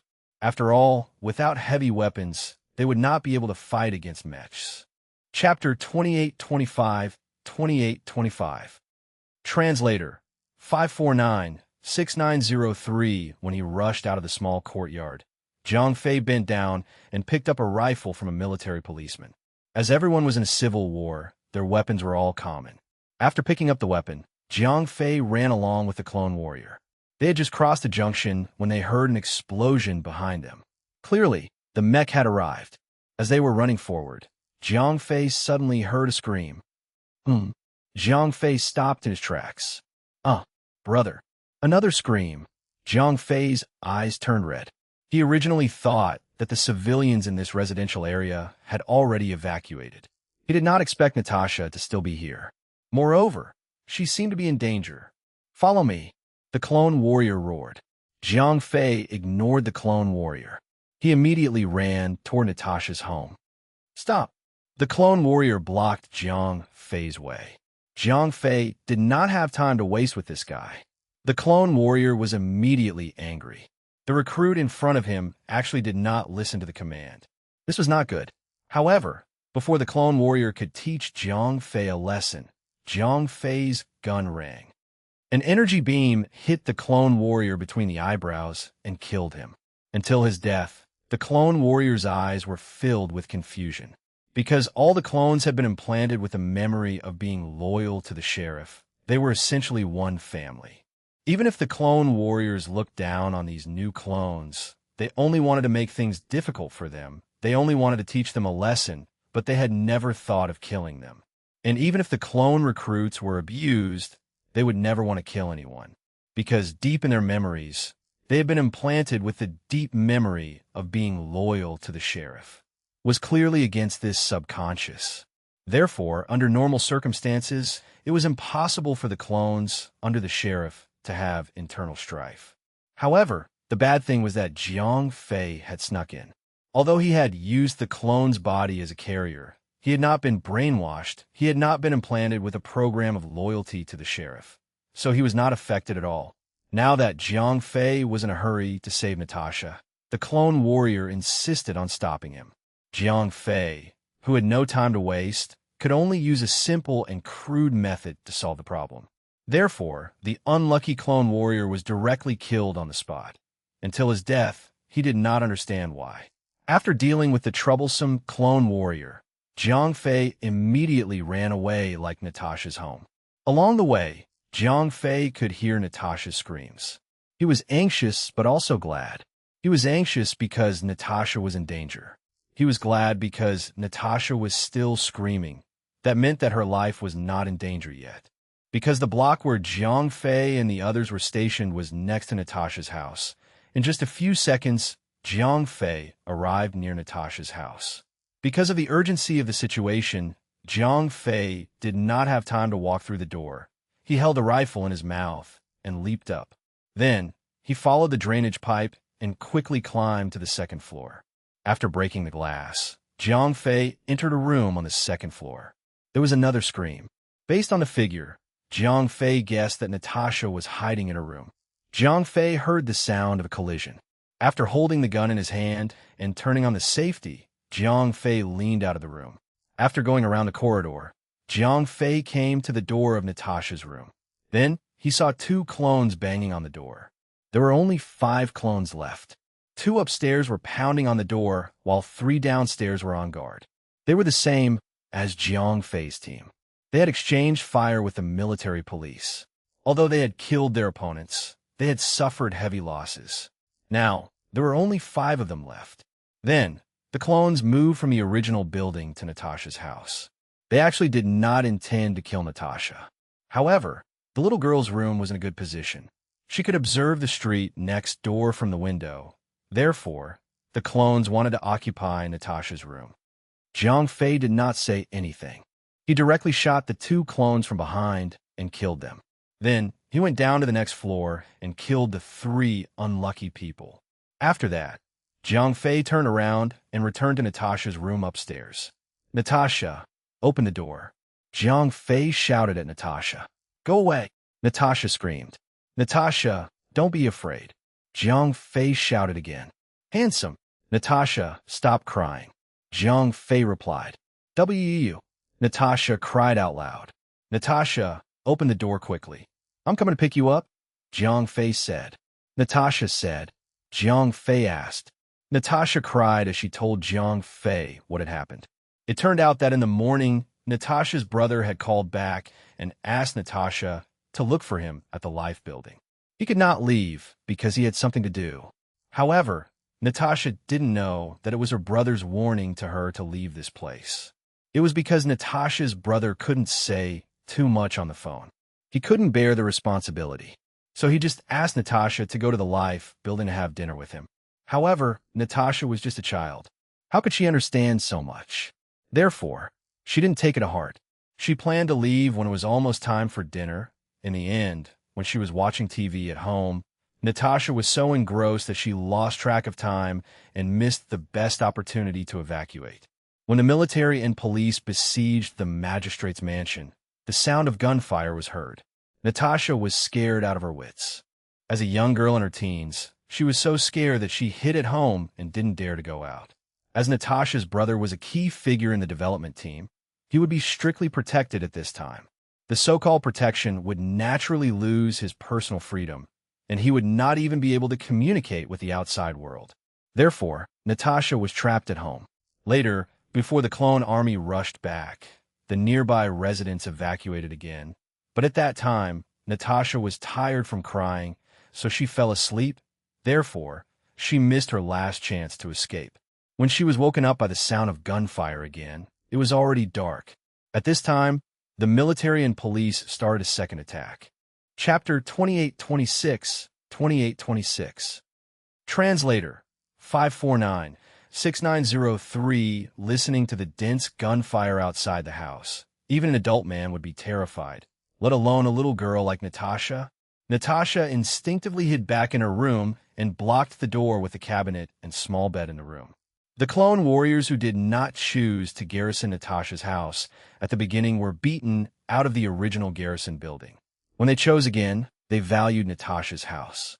Because Natasha's house is on the corner of the block, and especially Natasha's room has windows on both sides to monitor all directions at the intersection, so that, of course, the clones wouldn't miss such a strategic location.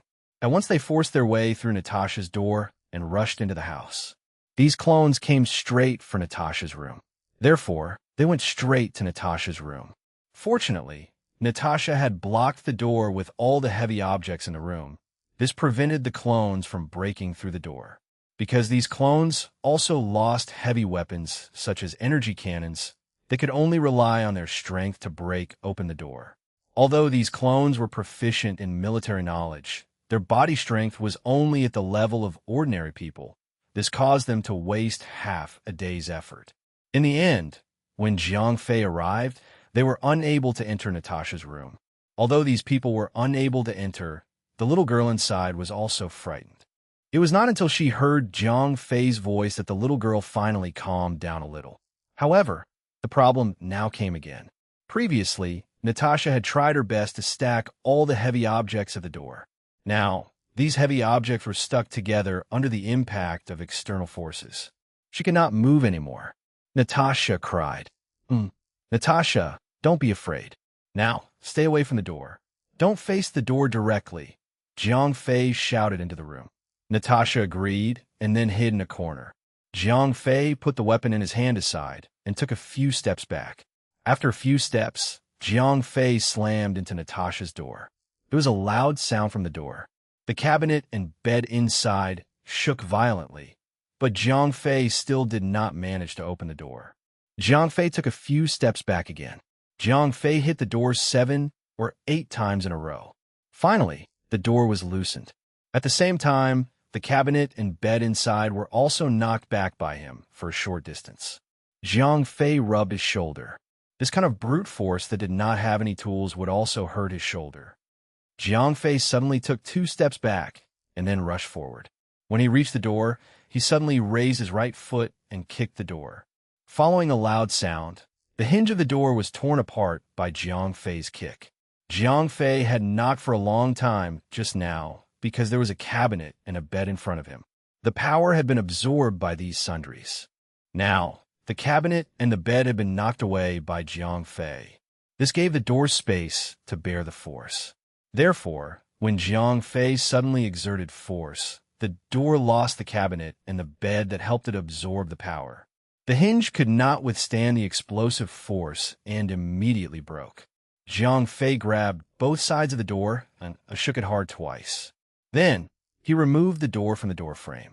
Without the door's obstruction, the cabinets and sofas were no longer there. Jiang Fei casually pushed the obstacles aside. Upon seeing Jiang Fei, Natasha immediately rushed over and jumped into Jiang Fei's arms. Jiang Fei kept comforting Natasha. Sobi, sobi, sobi. Natasha cried loudly in Jiang Fei's arms, as if she wanted to vent all the fear and grievance in her heart. Don't be afraid, don't be afraid. Jiang Fei patted Natasha's little head and comforted her. Although Jiang Fei was constantly in danger, Natasha was still a little girl who was only about 10 years old. After experiencing all this, how could she not be afraid? How could she recover in a short time? As she cried and cried, Natasha was tired. Then, the little girl fell asleep in Jiang Fei's arms. Sigh. Jiang Fei sighed. How old was Natasha? How could she experience such a thing? Jiang Fei found a place to sit down. Then, he hugged Natasha and let her sleep comfortably in his arms. Time passed by slowly. There was the roar of a mech outside Natasha's house. However, the mech did not attack Natasha's house because the purpose of the military and police force was to drive away the police force. They did not want to destroy the city. Therefore, they would not attack a house unless they were attacked. The mech passed by quickly. However, a small team of military police followed behind them and entered Natasha's house. The infrared shows that there are 2 people here. They are upstairs. Their identities are unknown. The conversation between the military police and Jiang Fei entered his ears. Jiang Fei frowned. However, he did not pick up the weapon at the door. We have found bodies. The bodies are combat personnel. The bodies have been identified. They belong to the clone army of the sheriff. Soon, the bodies were discovered. Moreover, the identities of the bodies were also very easy to identify. After all, these clones did not have an identity code. As long as they lifted the clothes on their arms, they could be seen at a glance. People inside, listen up. At this time, 5 military police officers came to Natasha's door. Jiang Fei shushed outside and said in a low voice, "My sister is asleep." Be gentle. I don't have any weapons.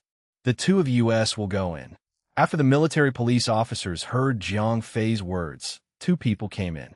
Although Jiang Fei claimed that he did not have any weapons, they would not believe him easily. When the two military police officers came in with their weapons, they found Jiang Fei holding Natasha. The leading military officer said as he pointed his gun at Jiang Fei. Jiang Fei's movements were very slow.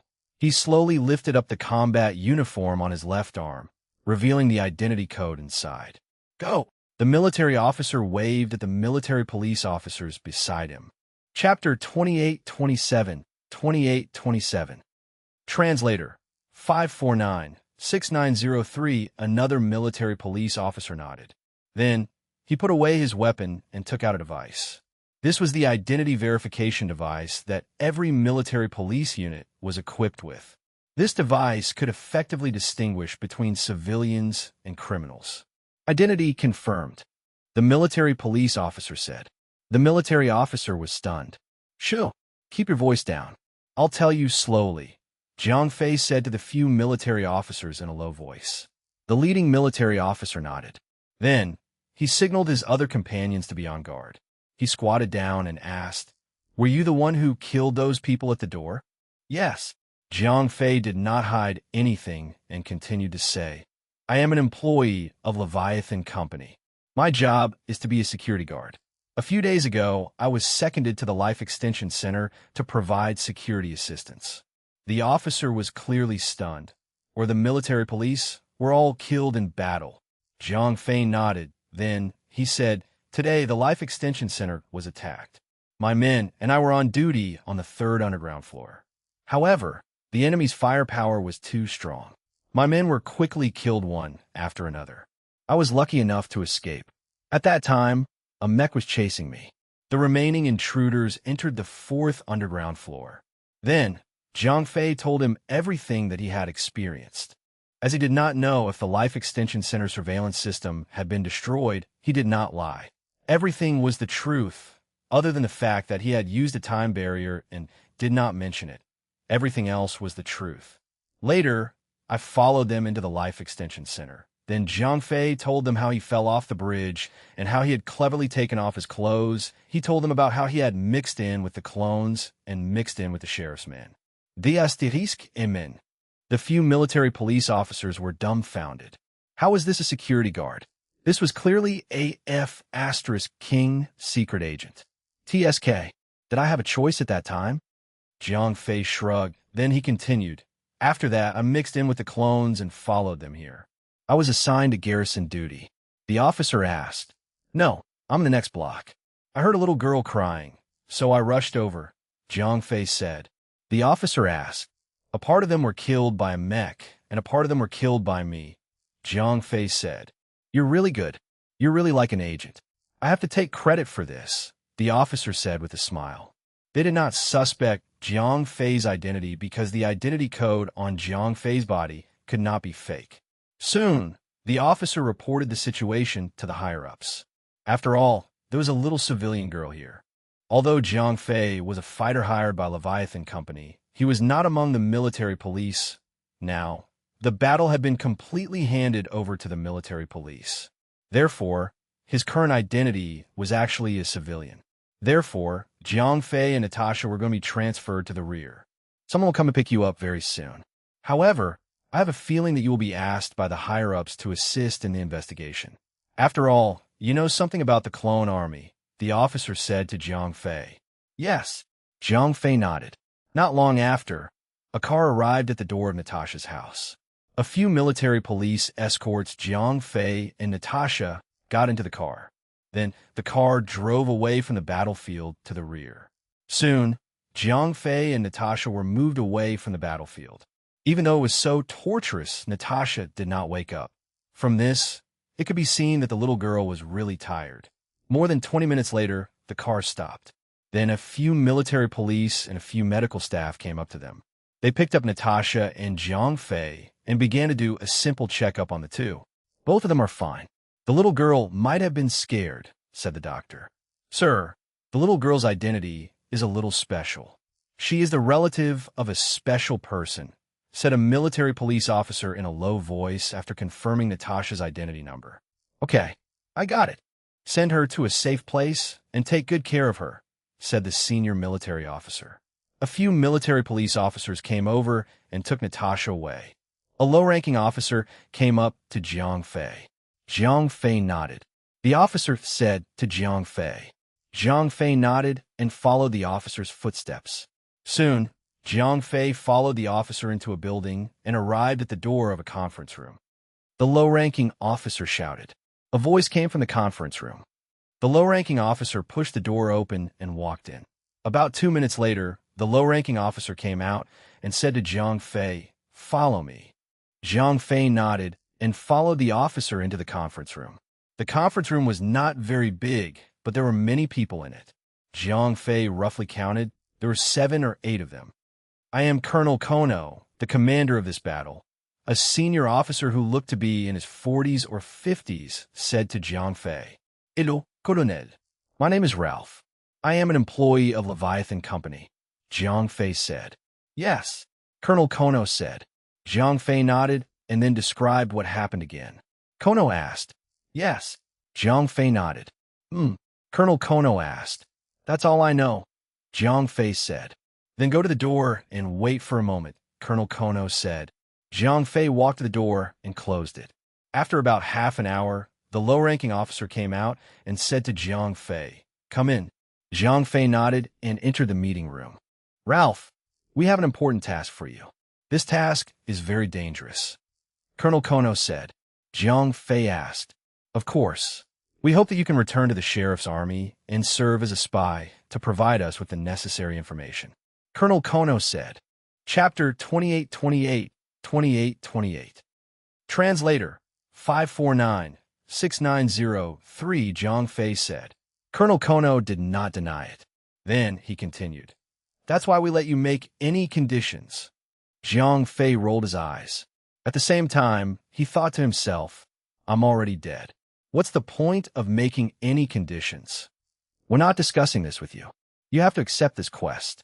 If you refuse, then we can only resort to wartime military law," Colonel Kono said to Jiang Fei. Jiang Fei rolled his eyes again. Colonel Kono's lips curled into a sly smile. Then he stood up and announced, "Poor Ralph, I hereby recruit you as the 1st Regiment Commander of the Advance Army. Your rank is Major. F***CK. Jiang Fei scolded loudly. This was too F***king shameless. Kono came in front of Jiang Fei and put a major epaulet on his arm. Jiang Fei was completely speechless. In life, there are times when there are no choices. However, in order for you to better carry out the mission without any worries, we have asked you to offer any conditions," Colonel Kono said. Jiang Fei really did not know what to say. These people were obviously forcing him to go back as a spy. However, they were afraid that Jiang Fei would completely rely on the sheriff when he went back. Therefore, they offered some benefits and wanted to rope him in. However, Jiang Fei was now under a low roof. He could not lower his head. Otherwise, he would immediately be declared a deserter. According to wartime military law, he would be killed on the spot. Even if Jiang Fei had some skills to protect himself, even if he managed to escape from the encirclement of the army, with the crime of deserter, he would have no place in the Gamma Dimension anymore. Getting close to the development team, that was even more impossible. Therefore, this was the only option that Jiang Fei had in front of him. Of course, Jiang Fei would not take such a risk for nothing. Since the other party had asked him to make a condition, he naturally had to ask for more. Otherwise, not only would the other party not think that Jiang Fei was patriotic and humble, they would even think that he had other plans. They were even more worried about him. Jiang Fei said, "Colonel Kono nodded." Jiang Fei continued. Kono nodded. Jiang Fei's conditions were not excessive. After all, he was going to do a very risky business. Jiang Fei said again, "Money is not a problem." Kono asked. Jiang Fei said. The few military officers beside him could not help but laugh. In their hearts, they all cursed Jiang Fei for being a country bumpkin. At this point in time, he still did not know that he was asking for a lot of money. They actually only asked for the position of the head of security. Coronel Cononoded. Although Leviathan Company was a private company, this company had a lot of cooperation with the military and police. It was only a small position of the head of security. Leviathan Company would not give them face. All right, Jiang Fei nodded. Kono nodded and asked someone to bring over a gun-like item. Jiang Fei saw that Kono was going to shoot him in the neck with the gun. He immediately gave up. This is a GPS and a sound acquisition device. We can keep track of your location at any time and contact you at any time, Kono explained. Don't. Jiang Fei refused flatly. Kono asked, if I keep this thing in my pocket, I can throw it away if the sheriff and the others have something to check. If they hit me in the neck, what should I do? Jiang Fei rolled his eyes. Kono asked, nonsense. I came here with you because I did not intend to go back. If I had known that I would go back, I would not have come here with you to waste time. It has been almost an hour and a half. I have been missing for so long. Jiang Fei rolled his eyes and said, Kono thought for a moment and gave up on planting such a device in Jiang Fei. Jiang Fei heaved a sigh of relief. He did not want anyone to monitor him at all times. Moreover, he still had no way of getting rid of it. Kono handed Jiang Fei an item that was about the size of a lighter. Jiang Fei asked, this thing does not usually send signals. When you have important information, you can press this button. It will send your current coordinates to us. Kono said, are you sure that it does not send signals normally? I am working for you. Don't hurt me. Jiang Fei confirmed. Kono nodded. This thing really did not send signals automatically. Jiang Fei took the thing with him. All right, we will send someone to send you back now, said Colonel Kono. Jiang Fei nodded and followed the young officer out of the meeting room. Soon, a car stopped at the door. Then, Jiang Fei took the car and returned to the vicinity of Crystal Street. At this time, the battle was still ongoing. The military and police officers were using their advantage and firepower to continuously reduce the range of activity of the clones. They were trying to drive the security officers out of the city through the gap. All right, that's it, Jiang Fei said to the driver. The driver said to Jiang Fei. Jiang Fei smiled at the driver and got out of the car. After getting out of the car, Jiang Fei jogged and entered one of the streets. Then, he quickly ran in the direction of the clones. Hey! Very soon, Jiang Fei encountered a group of clones. Because he was dressed like these clones, the other party did not immediately shoot him. I'm from Born's party, Jiang Fei said. Born was the name of the clone warrior of the party he belonged to. Born's party? The clone warrior leading the group asked. Jiang Fei said. The leading clone warrior was stunned. Yes, he was killed by the mech explosion, Jiang Fei said. The leading clone warrior sighed. Too many clones have been killed by the mech explosion. Chapter 2829, 2829. Translator, 549-6903. All right then. The clone warrior nodded and accepted Jiang Fei into his team. Jiang Fei observed briefly. The new team he had just joined was not full.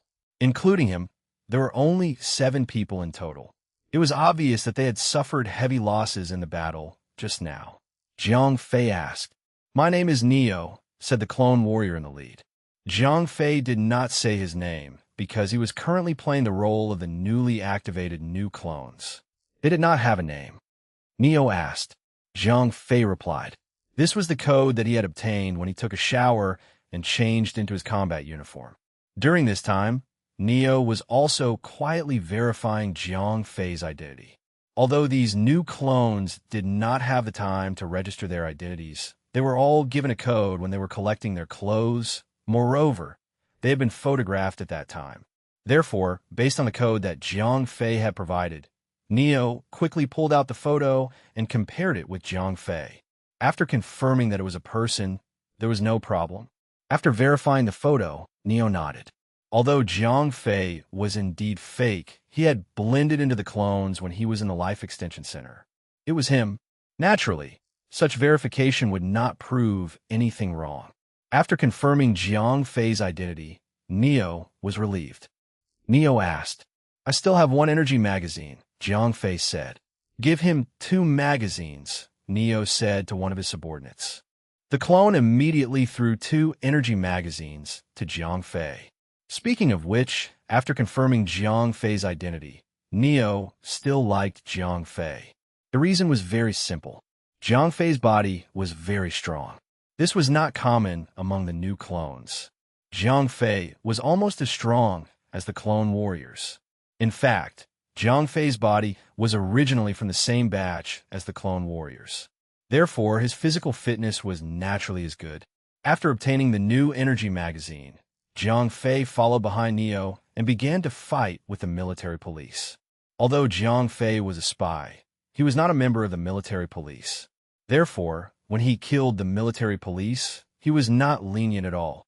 This way, he would be even more seamless as a spy. Their biggest difficulty was not to play their own role. Instead, it was to kill their former comrades in battle without mercy. This was the hardest thing to do. However, for Jiang Fei, he had no such worries. As a person from the three-dimensional world, Jiang Fei could kill anyone in the entire gamma space without mercy except for Natasha, who was his friend. After completing one of the assassination missions, Neo said to his clones. At this time, 2 more of his clones had died. Including Jiang Fei, there were only 5 left. The other clones, including Jiang Fei, did not say anything. They followed behind Neo and began to retreat. This time, Neo did not change his position. Instead, he retreated all the way back. One of the clones asked, "I have received orders from a sheriff. The enemy's attack is too fierce. We need to avoid the enemy's attack," said Neo. Jiang Fei nodded in his heart. Then, he followed Neo and quickly retreated to the back. Soon, Jiang Fei and the rest met up with a large number of clone squads. As more and more people gathered, Jiang Fei saw the magistrate and Lena again. When he was in front of the magistrate and the rest, Jiang Fei roughly counted the number of clones. There were about 9,000 of them. It seemed that the military and police were really fierce in their attacks. It caused the clone warriors under the magistrate to suffer thousands of casualties. Of course, the magistrate was not the only one who suffered losses. The military police also suffered heavy losses.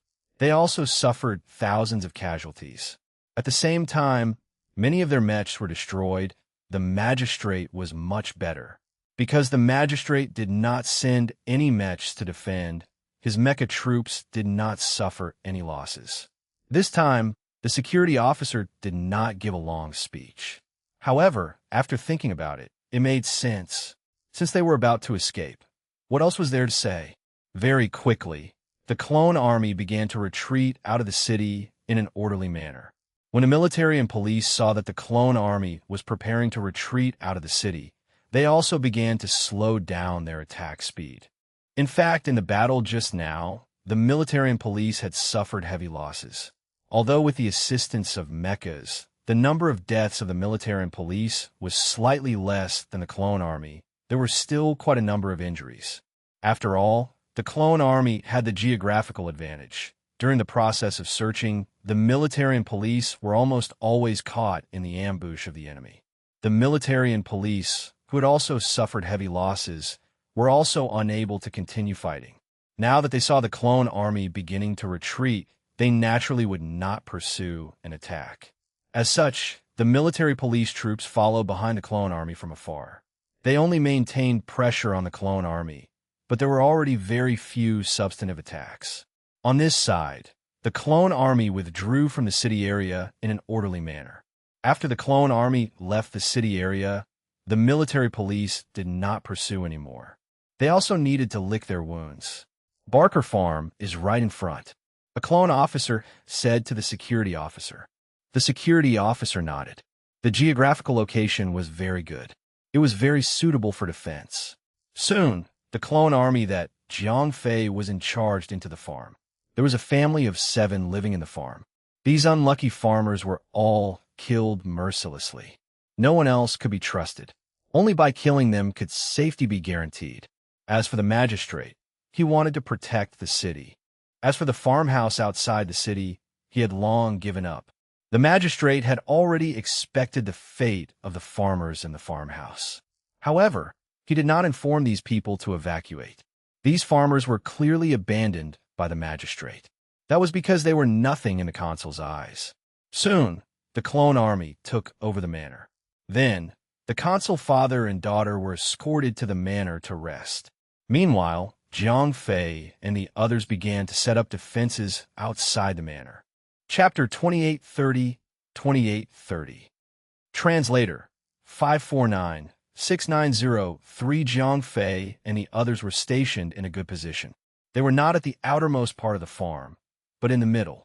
There were also a few big trees, a small stream, and a sheep pen. "Captain Neo, can we eat something?" a clone recruit asked Neo. Since the beginning of the clone's activation, they had not had any food. Neo hesitated for a moment and eventually shook his head and refused. "Everyone drink some water first," Neo said to the few recruits under him. The few clone recruits were a little disappointed. They went to the stream to get some water to drink, but there was nothing they could do about the food. After about half an hour, a few clone warriors came to Jiang Fei's defense area and chased away the sheep. Not a single one was left behind. These sheep were meant for the sheriff and the higher-level clone warriors to enjoy. Not to mention the recruits like Jiang Fei and the others. Even Neo did not have a share. Soon, smoke rose from the distant manor. After a while, the smell of roasted meat drifted out.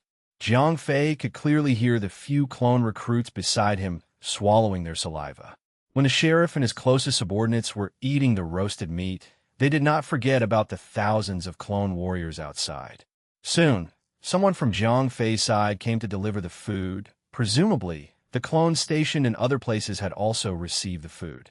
However, compared to the sheriff's roasted meat, Jiang Fei's food was much worse. This was a porridge made from some unknown grain. However, the amount of grain stored here was only enough for a few thousand people. Therefore, there was no other way. The porridge had to be made a little thinner. Only then would everyone be full. There was not enough food, not to mention cutlery. No farm would prepare thousands of bowls unless the farm was a porcelain kiln. In the place where Jiang Fei and the rest were, it was obviously not a porcelain kiln. Therefore, cutlery did not exist. The few clone recruits took off their helmets one by one. Then, the clone who delivered the food took out a horse spoon and gave each of them half a helmet. Neo, the clone warrior, was treated slightly better than Jiang Fei and the others. Other than the porridge with half a helmet, he was also given a steamed bun. However, this steamed bun was dark and looked very hard. "The conditions are difficult. Everyone, make do with it," Neo said to his soldiers. At this time, the clones that delivered the food had already left. They had to go to the next defense area to deliver the porridge. The other clones actually had smiles on their faces, because when all the clones were activated, they were injected with the consciousness of absolute loyalty to the sheriff. Therefore, no matter how bad the food was or how difficult the conditions were, these clones were willing to do it. This subconscious ideology was already like a kind of faith. It made them worship the sheriff as if the sheriff was their god. Under such circumstances, the sheriff naturally didn't need to put on a show of eating and sleeping together. They could only drink the gruel that was difficult to swallow. After that, no one on the open grassland had a piece of cloth to block the cold wind. On the other side, Jiang Fei put the helmet in front of his nose. A pungent smell immediately rushed up, causing Jiang Fei to immediately keep the helmet away from his head. The grains in the gruel were the feed for the livestock. There might be some potions or other things mixed in it to prevent livestock from living. Unlike the other clones, Jiang Fei's mind was very flexible. When he was stationed in the city, the other clones were carefully watching the streets. Jiang Fei quietly walked to the kitchen. Then he filled his stomach. Therefore, the new clone recruits were already very hungry. Naturally, they could not care less. In addition, they had a blind admiration for the sheriff. Therefore, even if they were to eat slops, they would still find it sweet. However, Jiang Fei was different. Firstly, he was not brainwashed. Secondly, he was not that hungry. Therefore, he really could not swallow the helmet porridge. Asked Neo, "I'm not very hungry. When I was stationed in the city, I saw that there was food in the kitchens of those houses. So, I ate it." Jiang Fei did not lie. Initially, everyone felt good eating the disgusting porridge. However, When Zhang Fei said that, everyone suddenly felt that they were at a disadvantage. Zhang Fei's actions were not against any rules in the eyes of the clones. However, everyone's thinking was not as flexible as his. Therefore, no one thought that it would be impossible to go back and look for food now. Therefore, everyone was filled with regret. A female clone asked, "To be honest, even though this gruel was disgusting, it was not enough. Therefore, it was really not enough to fill their stomachs." Zhang Fei handed the helmet over. He really could not finish it. The porridge was terrible, but he had been wearing the helmet for a whole day. It was filled with the smell of sweat. Then he mixed the porridge with animal feed that was filled with antibiotics and hormones. This thing was really not something that an ordinary person could swallow. Although it was difficult for Zhang Fei to swallow the porridge, when he handed the helmet over, his companions immediately snatched it over. Then, in the blink of an eye, they divided it up completely. Even the inside of the helmet had been licked. There was nothing that could be done. These clones had been fighting for a whole day. Although they were clones, they were not robots after all. The intense consumption of the day had made everyone hungry to death. The half-helmet gruel did not care at all. After the gruel was finished, the clone warriors could be considered to have finished their dinner. Although everyone had not eaten their fill, that was all they could do. Zhang Fei sighed. Based on the current situation, if the sheriff could not quickly take back the city or find a stable supply channel, they would not be able to win the coup. Even if they wanted to survive, it would be difficult. The night passed very quickly. That night, Zhang Fei and the other clones in the team took turns to be on duty. When they arrived at the farm, it was already midnight. Therefore, they did not sleep for long before the sun rose. When the sun rose, Zhang Fei and the others opened their eyes. Almost all of them were greeted by the sound of their stomachs growling. Chapter 2831. 2831. Translator 549-6903. After a night of half sleeping and half squinting, Zhang Fei was hungry. Even so, he did not regret giving up on the half-helmet porridge from last night. "Everyone, cheer up." Neo cheered up. Zhang Fei's teammates immediately shouted. However, when they took the lead, the entire manor was filled with cheers of "Long live the sheriff." These brainwashed clones had become obsessed with the worship of the magistrate. However, the magistrate did not seem to be happy at the moment. He was originally sleeping soundly, but he was awakened by the waves of cheers. "Magistrate, they're expressing their respect for you." A trusted aide of the magistrate came over and said. He was also a clone warrior named LitRPG. However, he was activated earlier. It was even earlier than Zhang Fei's carrier. Therefore, the sheriff trusted him deeply. Forget it. The sheriff waved his hand. He only had these clone troops in his hands now. Therefore, he could not punish them at all. Asked LitRPG. The sheriff thought for a moment and said to LitRPG, "After breakfast today, we will head east. We will go around the edge of the city and arrive at District D5. LitRPG asked, "Yes. After occupying the industrial district, we can occupy the arsenal there." The sheriff said, in fact, what his clone soldiers lacked the most was not weapons, but food. However, the sheriff clearly did not consider this point. As the saying goes, but determines the brain. The identity of the sheriff determined that he valued military power more. Even if his subordinates were hungry, his first consideration was to replenish their weapons. Of course, there was another reason. The sheriff had never lacked food. He ate well, so naturally, he would not understand the hunger of the clones. LaCroix did not refute the sheriff's decision. He had been instilled with the idea that he was absolutely loyal to the sheriff and would not question any of the sheriff's orders. Soon, Zhang Fei and the others received their breakfast. It was still half-helmet porridge. However, the porridge this time was slightly stronger than last night. At least, there was no pungent smell, perhaps because it was dark last night. The clones who were cooking the porridge took the wrong ingredients and poured the livestock's feed into the porridge. Of course, perhaps Zhang Fei and the rest were lucky this morning and were given the normal porridge. The other unlucky clones drank the porridge made from the feed. However, all of this was no longer important. Zhang Fei held the half-helmet porridge in his hand. Although it smelled a little sweaty, it was impossible for him to not have food in his stomach. Therefore, He pinched his nose and drank the porridge. The other clones were initially staring at Jiang Fei, thinking that he would give up on the porridge. However, they did not expect Jiang Fei to raise his neck and drink it. Therefore, everyone could not help but feel a little disappointed. After drinking the porridge, the clone army set off. They had to go around the edge of the city to the D5 industrial area.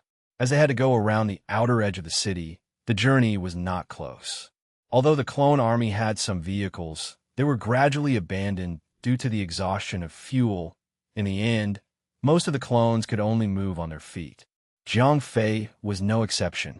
Damn it, what's my purpose in sneaking in? I can't get close to the sheriff.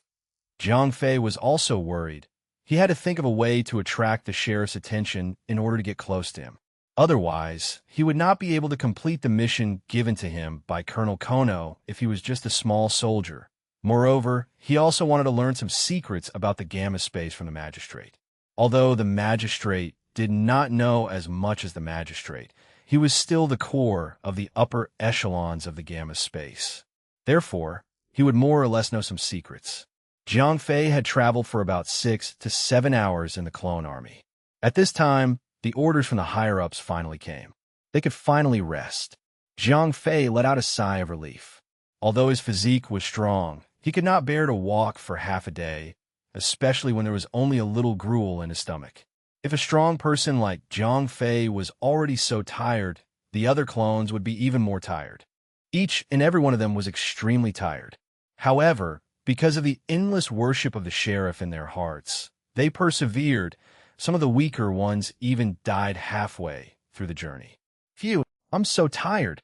But for the great cause of the sheriff, everything is worth it. That's right. Long live the sheriff.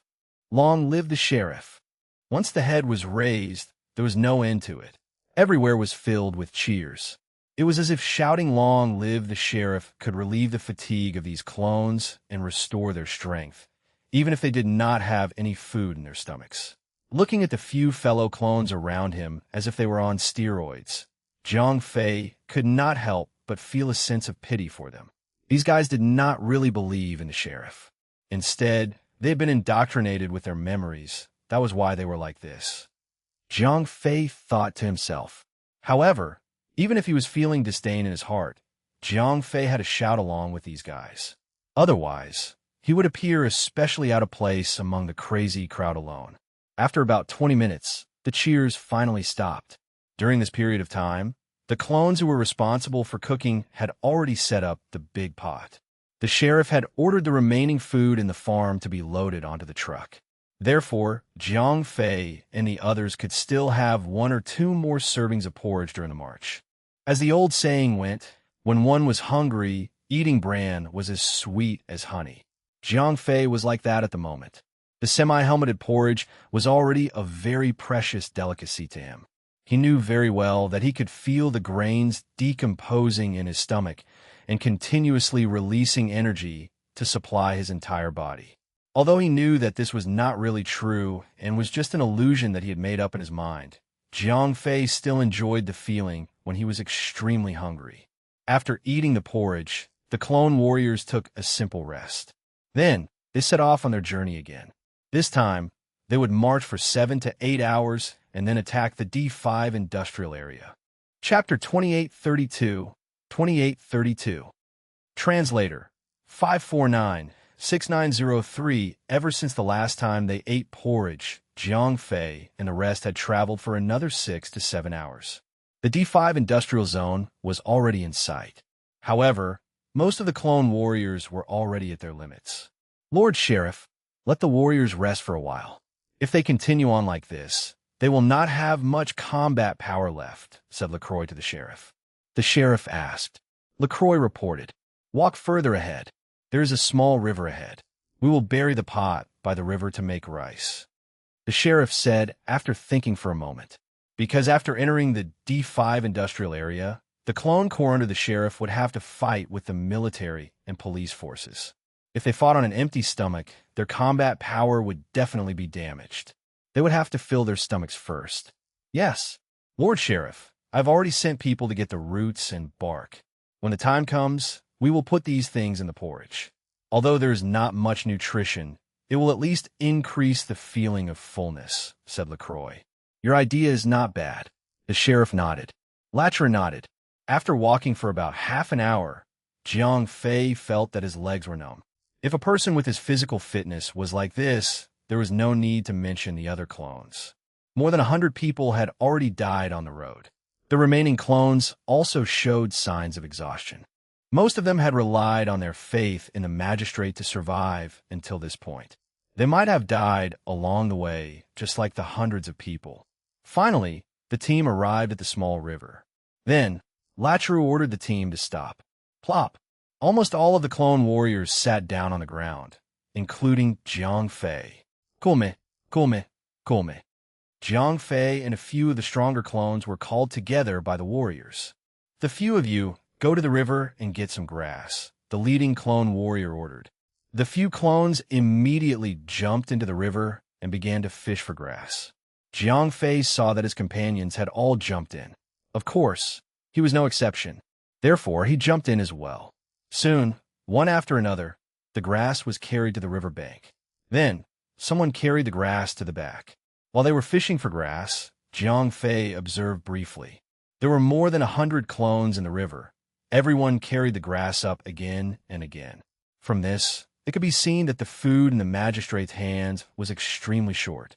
After almost everyone had fished up more than a dozen of the grass, Jiang Fei and the rest were allowed to go ashore. After another half an hour, the clone warriors who delivered the food came over with large buckets. This time, Jiang Fei and the rest were given a full head of helmet porridge. Moreover, the ingredients used in this porridge were very abundant. However, most of the porridge was made of grass and tree bark. When he put the helmet to his mouth, a fishy smell assaulted his nostrils. Of course, this was different from the freshness of the fish soup. This was just the fishy smell of grass. Jiang Fei sighed. He was so hungry that his chest was pressed against his back. Therefore, he did not say anything. No matter how bad it was, he had to eat it. The other clone warriors were the same. This grass porridge was definitely not delicious. It could even be said that it was difficult to swallow. However, one could not resist the word hungry, so everyone began to gulp down the porridge. With a helmet of porridge, the clone warriors became a little more energetic. Although the porridge could only provide limited nutrition, at least there was food in their stomachs. Everyone was not anxious anymore. If you want to drink, there's more. The clone warriors who were carrying the porridge barrels came back. I want it. I want it too. Everyone, including Jiang Fei, asked for another helmet, even though the grass porridge smelled fishy and tasted terrible. After resting for an hour, everyone drank a mouthful of warm porridge. The clone warriors had recovered a little. Although everyone was still very tired, they were no longer the same as before. They looked like they were half dead. After resting for about half an hour, the clone army set off again under the command of LaCroix. After moving forward for more than an hour, Jiang Fei and the others finally arrived at the outer perimeter of the D5 industrial area. At that moment, the outer perimeter of the D5 industrial area had already been set up with various defensive fortifications. The clone army was so large. As long as the military and police were not blind, how could they not be able to grasp the position of the clones? Therefore, the consul had long known that the sheriff was going to attack the D5 industrial area. They had already set up a defense here in advance. Previously, the consul was unwilling to fight the sheriff because he was afraid that the war would destroy the city and destroy important facilities. Now that the sheriff's army had been forced out of the city, they wanted to attack the city again. Of course, the consul could not agree.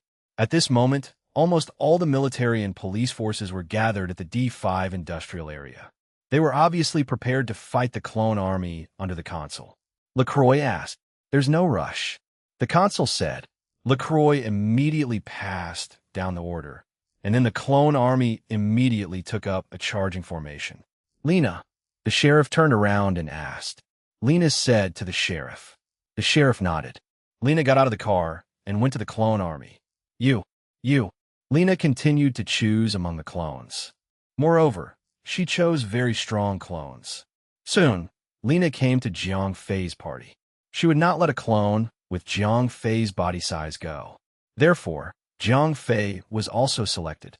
The clones that were selected by Lina were quickly gathered together. Jiang Fei counted them briefly. There were about 100 of them in total.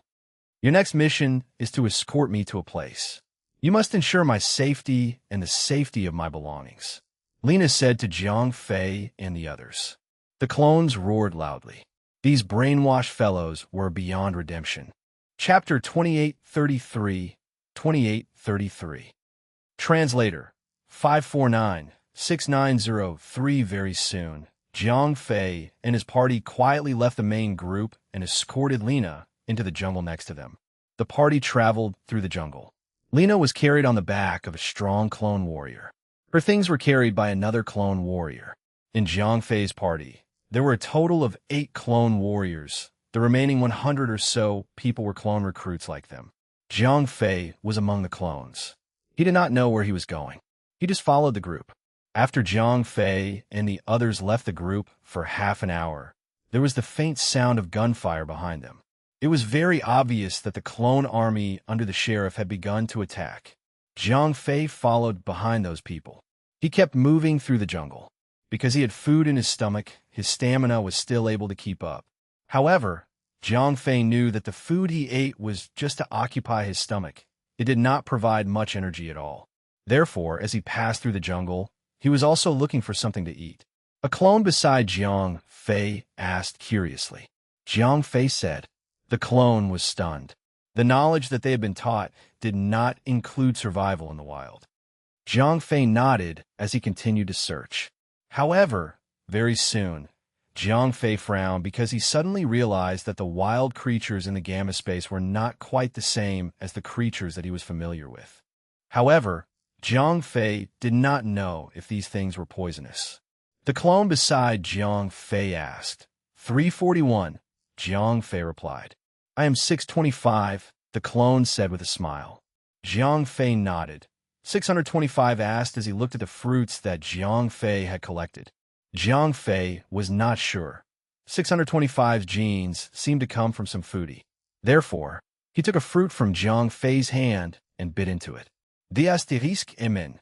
Before Jiang Fei could finish his sentence, 625 had already finished eating the fruit. 625 smiled. Jiang Fei sighed. However, 625 had already eaten it. He could only wait quietly. After walking for a while, 625 did not seem to notice anything unusual. He pointed at the fruit in Jiang Fei's hand and said, Give me another one. Jiang Fei hesitated for a moment and gave another one to 625. He finished it in 2 or 3 bites. Very soon, Jiang Fei found another fruit tree in front of him. It was the same kind of fruit as before. However, this time, Jiang Fei made a new discovery. He found a few wormholes on one of the fruits. He found a few plump flesh worms inside. Jiang Fei nodded. It had been more than an hour since 625 had eaten the first fruit. He did not show any signs of abnormality. That further proved that the fruit was not poisonous. 625 laughed happily. Then, he picked a few more fruits from the tree. The clone warrior in front of them turned around and roared. At this time, Jiang Fei and 625 were already at the back of the team. 625 and Jiang Fei said almost at the same time. The clone warrior roared. Jiang Fei and 625 took a few steps forward and followed the team in front. After that, during the march, Jiang Fei and 625 had collected many of these fruits. Although these fruits were ugly, they tasted very good and were very sweet. And sweet meant sugar, which meant energy. Therefore, these fruits were undoubtedly the best source of food. Jiang Fei and 625 ate quite a lot of them. Jiang Fei did not tell anyone about the fruits because he was not brainwashed. He had his own selfish motives. However, 625 did not know why, but he instinctively kept this secret. No one paid any attention to them. The clones maintained a non-participating but non-snitching attitude. This surprised Jiang Fei a little. In fact, these clones were all normal people with self-awareness. Although they were clones, they also had their own thoughts. Although they were loyal to the sheriff, They did not go against this premise. They did not have the right to betray their own companions to their superiors. Therefore, these clones were basically holding on to the attitude of not participating or reporting anything. They watched as Jiang Fei and 625 ate their fill. However, this situation did not last for long. The amount of porridge that the clones ate was really not enough. Moreover, marching in the jungle consumed a lot of stamina. Therefore, these clones quickly began to be hungry and thirsty. At this time, Jiang Fei and 625 selflessly contributed the information that they had obtained and told the other clones which kind of fruit could be eaten. Therefore, the clones began to pick the fruits and eat them. If everyone picked the fruits and ate them, this matter would not be able to be hidden. Not to mention the clone warriors who had discovered this. Even Lena had seen it. Lena called Jiang Fei and 625 over. "I've been eating it for almost 3 hours. There are no adverse reactions," 625 said. "I saw that there are bugs in this fruit." Jiang Fei said. Lena nodded. She knew that these clones had not eaten much since yesterday. Moreover, they had gone through a long journey and a jungle march. If they were not allowed to replenish their food, they would definitely not be able to walk out of the jungle. In fact, not to mention these clones, even the clone warriors who had been able to eat their fill and Lena who had eaten well were a little hungry. After all, it had been almost 5 hours since they entered the jungle. It's been like 5 hours. "Bring me 2 of them too," said Lena. Jiang Fei immediately went forward and handed over the fruits he had picked before. These 2 fruits were picked by Jiang Fei. They were really big and round. Lena nodded with satisfaction and then took the fruit. The main reason why Jiang Fei was working so hard was to attract Lena's attention. He was not interested in this chick. Jiang Fei would not have given her to Han Tianyu. Chapter 2834. 2834. Translator 549-6903. The main reason why Jiang Fei wanted to get close to Lena was to gather more information. He needed to gather more valuable information, both professionally and personally. Professionally, Jiang Fei was now a spy for the Archon. Moreover, the Archon had directly given him the rank of Major. Since he had accepted the mission, Jiang Fei had to do something. Jiang Fei also wanted to know some secrets about the Gamma space. After all, the more he knew, the easier it would be for him to act. Of course, Jiang Fei did not necessarily have to help the magistrate. If the magistrate and Lena really had a chance of winning, Jiang Fei did not mind helping them. When the time came, he would become a founding father or something. Perhaps he would have a better chance of getting close to the development team and completing his mission. However, based on the current situation, the magistrate side looked like they were in a desperate struggle. Now, it seemed that they were betting on Lena's secret operation. For the magistrate's side, it was almost impossible to force their way into the city. It was almost impossible to break into the city. Jiang Fei, who had been to the back of the Archon's army, knew very well that the sheriff's side might have a slight advantage in terms of numbers. However, in terms of heavy weapons, the clone army of the sheriff's side could not be compared to the military police's side. The other side had more than 100 mechs, but the sheriff only had around 30 of them. The difference in heavy weapons was definitely not something that a few thousand people could make up for. That was why Jiang Fei was not optimistic that the sheriff's side would win the final victory. The magistrate clearly understood his own weakness. That was why he gathered his troops.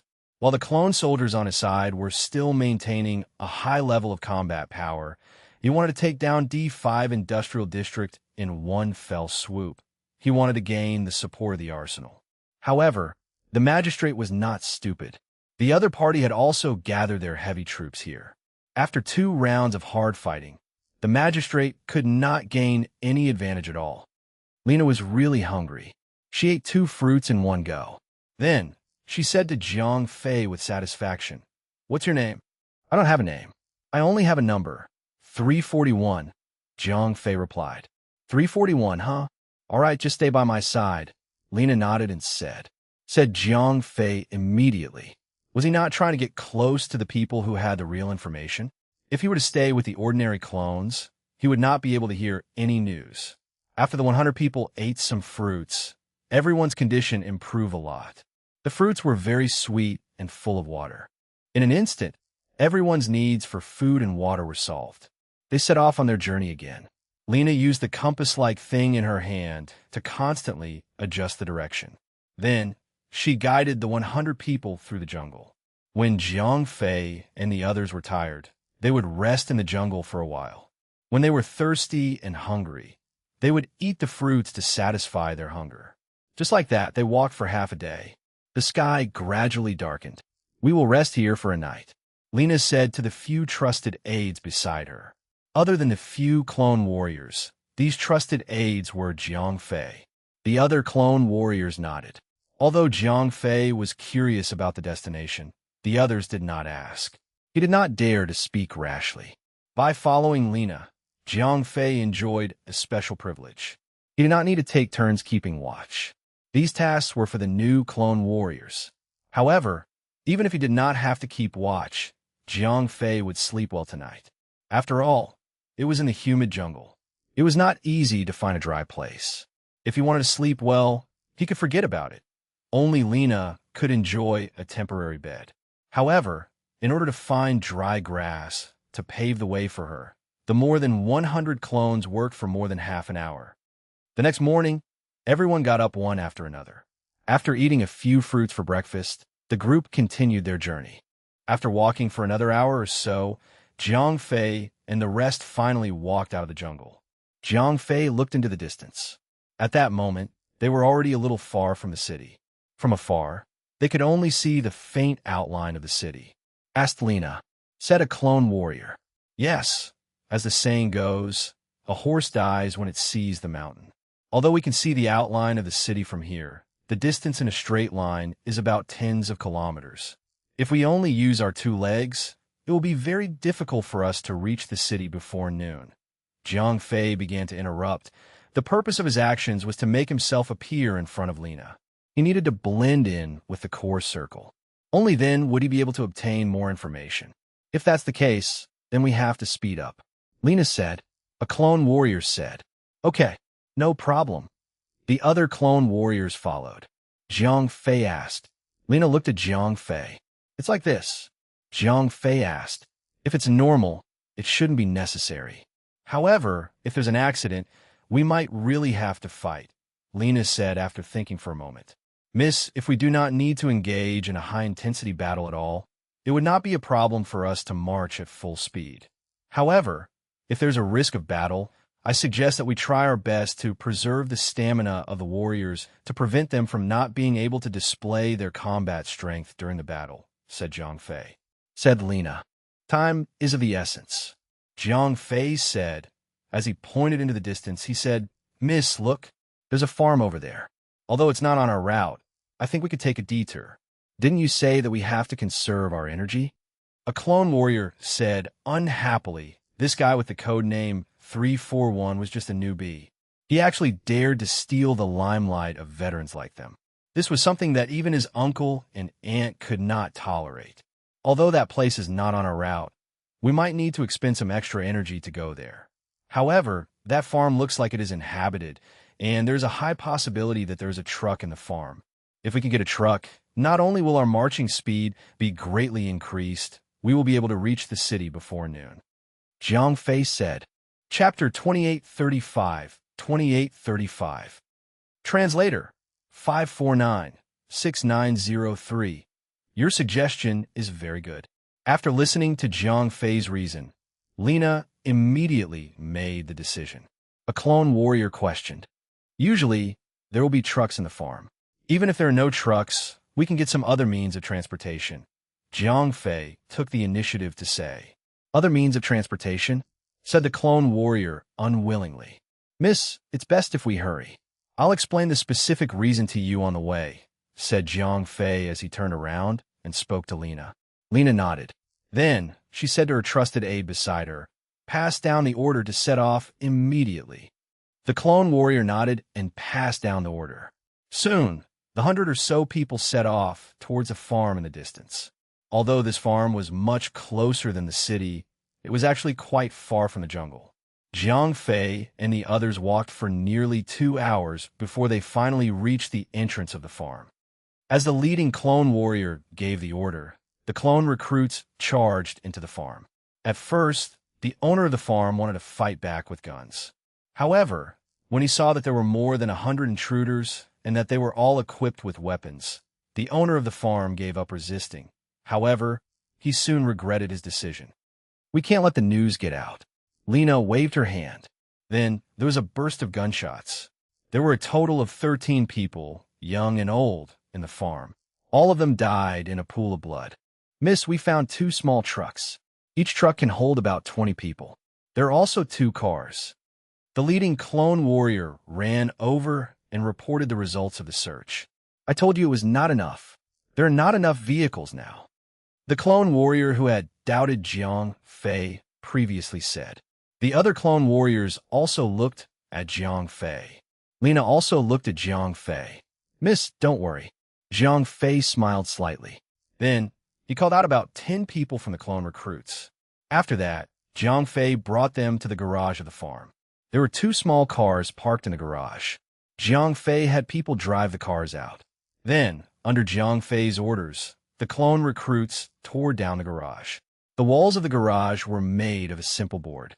Therefore, after they were taken down, the boards were still intact. Then, Jiang Fei took out the welding tools from the garage. Then, using the materials found in the garage and the farm, he roughly welded a square frame. Then, Jiang Fei dismantled a farm machine that looked like a harvester and welded its territory under the frame. Following Jiang Fei's order, the clone recruits threw the boards that had just been dismantled into the frame. A suggested small bucket was ready. Jiang Fei instructed a clone recruit to bring a truck over. Then, he hung the cart at the back of the truck. "It shouldn't be a problem for 20 people to sit in this," Jiang Fei said with satisfaction.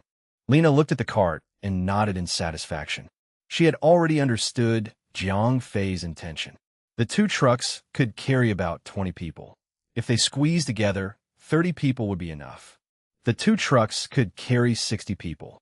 For the remaining 40 people, 2 trucks would be enough. Although the trucks did not have any damping measures, it would be very bumpy to sit on them.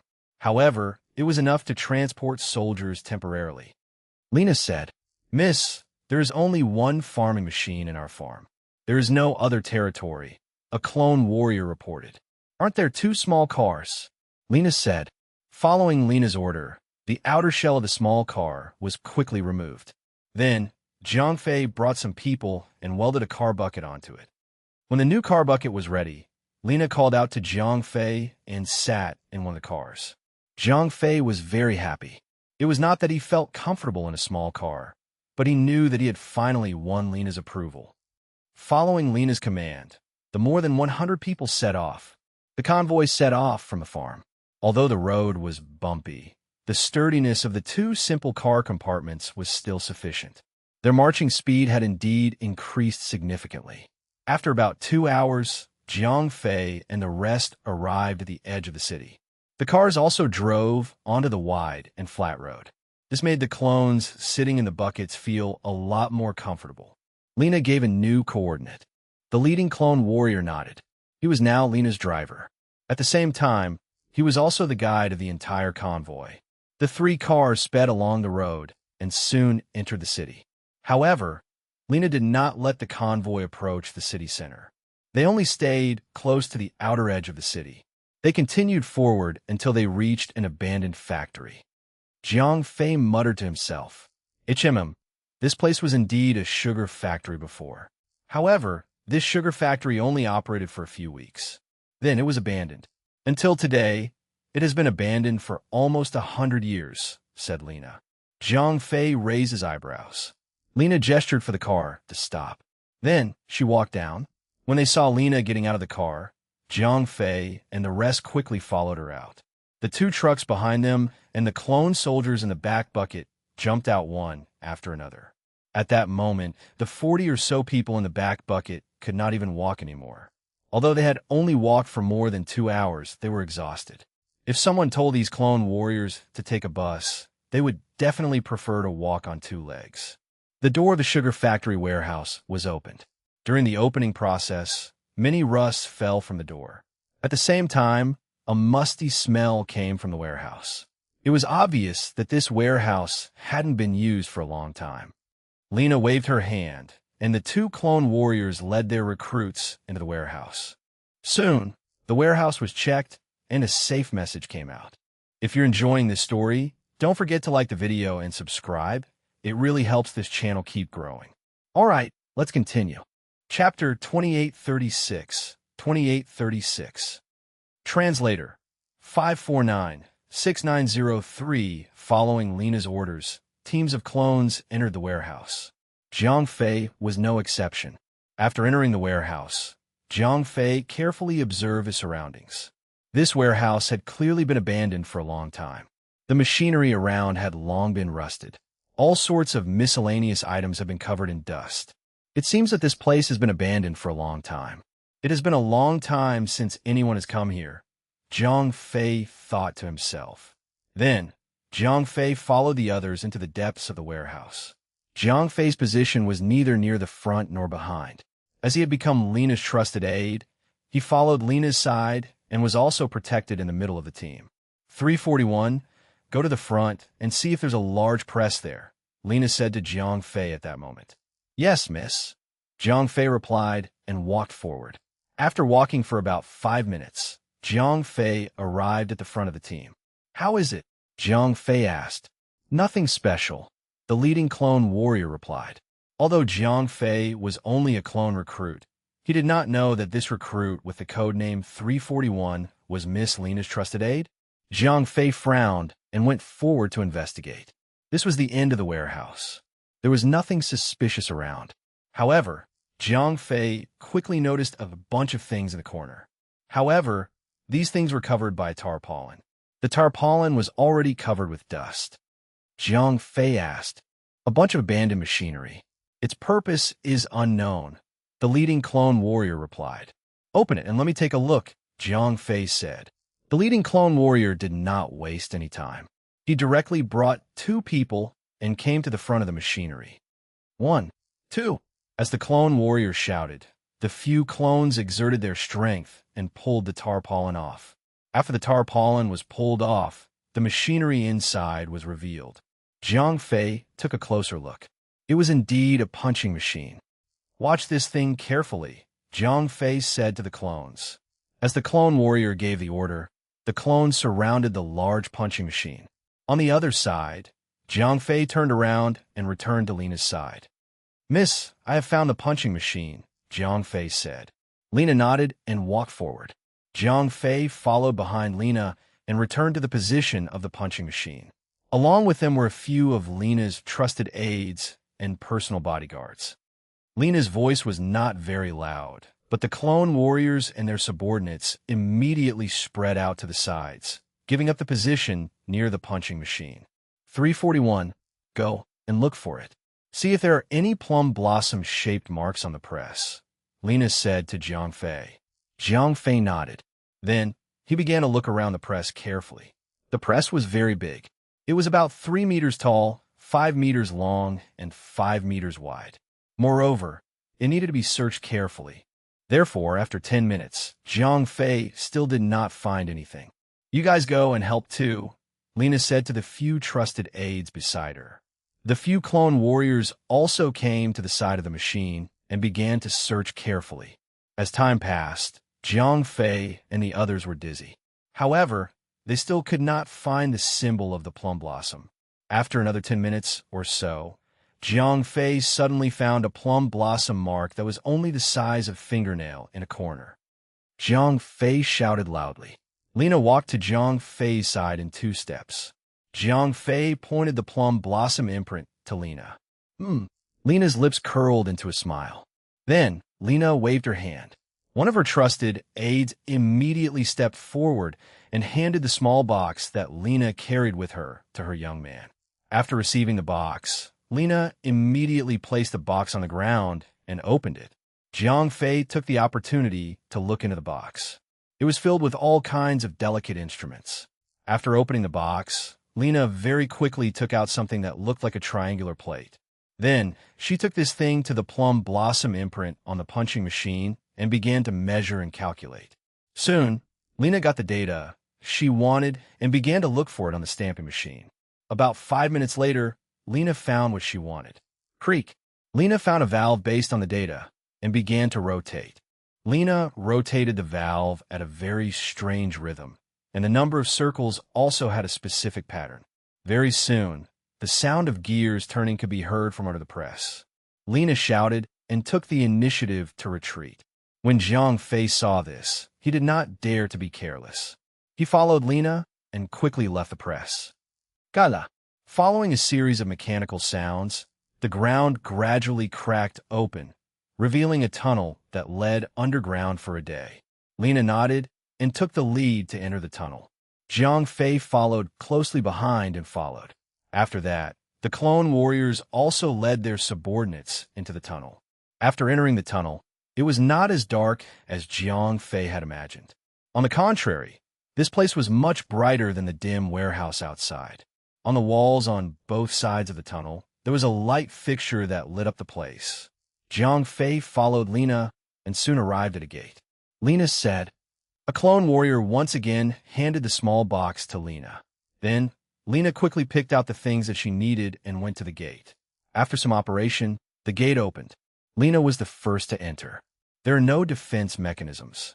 Moreover, Lena knows this place like the back of her hand. Zhang Fei guessed. After seeing Lena go through the gate, Zhang Fei hurriedly followed her in. After entering the gate, Zhang Fei found that they had arrived at a huge underground hall. It was like a huge laboratory. There were many half-finished products hanging around. However, there was no one here. It was like a dead city. It gave people a creepy feeling. You guys pick out the suitable equipment. The specific instructions are next to the equipment, said Lena, as she quickly operated the control panel. As Lena operated, the two walls of the laboratory flipped.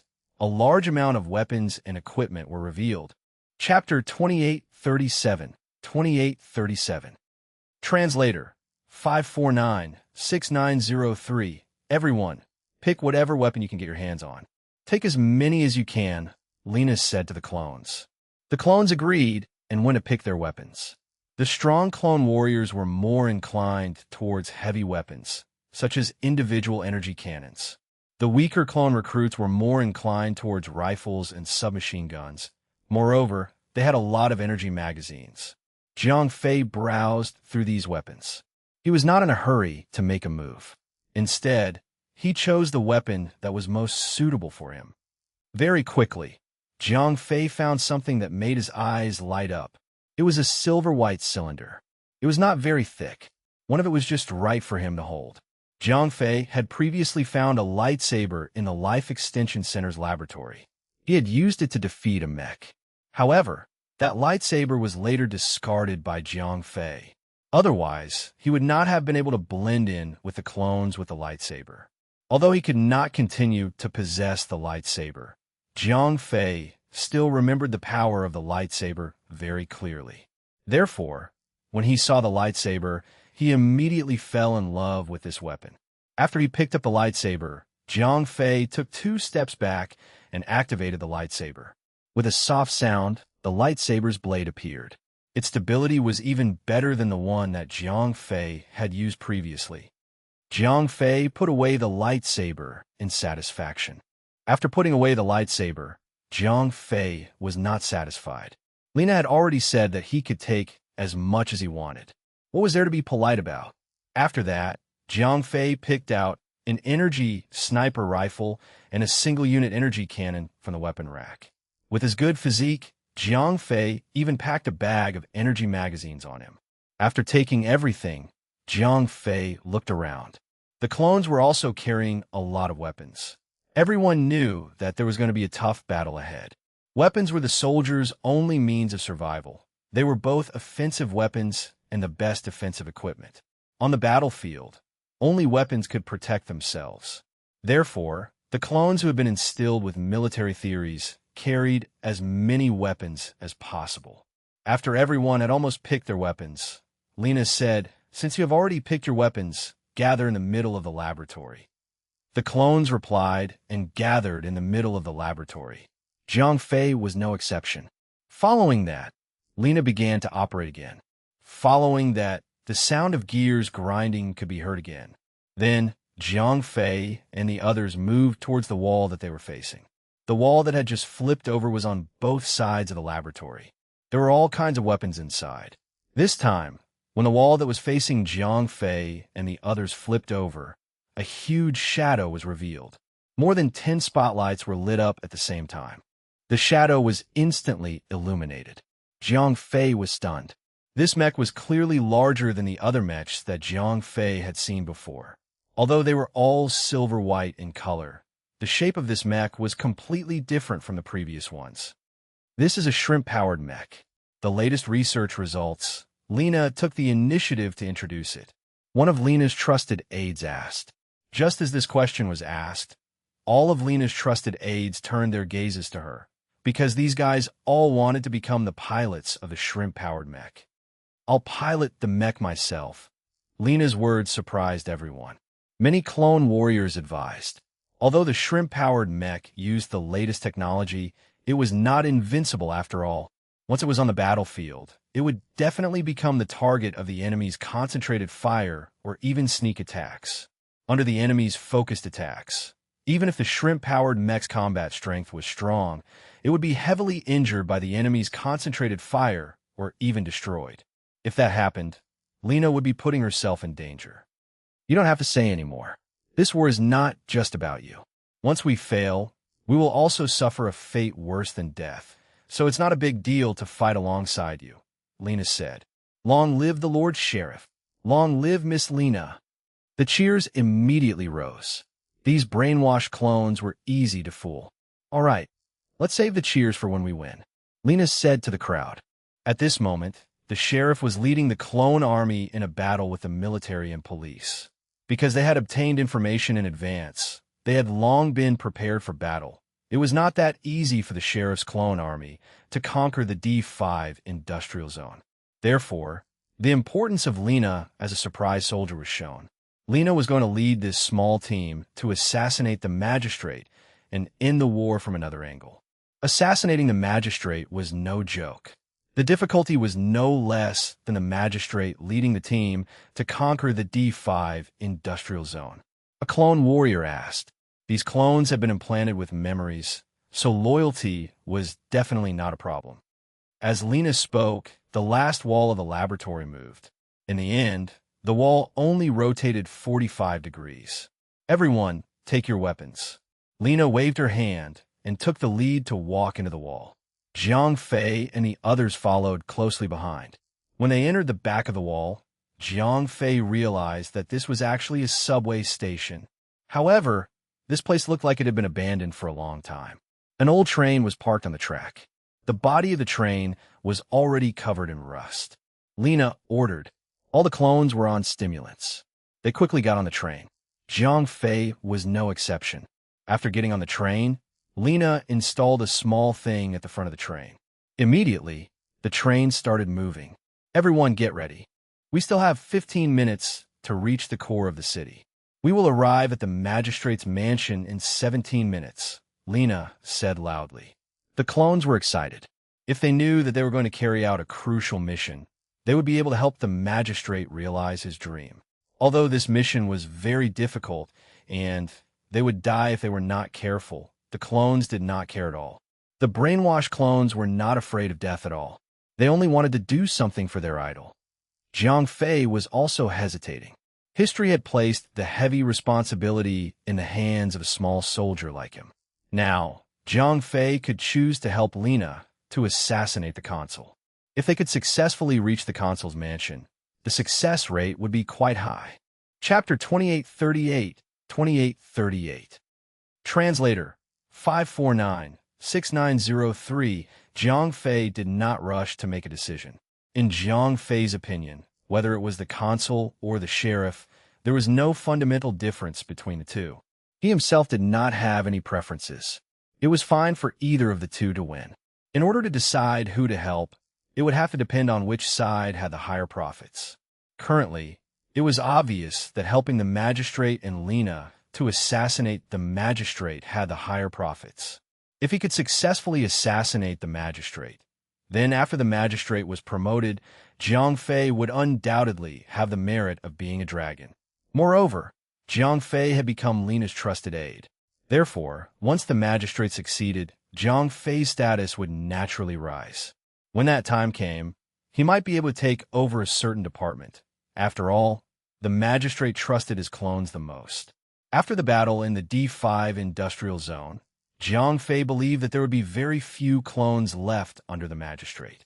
When that time came, the chances of him being able to climb to a high position would be very high.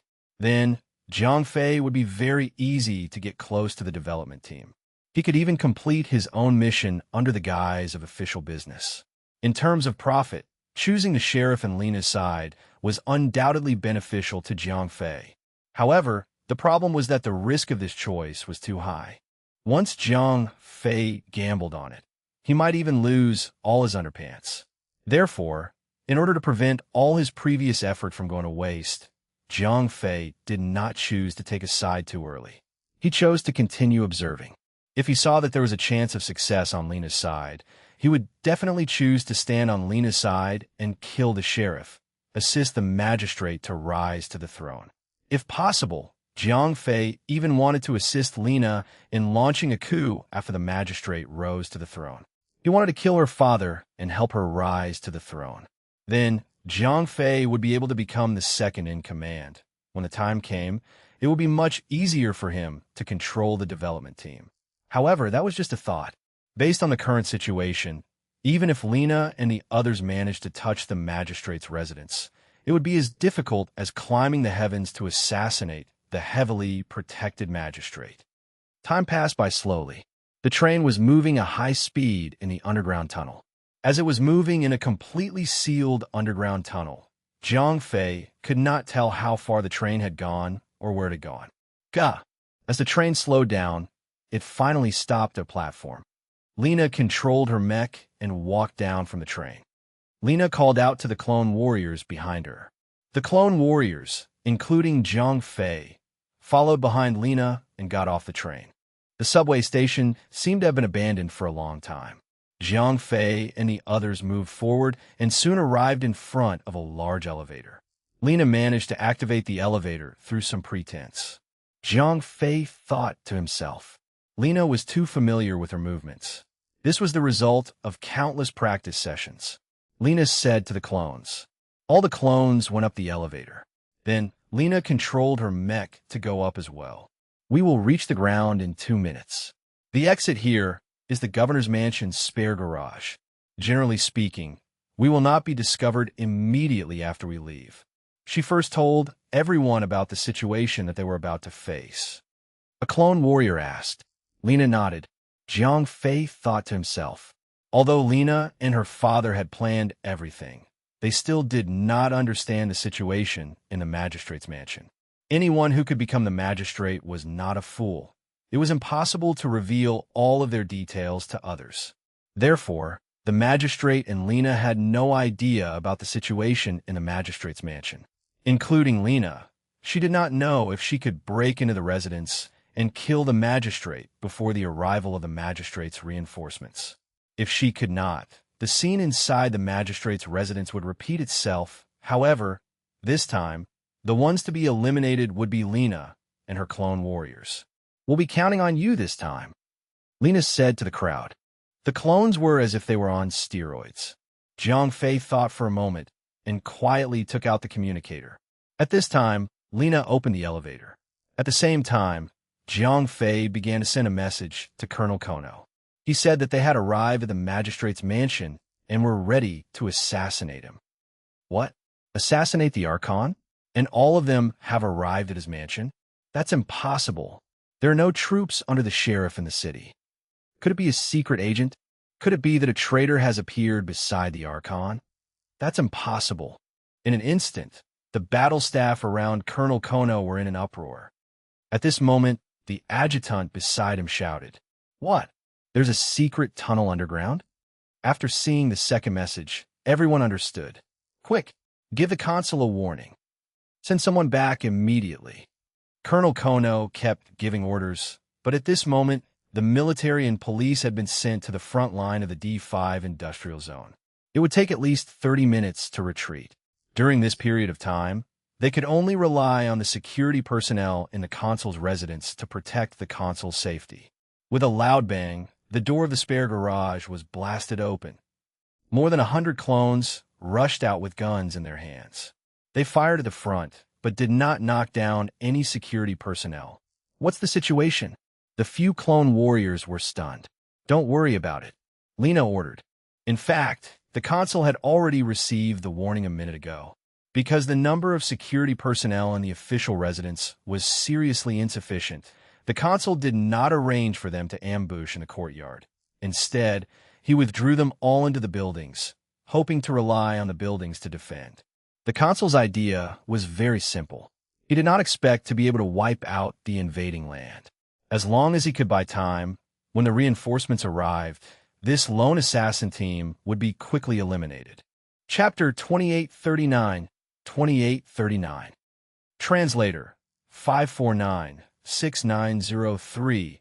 Amidst the shouting, the clones launched an attack on the consul's residence. The energy rifles fired at the windows and doors of the residence in an attempt to suppress the possible resistance. A few individual energy cannons fired, shattering the doors on both sides of the building and opening the entrance to the building. Charge! Charge! For the glory of the magistrate! Kill! The clones began to charge. They quickly passed through the middle area and ran towards the entrance of the building. Finally, the magistrate's bodyguards began to counterattack. Their gunshots were scattered, but their accuracy was very high. Just one round of counterattack had caused 5 or 6 clones to fall. The clone warriors behind continued to give orders. For the glory of the consul! Those clone recruits had been brainwashed. They were not afraid of death at all, and one by one, they began to charge. The consul's bodyguards hid within the buildings, firing their cold guns. One by one, the clone recruits fell. With a furious roar, the clone warriors behind finally began to fight back. Each of them held a single-unit energy cannon and fired at the position where the enemy fired at. As soon as the energy cannon fired, it immediately suppressed the enemy's firepower. Although these consul's bodyguards were experienced in hundreds of battles, the problem was that they lacked heavy firepower. They were suppressed so much that they could not raise their heads. Naturally, they were unable to retaliate. Taking advantage of this opportunity, many clone recruits charged through the middle zone and entered the buildings. Lena piloted her mech forward. On the right arm of the shrimp mech was a medium-sized energy cannon. Its power far surpassed that of an ordinary single-unit energy cannon. Even a heavy-sized energy cannon of an ordinary mech could not contend against it. With the addition of the mech, the casualties on Lena's side were greatly reduced. This was because the firepower of the mech was too strong. The bodyguards on the opposite side could not raise their heads at all. There were also quite a few people who were injured by the mech's heavy cannons. They were even smashed to death by the falling ceiling. The clone warriors kept urging the recruits under them to charge in front of Lena's mech. Although the mech had always acted as a meat shield in previous battles, this time it was the daughter of the security officer who was piloting the mech. The clones worshipped the security officer immensely. Of course, they could not let the daughter of the security officer be in danger. Hence, they all charged in front, using their flesh and blood to draw fire for Lena's mech. Lena's clone strategy was undoubtedly successful. Lena's mech was rarely hit, and occasionally it would be hit by an energy rifle. However, in front of the mech's sturdy shield, an attack of this level was nothing. Boom, boom, boom. Whoosh, whoosh, whoosh. The sounds of gunfire became more and more concentrated. Lena and her subordinates' clones gained an absolute advantage in terms of firepower, and they drove all of the magistrate's bodyguards into the basement. Soon, a clone ran over and reported. At this time, all the living forces in the building had been killed. Other than Lena and her clones, there was no one else in the building. The consul and his people had already retreated underground. Back then, even the consul knew to build a fortress for himself underground. How could the consul not know? Thus, at this moment, Lena was stuck in the same difficult situation as the military police from before. Moreover, the situation that Lena was facing was even worse. This was because the military police had the absolute advantage back then. They had trapped the magistrate at home. As for Lena, she had brought people to launch a sneak attack. The reinforcements of the magistrate could arrive at any time. On the other hand, Lena only had over 100 people in a mech. If they killed or captured the Archon, the only thing that awaited Lena and the others was death. Lena gritted her teeth. At this time, she had no other choice. Now that her father, the Archon, was openly fighting with them, there was no room for them to fail. It was the same as death. The bravery of the clones was beyond Jiang Fei's imagination. Each and every one of them fought bravely. It was as if what awaited them in front of them was not a dangerous muzzle, but a sweet pastry. Kill! Whoosh, whoosh, whoosh. Boom, boom, boom. The sound of gunfire and shouts of killing could be heard from the first underground level. It was getting further and further away. Clearly, these clones still had an overwhelming advantage underground. They were forcing the bodyguards to retreat continuously. Lena drove her mech down to the first level of the underground. Jiang Fei hid behind the mech sneakily. In the name of protecting Lena, he was actually using Lena's mech to block the stray bullets for him. Unlike the brainwashed clones, Jiang Fei was not crazy enough to sacrifice his own life just to use a mech to block the bullets. He hid behind the mech and continued to move forward. However, the safety factor was extremely high. Lena asked Jiang Fei who was beside her. Jiang Fei said Lena was not confident at the moment, so she urgently needed psychological comfort. Miss, if we were to look at it from the bottom of our hearts, we would definitely succeed in this mission, Jiang Fei said. Lena lowered her head. Then she said to Jiang Fei, "Then, are you willing to fight with me for this 20%? Of course, Jiang Fei immediately said. Forget it. Although I do not know what happened to you, you are definitely not an ordinary clone. Perhaps you're not brainwashed like them. Lena looked straight at Jiang Fei and said, "Huh?" Jiang Fei was stunned. He did not expect himself to be exposed. Said Lena. Jiang Fei smiled. At this point, there was no need for him to continue pretending. A few of Lena's trusted aides immediately pointed their guns at Jiang Fei. Lena stopped the clone warriors. Jiang Fei laughed. "Because I want to fight for you." Lena looked into Jiang Fei's eyes and said, Chapter 2840-2840. Translator 549-6903. Jiang Fei asked with a smile. Initially, I was not very sure. As Lena spoke, she actually walked out of her mech. The few clone warriors next to her immediately surrounded her. They were all looking at Jiang Fei vigilantly. "Everyone, don't be too nervous." Lena smiled slightly, then she continued to say to Jiang Fei, "I did not order them to kill you just now because I thought that they might not be able to kill you. Once I gave such an order, it would mean that I have broken with you. Therefore, I do not want to take this risk. You are really straightforward," Jiang Fei said with a smile. Lena said with a smile, "I will ask you one last question," Jiang Fei suddenly said.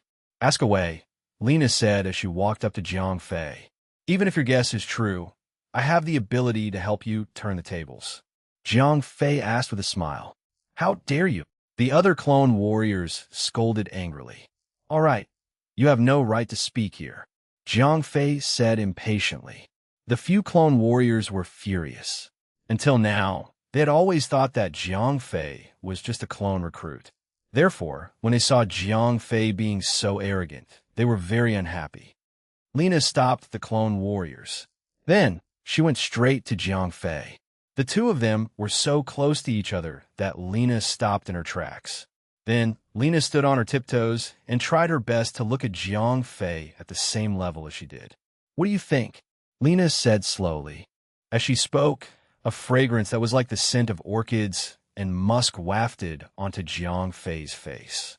If it was anyone else, they would probably fall for Lena's trap. Lena was very beautiful. Coupled with her unique temperament and background, there were not many people who could resist her seduction. Unfortunately, there were not many people who could resist Lena's seduction. However, Jiang Fei was one of them.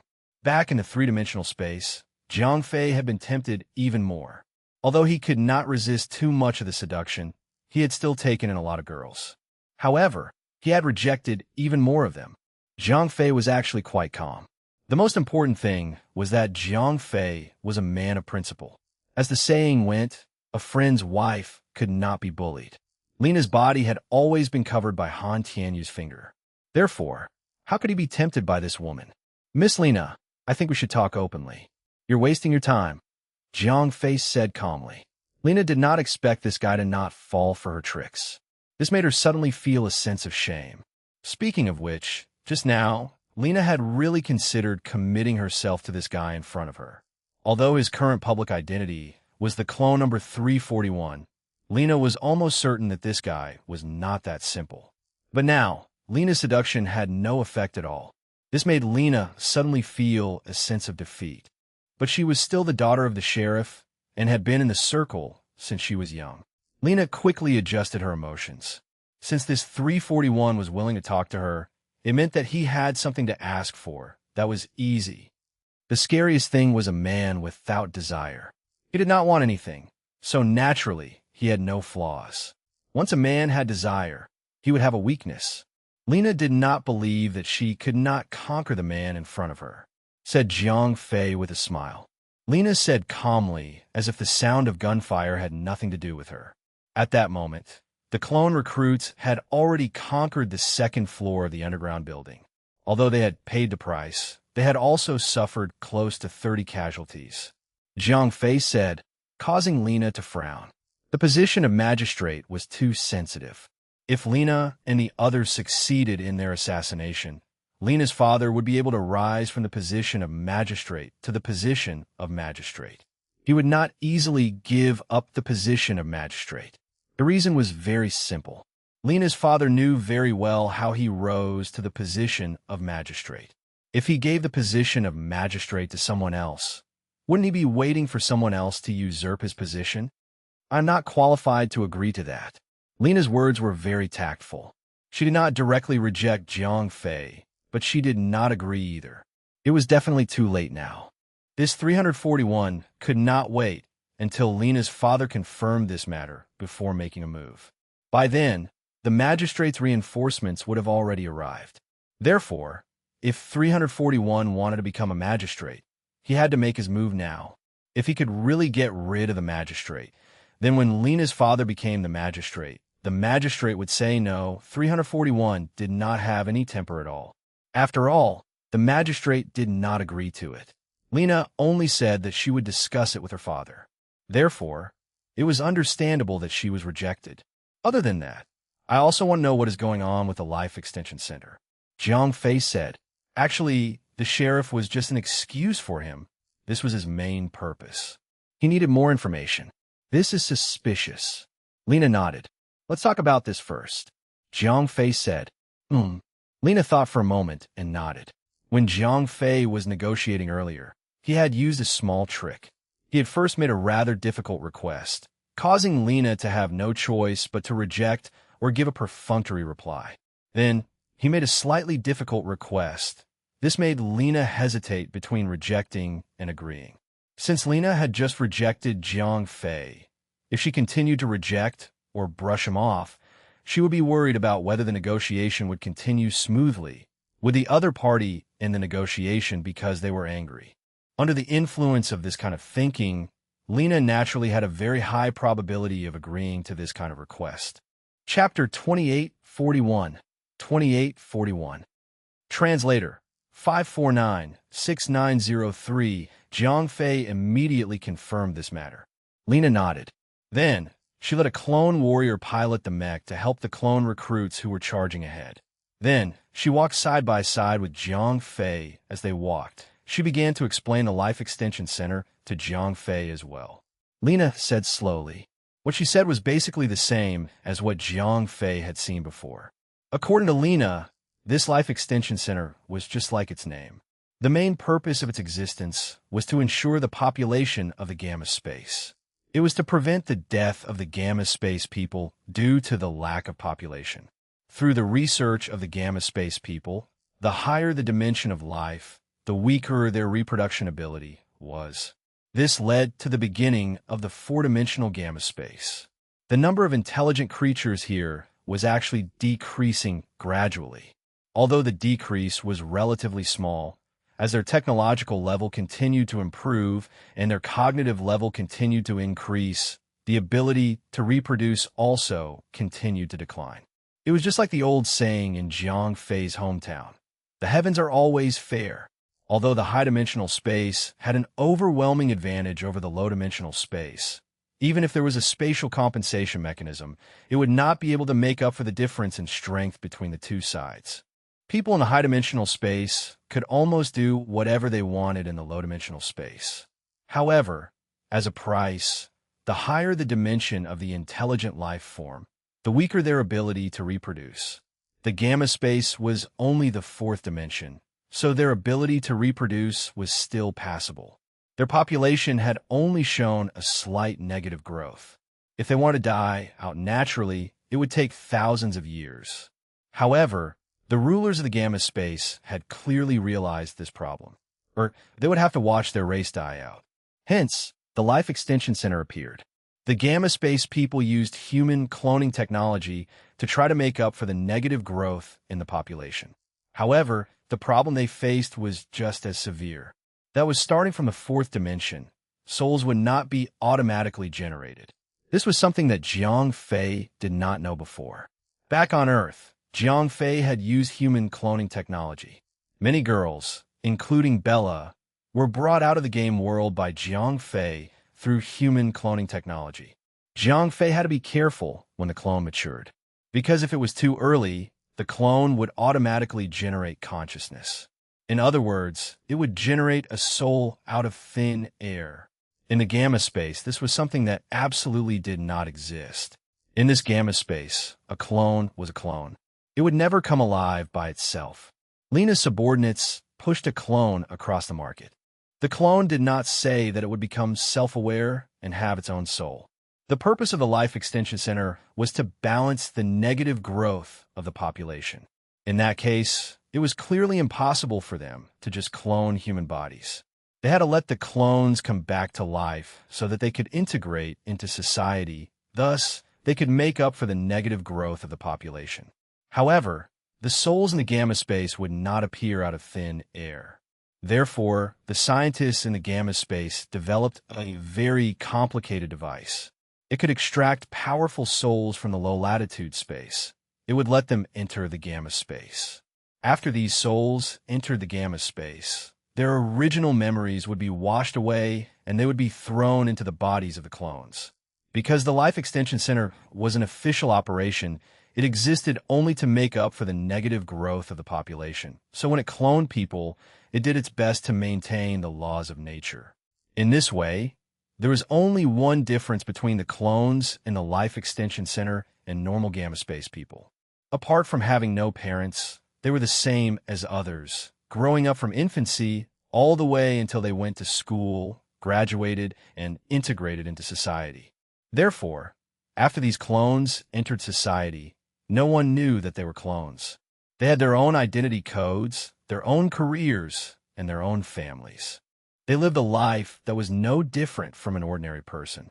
They were not like the soldiers that were cloned by the public security officers. They were born to serve someone. Jiang Fei nodded. Actually, we're not the only ones who have to face such a problem. Intelligent creatures from higher dimensions than us will have to face a more serious problem. According to the calculations of scientists, the fertility of humans in the fifth dimension is even lower. Moreover, they are unable to obtain souls from the lower dimension. Lena said to Jiang Fei. Jiang Fei did not expect that in the higher dimensions, the creatures that should have enjoyed more privileges would actually have to face such a choice. They could either live like primitive people or learn to think and become extinct. Jiang Fei asked with his eyes wide open. Actually, this is just a guess. After all, we have never come into contact with the fifth dimension. This is just a guess made by scientists based on our situation, Lena said to Jiang Fei. Jiang Fei nodded. Lena asked. Jiang Fei asked. Lena said matter-of-factly. Jiang Fei was stunned. That's right, Lena explained. Because of the limited technology in the past, even if we wanted to obtain souls from the three-dimensional world, it would have to be those souls that were strong enough. Therefore, we made up a lie called Ascension to deceive those top experts to abandon their physical bodies and enter the four-dimensional space as souls. Jiang Fei was completely speechless. He had never expected that the legendary Ascension would turn out to be a huge scam. However, with the advancement of technology, we can now extract weaker souls from the three-dimensional world. However, the conditions are still the same. We need the souls from the three-dimensional world to actively cooperate with us. It is impossible to forcefully extract souls from the three-dimensional world, said Lena. Jiang Fei asked. Chapter 2842, 2842. Translator, 549-6903. Of course I don't want to. Lena shrugged. Then, she continued. However, our technology is getting more and more advanced. The situation of negative population growth is also becoming more and more serious. It is obvious that we can no longer obtain enough souls just by relying on our previous tricks. Jiang Fei asked curiously.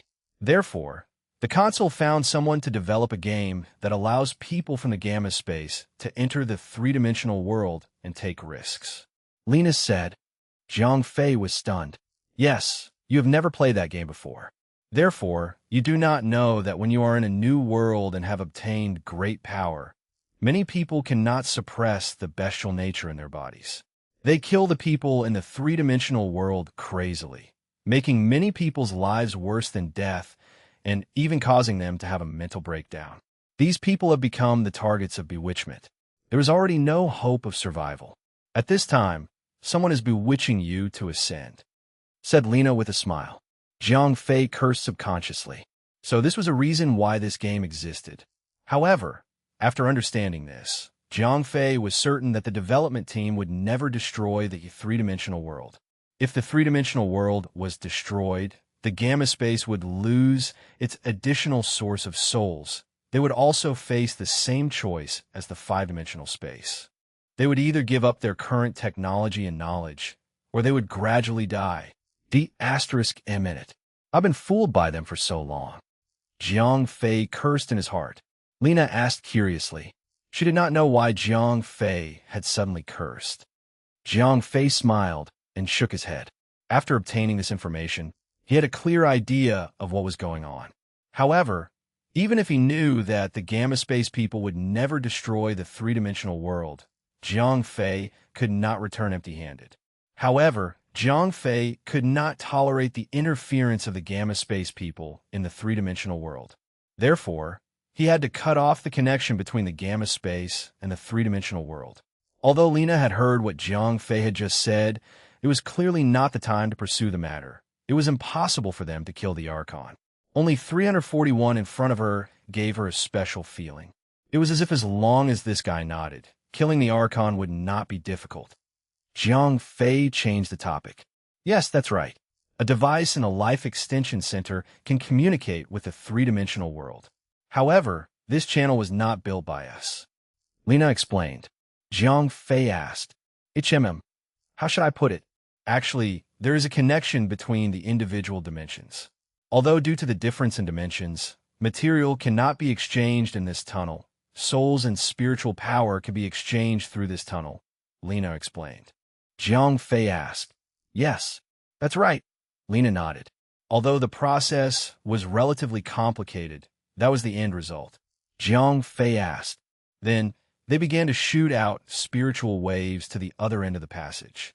They induced the souls of the three-dimensional world to sacrifice themselves and let them take the initiative to ascend to our world, Lena explained. Jiang Fei asked. His real purpose was to explore the truth. Jiang Fei wanted to destroy the tunnel and completely cut off all connections between the three-dimensional world and the gamma space. As for whether the people in the gamma space would be wiped out because of this, that was not something that Jiang Fei had to consider. That passage cannot be destroyed unless someone can completely destroy the gamma space. Therefore, the most we can do is to destroy the Life Extension Center. If we can succeed in the coup d'etat, We can rebuild it. It won't take too long, said Lena as she shrugged. Jiang Fei nodded. The only pity is that there are too many restrictions in that passage. Through that passage, we can only emit some spiritual waves that are not very strong. We cannot control people's minds at all. At most, we can only bewitch them. Therefore, the effect is not very obvious. Each year, we can only obtain less than 500 souls, said Lena. 500 souls might sound like a lot, but in the entire three-dimensional universe, it was almost negligible. Jiang Fei nodded to himself. If that was the case, then this tunnel would not have much of an impact on the three-dimensional world. This tunnel had been built for hundreds and thousands of years. However, the real problem with the three-dimensional space was only after the developers had intervened in the game. Therefore, if the tunnel could not be destroyed, Jiang Fei could accept this level of connection. Moreover, if there was a tunnel that could communicate with the gamma space, it would actually be beneficial to Jiang Fei. This was because once the development team's game was destroyed and their ability to re-establish the game was completely destroyed, Jiang Fei would become the only person who could travel between the three-dimensional world and the gamma space. When that time came, he would have a lot of things to do.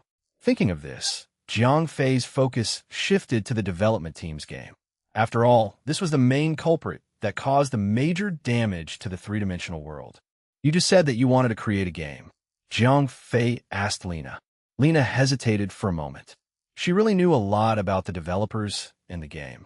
After all, before the security officer started the coup d'etat, he was the second in command of the gamma space. He had access to almost all of the top secrets of the gamma space. As the only daughter of the security officer, Lena naturally heard a lot of news, including the development team and the game that connected to the three-dimensional world. However, this secret was too crucial. Before Lena answered, she was very hesitant because the identity of 341 had not been confirmed yet. She even suspected that 341 was a clone. However, his soul had not been erased. In that case, Lena was not sure whether telling him this secret would be good or bad. Chapter 2843. Translator 549-6903. Just as Lena was weighing the pros and cons, the situation in front of them had changed. Miss, we have encountered a strong resistance. A clone warrior ran back with a dusty face. Lena asked, the tunnel in front is too narrow, and the enemy's firepower is very strong. The clone warrior said, what about the mecha? Lena asked, we tried just now, but the effect wasn't good. The enemy's cover was very sturdy. Even the shrimp mecha wouldn't be able to destroy it quickly. And if the shrimp mecha were to be exposed to the enemy's artillery fire, it wouldn't be able to withstand such a powerful attack, the clone warrior reported. Lena had never expected that they would be blocked by the enemy before they could even break through the third floor. If this continued, the enemy's reinforcements would probably arrive. They would not be able to break through either. After a short moment of thinking, Lena looked at Jiang Fei. Lena looked into Jiang Fei's eyes and said. Jiang Fei smiled non-committally. Look, you have already entered the gamma space. Although we have done a lot of things in the three-dimensional world that you do not want to see, that is the reality. Moreover, you have also come here and cannot go back. Lena said to Jiang Fei. Jiang Fei asked calmly, so, I hope that you can really join us. Lena proposed this condition to Jiang Fei again. However, this time, she did not seduce Jiang Fei. Instead, she very naturally included this condition in the negotiation. Jiang Fei was still calm. He knew that Lena was the one who was most anxious right now. You may already know my identity. My father is the sheriff. I am his only daughter. In other words, if my father's coup succeeds, he will become the king of the Gamma Dimension. I will be the princess. If you get me, you will be the prince consort of the Gamma Dimension. Lena threw out what she thought was the strongest bait. Lena's bait was very tempting. If it was anyone else, he would not be able to resist the temptation. If Jiang Fei's soul had accidentally entered the gamma space without his memory being erased, he would have considered Lena's suggestion even if he had no hope of returning to his own world. However, it was not impossible for Jiang Fei to return now. He had the inheritance space and had the ability to travel between the three-dimensional world and the gamma space. he could return home. Therefore, the power of Lena's temptation was naturally weakened. Moreover, the royal power that was extremely tempting to ordinary people was actually not that tempting to Zhang Fei. Previously, Zhang Fei had even abandoned the Emperor of the Universe Empire to support Jupiter. Would he care about the Gamma space? Therefore, although Lena's bait was tempting, it was not what Zhang Fei wanted. All right. Although Zhang Fei was not very interested in Lena's bait, he still agreed to Lena's proposal because he had other plans. Lena's eyes revealed a look of surprise. Zhang Fei asked with a smile. Sincerity? Lena hesitated for a moment, then took a step forward and faced Zhang Fei with her pretty face. Her eyes were slightly closed, and her lips were slightly trembling. It was obvious that she was ready to be kissed. Of course, Zhang Fei would not kiss her. That was not what he wanted. Lena once again felt a sense of defeat. She did not know what had happened to her today. Her charm had completely lost its effect on the man in front of her. Could it be that when 341 was in the three-dimensional world, he was gay? The more she thought about it, the more Lena felt that her guess was right. The way she looked at Zhang Fei became strange. Tell me about the game, Zhang Fei said. We don't have time. Lena said, I'm afraid not. I need to know first, Zhang Fei said. Lena clenched her fists. At that moment, she really wanted to kill Zhang Fei. However, she still needed Zhang Fei's help. Moreover, her intuition told him that it was not so easy to kill the man in front of her. Time passed 1 minute 1 second. Zhang Fei can afford to delay, but Lena cannot afford to delay. Because of his double identity as a spy, even if the assassination attempt on Lena's side failed, because Zhang Fei had sent information before, he would still be listed as a meritorious person. Although the meritorious service could not be compared to the dragon's merit that chose Lena's side, but it's a good way out. However, Lena's side was different. She and her father were already in a state where they would either succeed or die. Therefore, she had no other choice. Lena finally sighed. At the same time that she compromised, she secretly swore in her heart. Lena must think of a way to get rid of this 341. Zhang Fei smiled faintly. Regarding the development team, these people are actually scientists recruited by the magistrate. How they build this game? I don't know. This is the magistrate's biggest secret. However, I know one thing very well. Lena said. Zhang Fei was stunned. Lena nodded. Since she had made her choice, there was nothing for her to hesitate about. Previously, the tunnel in the Life Extension Center was very stable. Therefore, we could only send out some very low-frequency spiritual waves to bewitch those experts who were not strong enough. However, the tunnel in this game was actually built through a giant beast called Snow, said Lena. Zhang Fei was stunned. He had been in the Gamma dimension for some time, but he had never heard anything about the Snow Beast.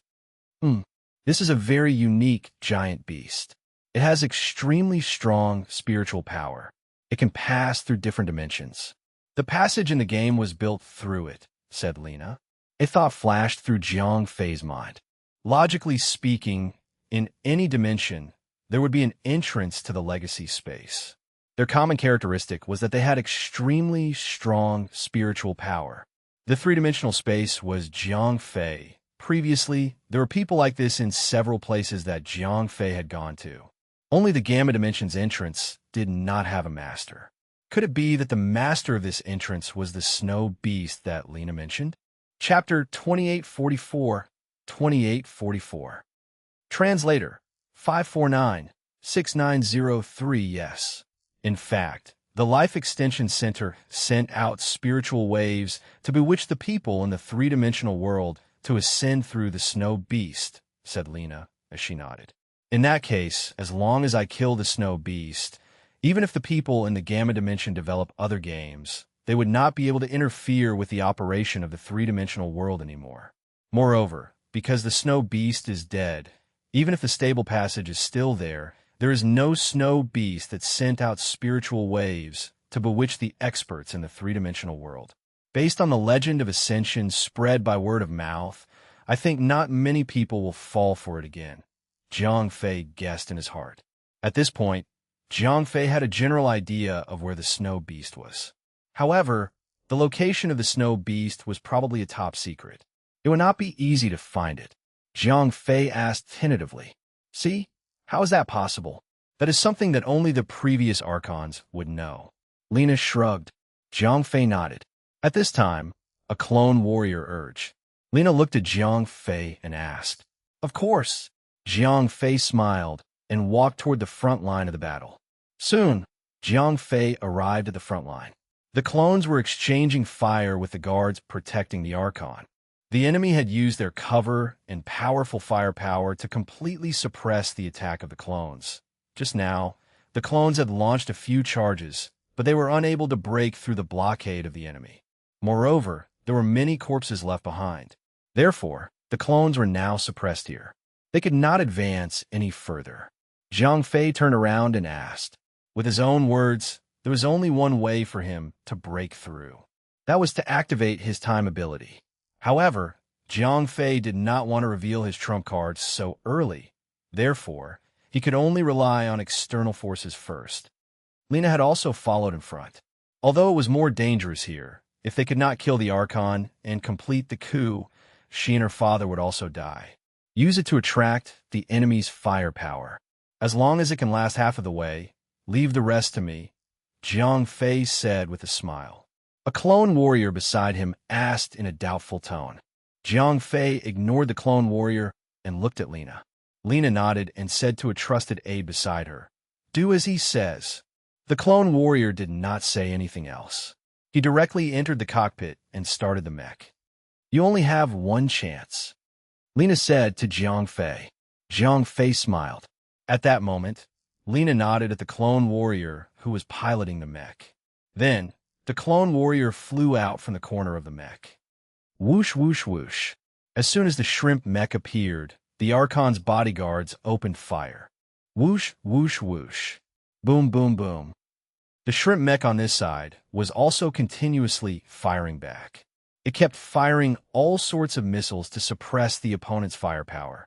At the same time, the heavy-duty energy cannons in its hands were also continuously firing. Under the intense bombardment of the shrimp mech, the opponent's firepower was slowed down. At the same time, their cover was also continuously shattered. Although the shrimp mecha suppressed one of the opponent's firing points, the opponent clearly had more than one firing point.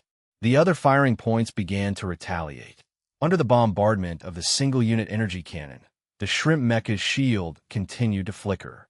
Although the strength of this mecha was much better than the average standard mecha, it was still unable to withstand the opponent's indiscriminate bombardment. Soon the prawn mech shield had turned a light red, indicating that it was reaching its limit. At that moment, Jiang Fei rushed out. The rifle in his hand was on his back. This little bit of firepower was not enough to pose a threat to the bodyguards. It is to cross the distance and engage the enemy in close combat before the krill mech is destroyed, so that the enemy's cover and firepower advantage can be eliminated. The moment Jiang Fei rushed out of the corner, the enemy had already noticed him. Ignore him for now.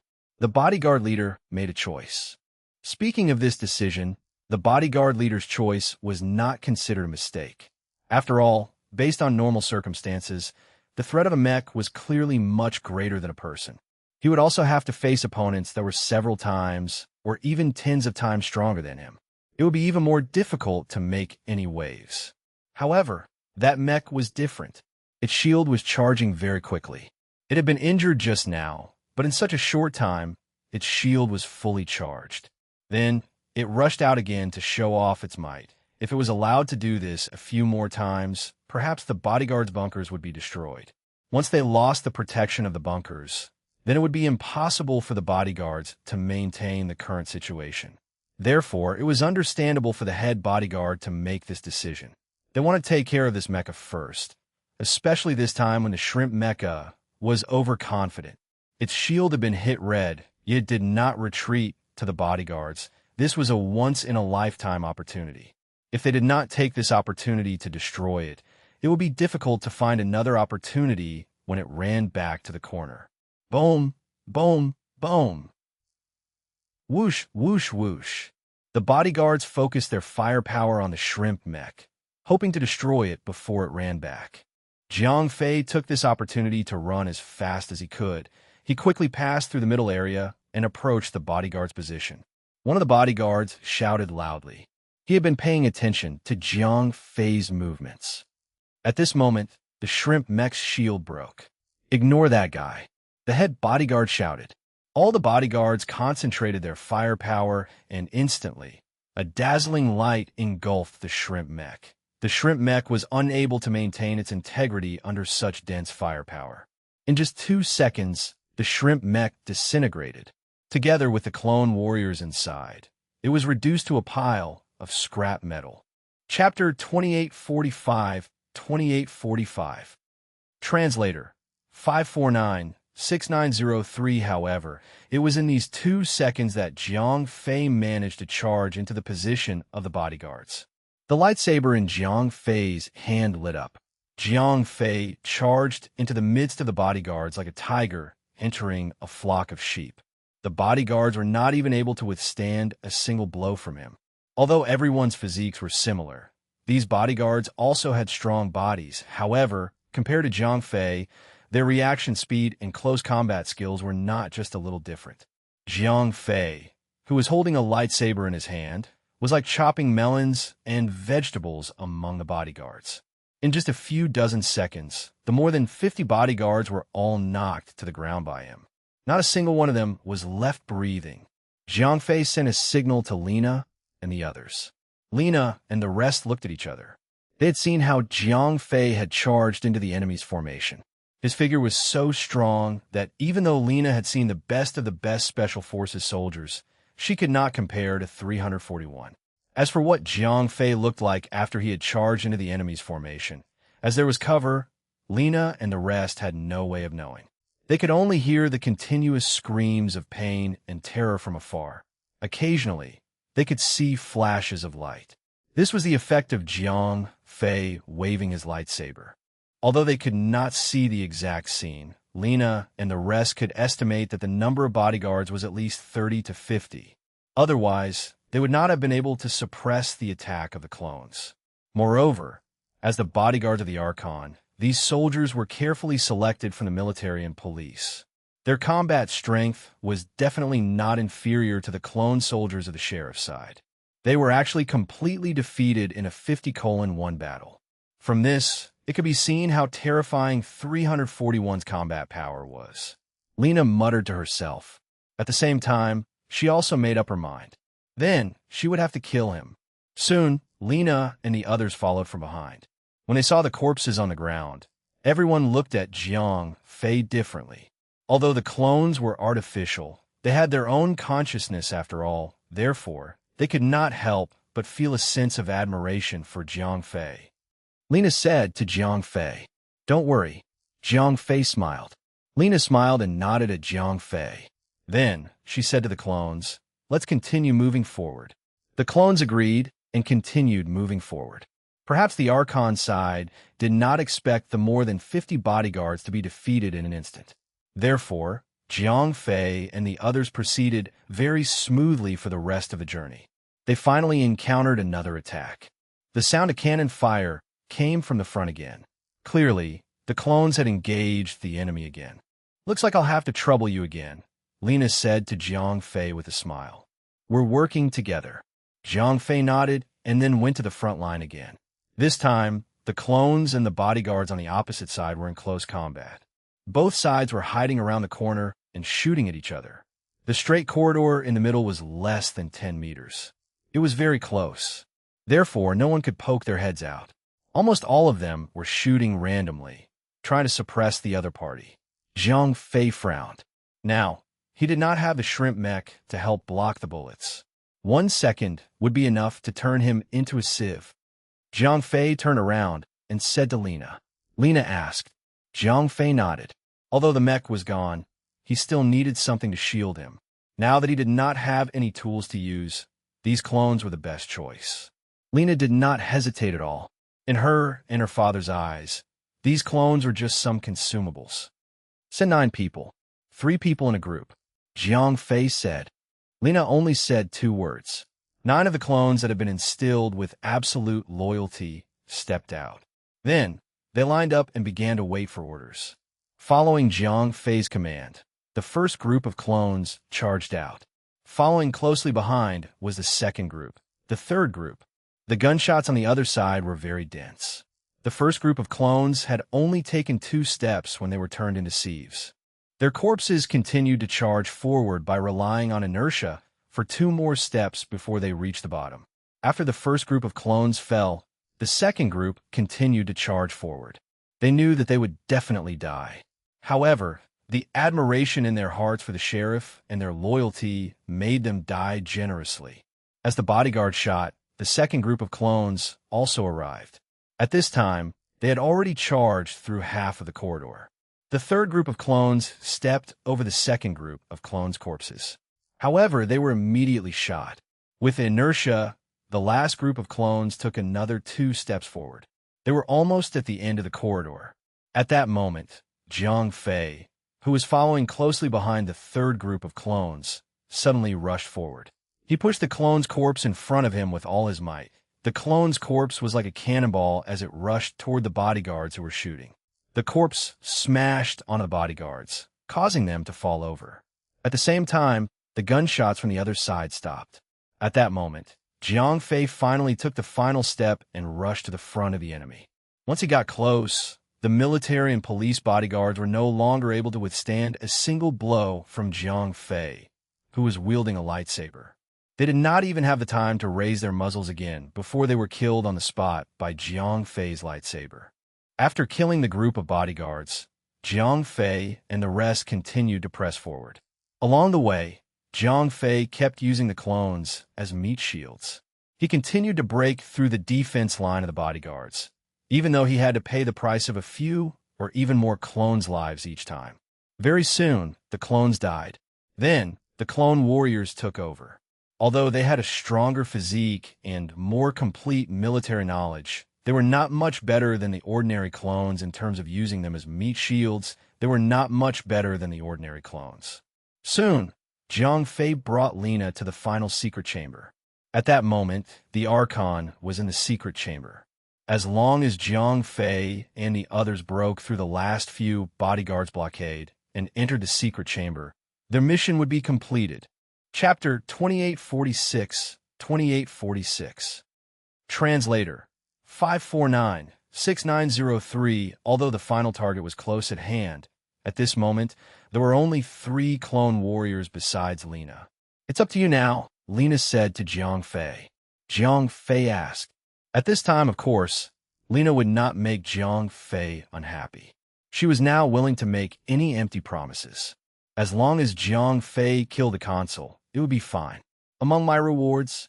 Zhang Fei suddenly asked. Lina asked in surprise. Zhang Fei asked with an evil smile. He had just thought about it along the way and suddenly realized that his indifference towards Lina might cause him a lot of trouble. That was to make Lina feel that she could not control Zhang Fei. That way, nothing would happen before she killed the consul. After all, Lina had a favor to ask of Zhang Fei. What if she waited for the consul to die? After Lina and her father's coup was successful, if Zhang Fei remained in an uncontrollable state, she would not say whether she would kill him immediately. At the very least, she would not trust him. Zhang Fei would definitely be excluded from the core circle. At that time, Zhang Fei would have little hope of finding out the whereabouts of the snow beast. Therefore, Zhang Fei suddenly changed his attitude towards Lina.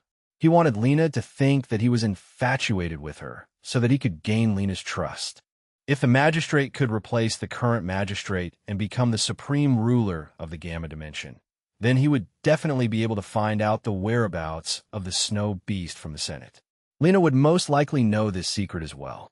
Therefore, as long as Zhang Fei could gain Lina's trust, he would have a chance to find out the whereabouts of the snow beast. Lina stared at Zhang Fei with her eyes wide open. To be honest, at first, 341's attitude towards her had really hit her hard. For a period of time, Lina even began to doubt whether Zhang Fei was gay or not. However, when she heard Zhang Fei's words, Lina instinctively chose to believe him. This was because women, especially those who were outstanding in their looks, often had a blind confidence in themselves It was as if it was a matter of course for others to be attracted to them. If others did not care about them, it was either because they had other plans or they had an abnormal orientation. All right, your plan has succeeded, Lena admitted generously. She had to admit that the 341 in front of her was the second person who had moved her heart. The first person, it was impossible for them to be together because that person could not bring his memory to the gamma space. Jiang Fei said with a smile. Of course. Lena walked up to Jiang Fei. Then she tiptoed and kissed the corner of his lips gently. This time, Jiang Fei did not avoid her, because if he did, it would be a waste of his words. Brother Yu, I'm sorry. For the sake of justice, let's both suffer a little. Jiang Fei thought to himself. There might be some intimate actions between him and Lena. However, Jiang Fei swore in his heart that he must not have any substantial progress with Lena. Otherwise, he would be letting down his brother. In order to prevent Lena from getting closer to him, Jiang Fei kissed her on the cheek. Then, he turned around and prepared to attack. If you succeed, I'll give you more rewards on the spot, Lena said to Jiang Fei with a red face. Jiang Fei nodded. Then he said to the 3 clone warriors, Charge, can I?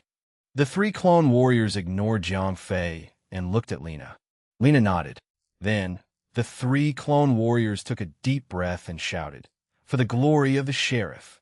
Jiang Fei held the lightsaber in his hand tightly and said.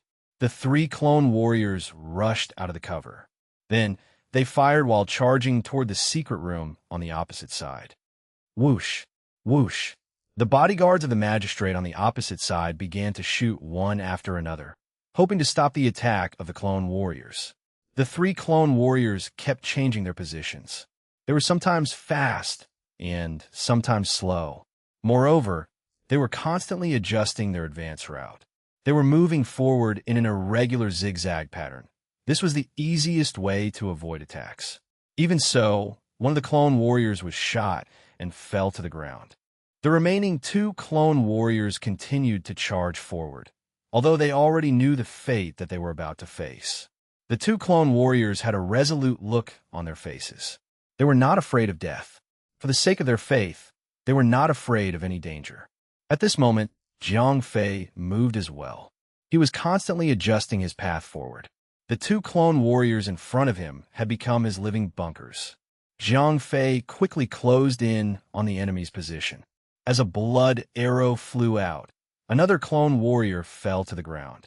The last clone warrior merely glanced at his comrade who had sacrificed himself out of the corner of his eyes.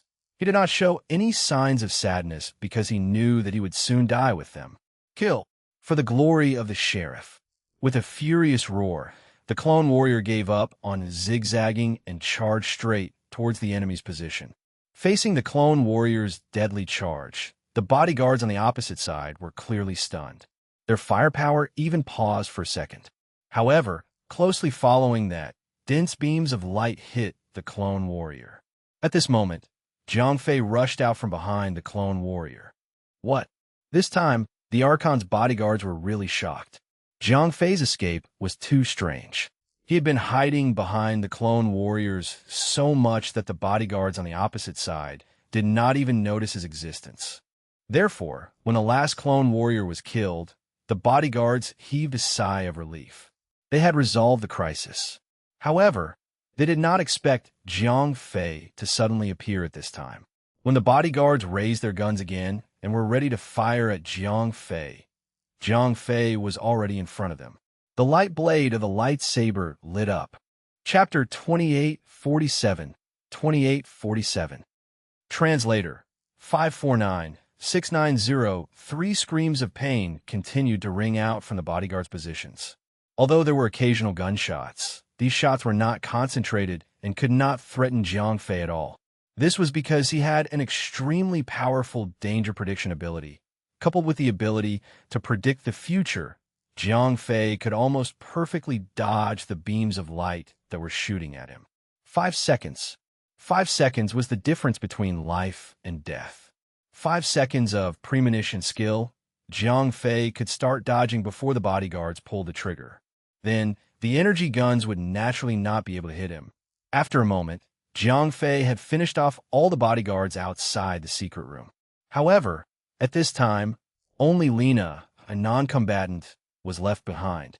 Jiang Fei did not say anything. He just turned around and smiled at Lena. Then he raised his sword and swung it down, forcefully breaking open the door of the secret room. The moment the door opened, Jiang Fei dodged to the side. A dense beam of light shot out from the door. Jiang Fei waited quietly at the door.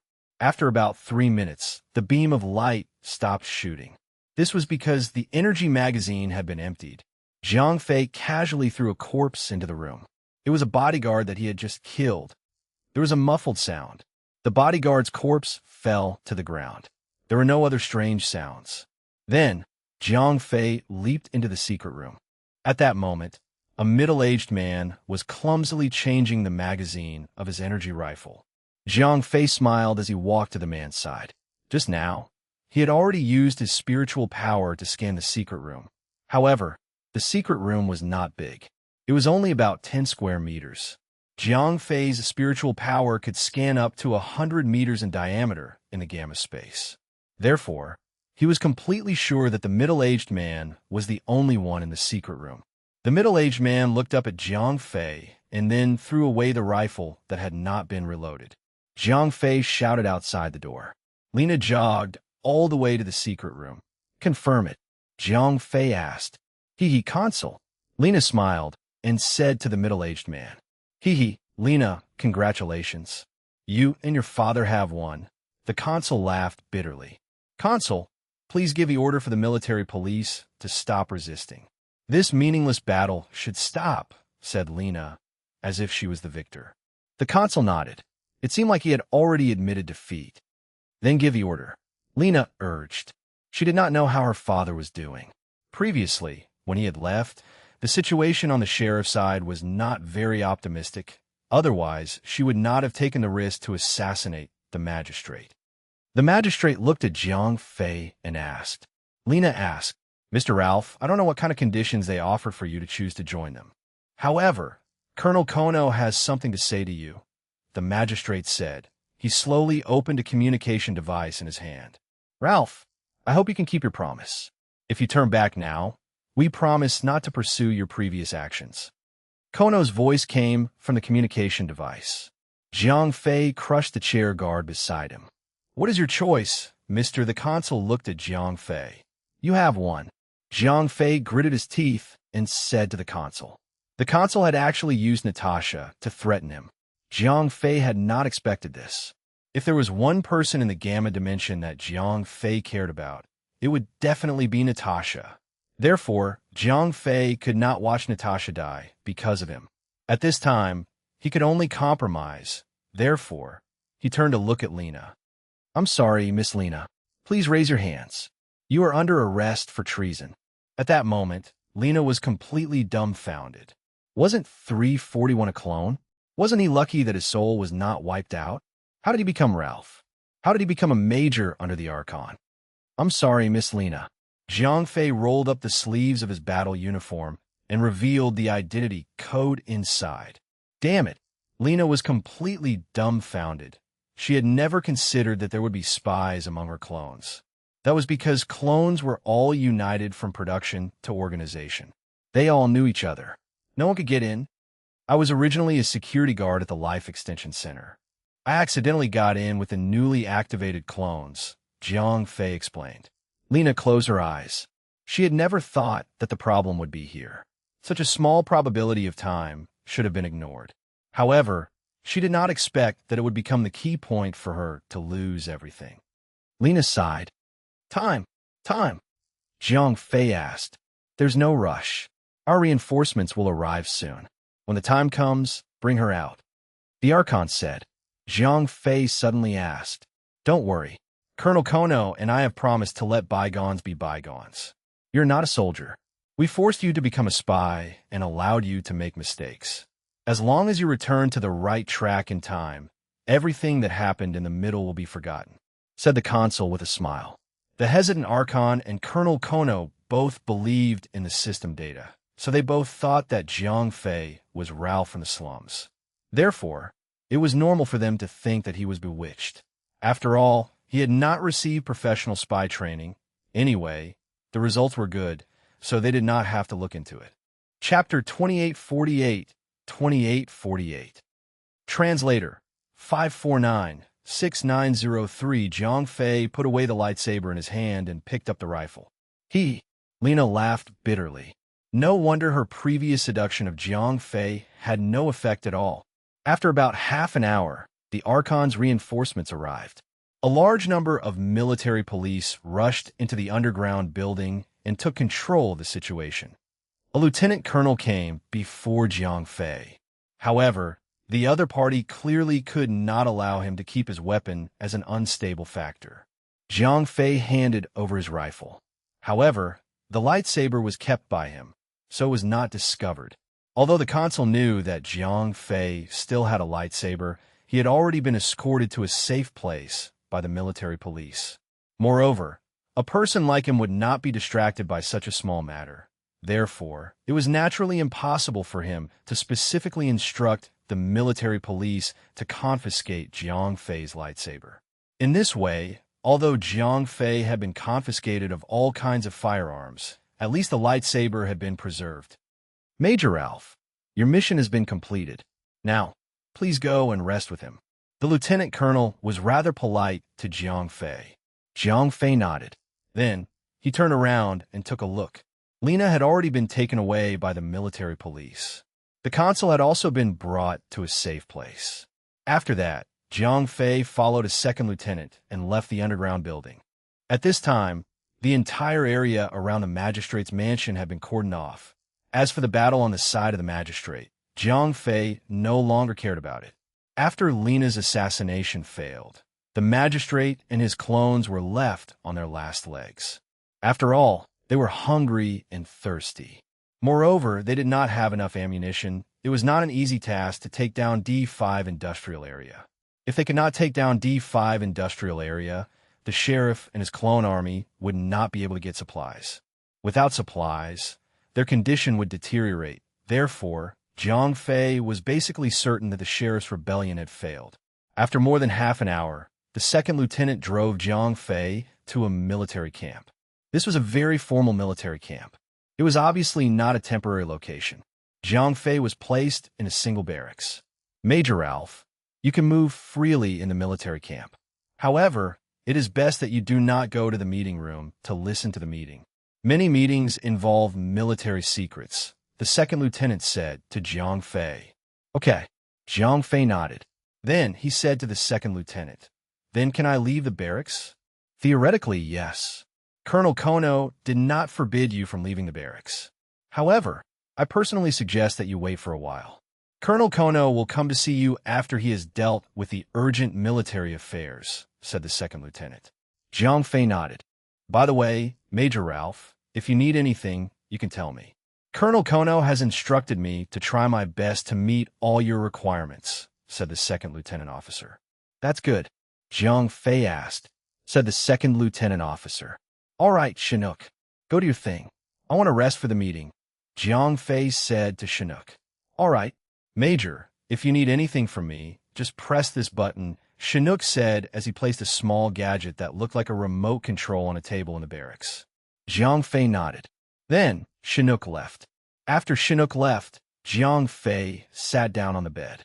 He began to think about everything that he had just experienced. At the final moment, Zhang Fei abandoned Lena and chose the Archon. Apart from the fact that Kono had used Natasha as a threat, he had also considered other things. The first thing was, after killing the Archon, would the sheriff be able to rise to the position? Lena was very confident about this. However, Zhang Fei did not think so. He was also used to power struggles in the three-dimensional world. The current situation seemed to be a battle between the magistrate and a magistrate for control of the gamma space. However, if the magistrate was assassinated, the clone army under the magistrate would be at the end of their rope. Then, what would Kono choose? Having read through history and experienced so many power struggles, Zhang Fei believed that Colonel Kono would definitely command his soldiers to continue attacking the magistrate. As long as the magistrate was killed, he would have a lot of soldiers in his hands, Moreover, his status was relatively high. He would immediately change from Colonel Kono to Consul Kono. When power was right in front of him and within reach, Jiang Fei did not believe that anyone could resist the temptation of power. If Kono really had the last laugh, what would happen to Jiang Fei? Although Kono would benefit the most in the end, as the assassin of the previous Archon, Jiang Fei would definitely be wanted. When that time came, he would be in the most disadvantageous situation. Jiang Fei was confident that he could be thrown out of the building below. However, he was not in the Gamma Dimension to survive. He needed to raise his status and get to know the secrets of the Gamma Dimension as much as possible. He needed to find a chance to find out the whereabouts of the Snow Beast. Once he was wanted, Jiang Fei would have to hide everywhere. If that happened, not only would Natasha's safety not be guaranteed, Jiang Fei's mission in the Gamma Dimension would also be difficult. Therefore, after considering this, Jiang Fei finally chose to abandon Lena. As long as the Archon did not die, it would be almost impossible for Kono to take over. The military police might not listen to him. When the Archon raised his voice, Kono's rebellion would fall apart. Jiang Fei believed that Kono could also think of this point. As long as the Archon did not die, he would obediently become his colonel.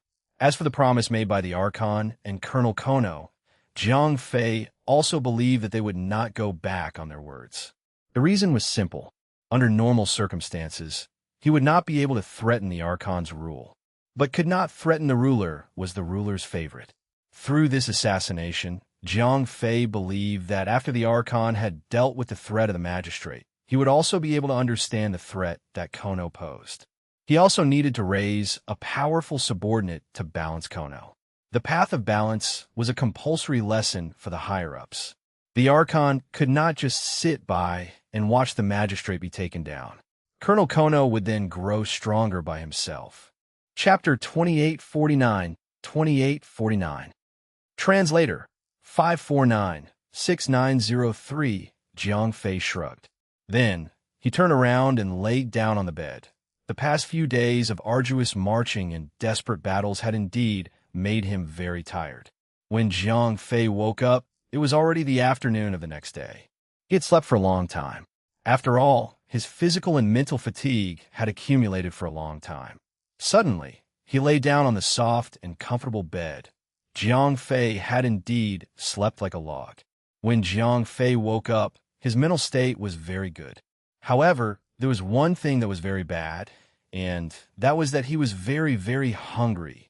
Ever since he had mixed in with the clones, Jiang Fei had never eaten anything seriously. Later, he even drank the disgusting porridge. The fruits that he ate during the jungle march were slightly more normal in taste. However, eating fruits to fill one's stomach might be okay for the girls. A man would not be able to endure it if he ate some fruits. Moreover, Jiang Fei would have to experience marching and fighting. Previously, because he was too tired, the feeling of an empty stomach was ignored by Jiang Fei. Now, when he woke up, Jiang Fei's stomach began to protest endlessly. Gulp! As he heard the loud noise from his stomach, Jiang Fei immediately pressed the remote control that Chinook had left behind. 5 minutes later, Chinook appeared in Jiang Fei's barracks. "I'm a little hungry," Jiang Fei said. "No problem, Major," Chinook asked. "I haven't eaten for a long time." "Let's have something affordable," Jiang Fei said. Logically speaking, when he had not eaten for a long time, he should first eat some light porridge to let his stomach get used to it. However, Jiang Fei really did not want to eat porridge at this moment. Previously, when he was marching, he had really been hurt by eating porridge. Chinook nodded. Then, he asked, "Major, do you have any other orders?" Jiang Fei waved his hand. "Then, I'll go and get it for you," Chinook said and left. In just 20 minutes, Chinook brought 2 soldiers to Jiang Fei's barracks. The 2 soldiers were holding large food boxes in their hands. The 2 food boxes were 5 stories tall. Chinook waved his hand and asked the 2 soldiers to put the food boxes on the table. Then he sent them out. Then, Chinook personally opened the food boxes and laid out the dishes one by one. After the food in the 2 food boxes were laid out, Jiang Fei roughly counted. There were a total of 7 plates and 8 big bowls. The dishes in these plates and bowls were mainly big fish and big meat. Just like what Jiang Fei had said before, they were all affordable dishes. Major, as we are in the military camp, we do not provide alcohol-type drinks here. Please make do with it, Chinook said as he took out 2 bottles of fruit juice. It's okay. Jiang Fei nodded and walked to the dining table. Jiang Fei pointed at the dining table and said politely. Chinook nodded. Then, he picked up a set of cutlery and took a bite of each dish. You don't have to do that. I didn't think too much about it. Jiang Fei could tell that Chinook had misunderstood. Clearly, Chinook thought that Jiang Fei thought that these dishes might be poisonous. That was why he tried them one by one. Major, please eat. I've eaten before. Moreover, it's not mealtime now. I'll be punished if I eat at this time, Chinook explained. Jiang Fei was stunned. Yes. Chinook smiled as he stood aside. Jiang Fei said with a smile. Chinook nodded. Then, Jiang Fei flung his cheeks and started eating. To be honest, Jiang Fei's current eating style was not only elegant, but also fierce. The dishes were like the flowing water of the Yangtze River, but also like a tornado. In less than half an hour, Jiang Fei had eaten all of them. Jiang Fei had eaten them all. Chinook asked. No need. This is enough, Jiang Fei said as he touched his stomach. It had been a long time since he had eaten so much. Chinook asked. Not for the time being, Jiang Fei said. I'll take my leave then. You can call me if you have any orders, Chinook said as he packed the plates and left with the 2 food boxes. Jiang Fei sat on the chair and drank some tea. Since he was bored, he walked out of the barracks. Although Chinook told Jiang Fei that it was best not to leave the barracks, it was not a problem for him to walk around the barracks. Jiang Fei also looked around to relax. After all, he was always in the barracks. What was the difference between being in a prison? After coming out of his barracks, Jiang Fei looked around. This barracks was more like a training camp. There were a lot of equipment for physical training, but there were not many people. It seemed that they had all been transferred to the front line to attack the remnants of the sheriff. As this place was far from the D5 industrial zone, and there were no heavy weapons in the Gamma space, Jiang Fei could not hear any gunshots in the barracks. Quick, quick, quick, you trash. You are the stupidest recruits I have ever seen. Are you pigs? Hurry up. Do you still want to eat dinner? When Jiang Fei turned around one of the barracks, he heard curses from afar. From the curses, he could tell that it was a drill instructor training his recruits. Jiang Fei was bored, so he walked over. Faster! A burly instructor was shouting loudly. There were not many new recruits under him. Only 12 or 13 of them. You guys are really stupid. Speed up! Speed up!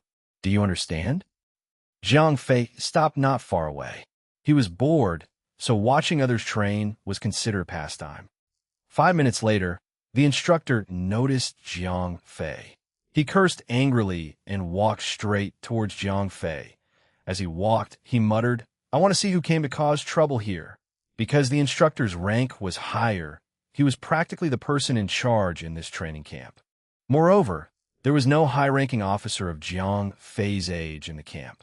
He thought that Jiang Fei was a newly transferred soldier. Therefore, he wanted to show Jiang Fei his might in front of the students. He wanted to show off his might. Chapter 2850. Translator 549-6903. The muscular instructor came up to Jiang Fei and roared angrily. Because Jiang Fei did not have a military uniform on him, he was still wearing the same combat uniform as before. Therefore, the captain instructor did not know Jiang Fei's military rank. At the same time, because the captain instructor came here to establish his authority, he was not polite to Jiang Fei at all. Oh no, this guy's going to be in trouble. Yeah, if he falls into the hands of our instructor, how can that be good? TSK, TSK, TSK. Hearing the discussions of the recruits behind him, the muscular instructor's face revealed a smug look. This was exactly what he wanted. Jiang Fei shrugged. Previously, Colonel Kono had told him about some sort of formation. However, it sounded like it was made up on the spot. Although Jiang Fei held the position of a group leader, Jiang Fei believed that his group definitely did not have a single soldier. Therefore, Jiang Fei did not remember the specific organization at the time. Now that he was asked about it, He really did not know how to answer. You don't know where you belong? The muscular instructor asked. I don't know. They brought me here, Jiang Fei said. They brought you here. Are you a recruit? Said the muscular instructor with a frown. Although it was not often that a recruit was added to the team, it was not unheard of. Therefore, the muscular instructor subconsciously treated Jiang Fei as a recruit. Said Jiang Fei as he shrugged again. Because he used to be a spy, it was impossible for Jiang Fei to be in a military uniform. Jiang Fei was brought here. When Colonel Kono came over, they were talking about retirement. Therefore, Jiang Fei was not given any military uniform. At this time, the muscular instructor was even more convinced that Jiang Fei was a recruit who had entered the recruit camp. This was because only such people did not have military uniforms. The muscular instructor pointed at his own team. Jiang Fei asked, Cut the crap. The muscular instructor shouted at Jiang Fei. His saliva even splashed on Jiang Fei's face. Jiang Fei took 2 steps back in disgust and quickly wiped his face. How dare you? The muscular instructor was instantly enraged. Talk back to you? Jiang Fei was so angry that he was amused. The muscular instructor was used to yelling at new recruits. He did not expect that there would be a new recruit who dared to fight back today. Thank you. Jiang Fei turned around and wanted to leave with a disgusted look on his face. He was not afraid of getting into trouble. As the saying went, good shoes don't step on smelly dog shit. He really did not want to lower himself to the level of this instructor. However, this instructor was not happy that Jiang Fei wanted to leave. The muscular instructor roared. However, Jiang Fei did not even bother with him and continued walking forward. When the muscular instructor saw that Jiang Fei was ignoring him, his anger even hit the roof. As the person with the highest military rank in this recruit camp, even if the higher-ups came to inspect, they would never ignore him like this, especially in front of a group of recruits. If Jiang Fei was allowed to leave like this, how would he maintain his prestige? Following the angry roar, the muscular instructor took 2 steps to Jiang Fei's side and grabbed Jiang Fei's shoulder. Almost at the moment when the muscular instructor grabbed Jiang Fei's shoulder, Jiang Fei twisted his body and grabbed the muscular instructor's palm with his left hand. At the same time, he twisted his body with his right hand and grabbed the muscular instructor's elbow joint. With a twist, the muscular instructor was thrown to the ground by Jiang Fei without any warning. Jiang Fei kicked the muscular instructor's butt and made him eat **T. The recruits in the distance burst into laughter. The muscular instructor's face suddenly turned red. He could not bring himself to be embarrassed. He had lost so much face in front of a group of recruits. He really did not have the face to stay in the new recruit camp any longer. After getting up, the burly instructor charged at Jiang Fei again. However, this time, he rushed over quickly and went back even faster. He did not even see how Jiang Fei did it. It was as if he felt a stun in his chest. It was as if he had been hit by a truck. Then his entire body flew out. Only then did he see Jiang Fei slowly retracting his right leg. The muscular instructor was slammed to the ground. He wanted to stand up, but his chest felt stuffy. This caused him to fail several times. However, Jiang Fei did not even look at him as he continued walking into the distance. Under the humiliation and anger, the instructor had lost his mind. He actually reached out and took out a pistol from his body. Then, he directly opened the safety and aimed at Jiang Fei. Jiang Fei felt a numbness at the back of his neck. A sense of danger appeared in his heart. Almost at the moment when his premonition was raised, Jiang Fei activated his psychic power to predict the future. A beam of light shot from behind and hit Jiang Fei's back. This was what Jiang Fei had seen through his premonition. He knew that the instructor was going to shoot in half a second. Almost at the same time that the muscular instructor pulled the trigger, Jiang Fei pounced to the left. The beam of light brushed past Jiang Fei's right shoulder and left a bloody mark on Jiang Fei's shoulder. The bloody mark was not very deep. It was just a scratch on the skin. Moreover, there was no blood. The hot beam of light had already burned the wound. Jiang Fei's eyes immediately turned cold. Although he did not want to cause trouble, it did not mean that he was afraid of trouble. After experiencing so much, Jiang Fei no longer had any mercy for those who wanted to kill him. Before the muscular instructor could fire a second shot, Jiang Fei had already held the lightsaber in his hand. Almost at the moment when the lightsaber was in his hand, Jiang Fei activated the lightsaber. There were two modes of the lightsaber. The first mode was the melee mode.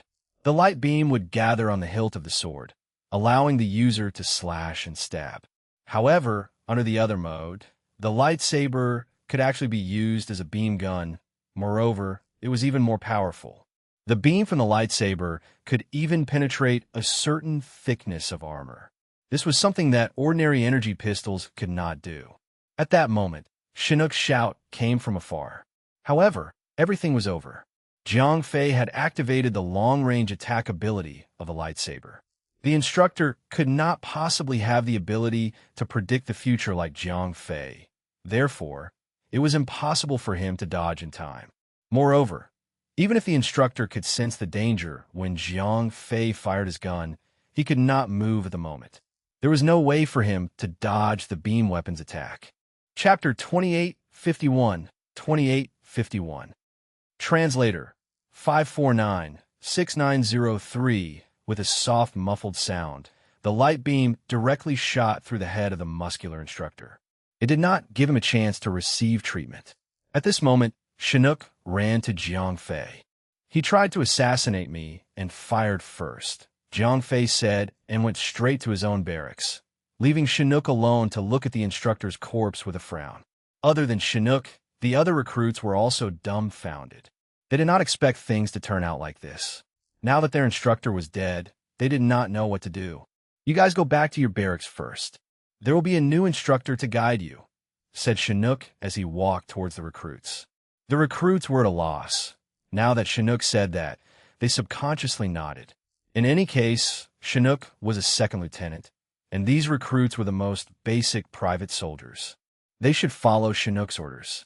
After seeing the recruits returning to their barracks, Chinook turned around and looked at the instructor's body. Then, he couldn't help but frown again. I did not see it at first glance, but there was such a big mistake. Chinook sighed. Now that things had come to this, he could only report it to the higher-ups. Chinook did not complain too much about Jiang Fei. Just as Jiang Fei had said, the instructor had taken the initiative to attack. Moreover, he had used a lethal weapon like a gun. It was normal for Jiang Fei to fire back. After all, no one would be willing to be killed by others and not fight back. When Chinook reported the news that night, Colonel Chinook rushed back to the camp.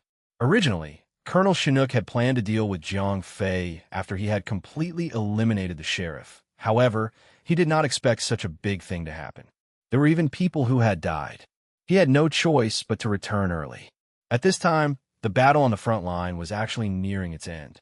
Although the clone warriors under the sheriff were fighting with blood and sweat, their conditions were too tough. Under the situation of food shortage, they could still rely on their willpower to overcome it. However, they could not overcome the problem of not having enough ammunition. The soldiers and police on the opposite side covered the sky and covered the earth with artillery fire. However, the clones under the sheriff could only calculate and fire. Everyone had no choice but to change the shooting mode of their rifles from automatic to single-shot mode, because they're not going to be able to hold on to their ammo with all that gunfire. Under such circumstances, the casualties among the clones under the sheriff's command would naturally increase. If it were an ordinary soldier, it was possible for deserters or even mutineers to appear at this time, but the clone troopers, imbued with a sense of loyalty, continued to resist.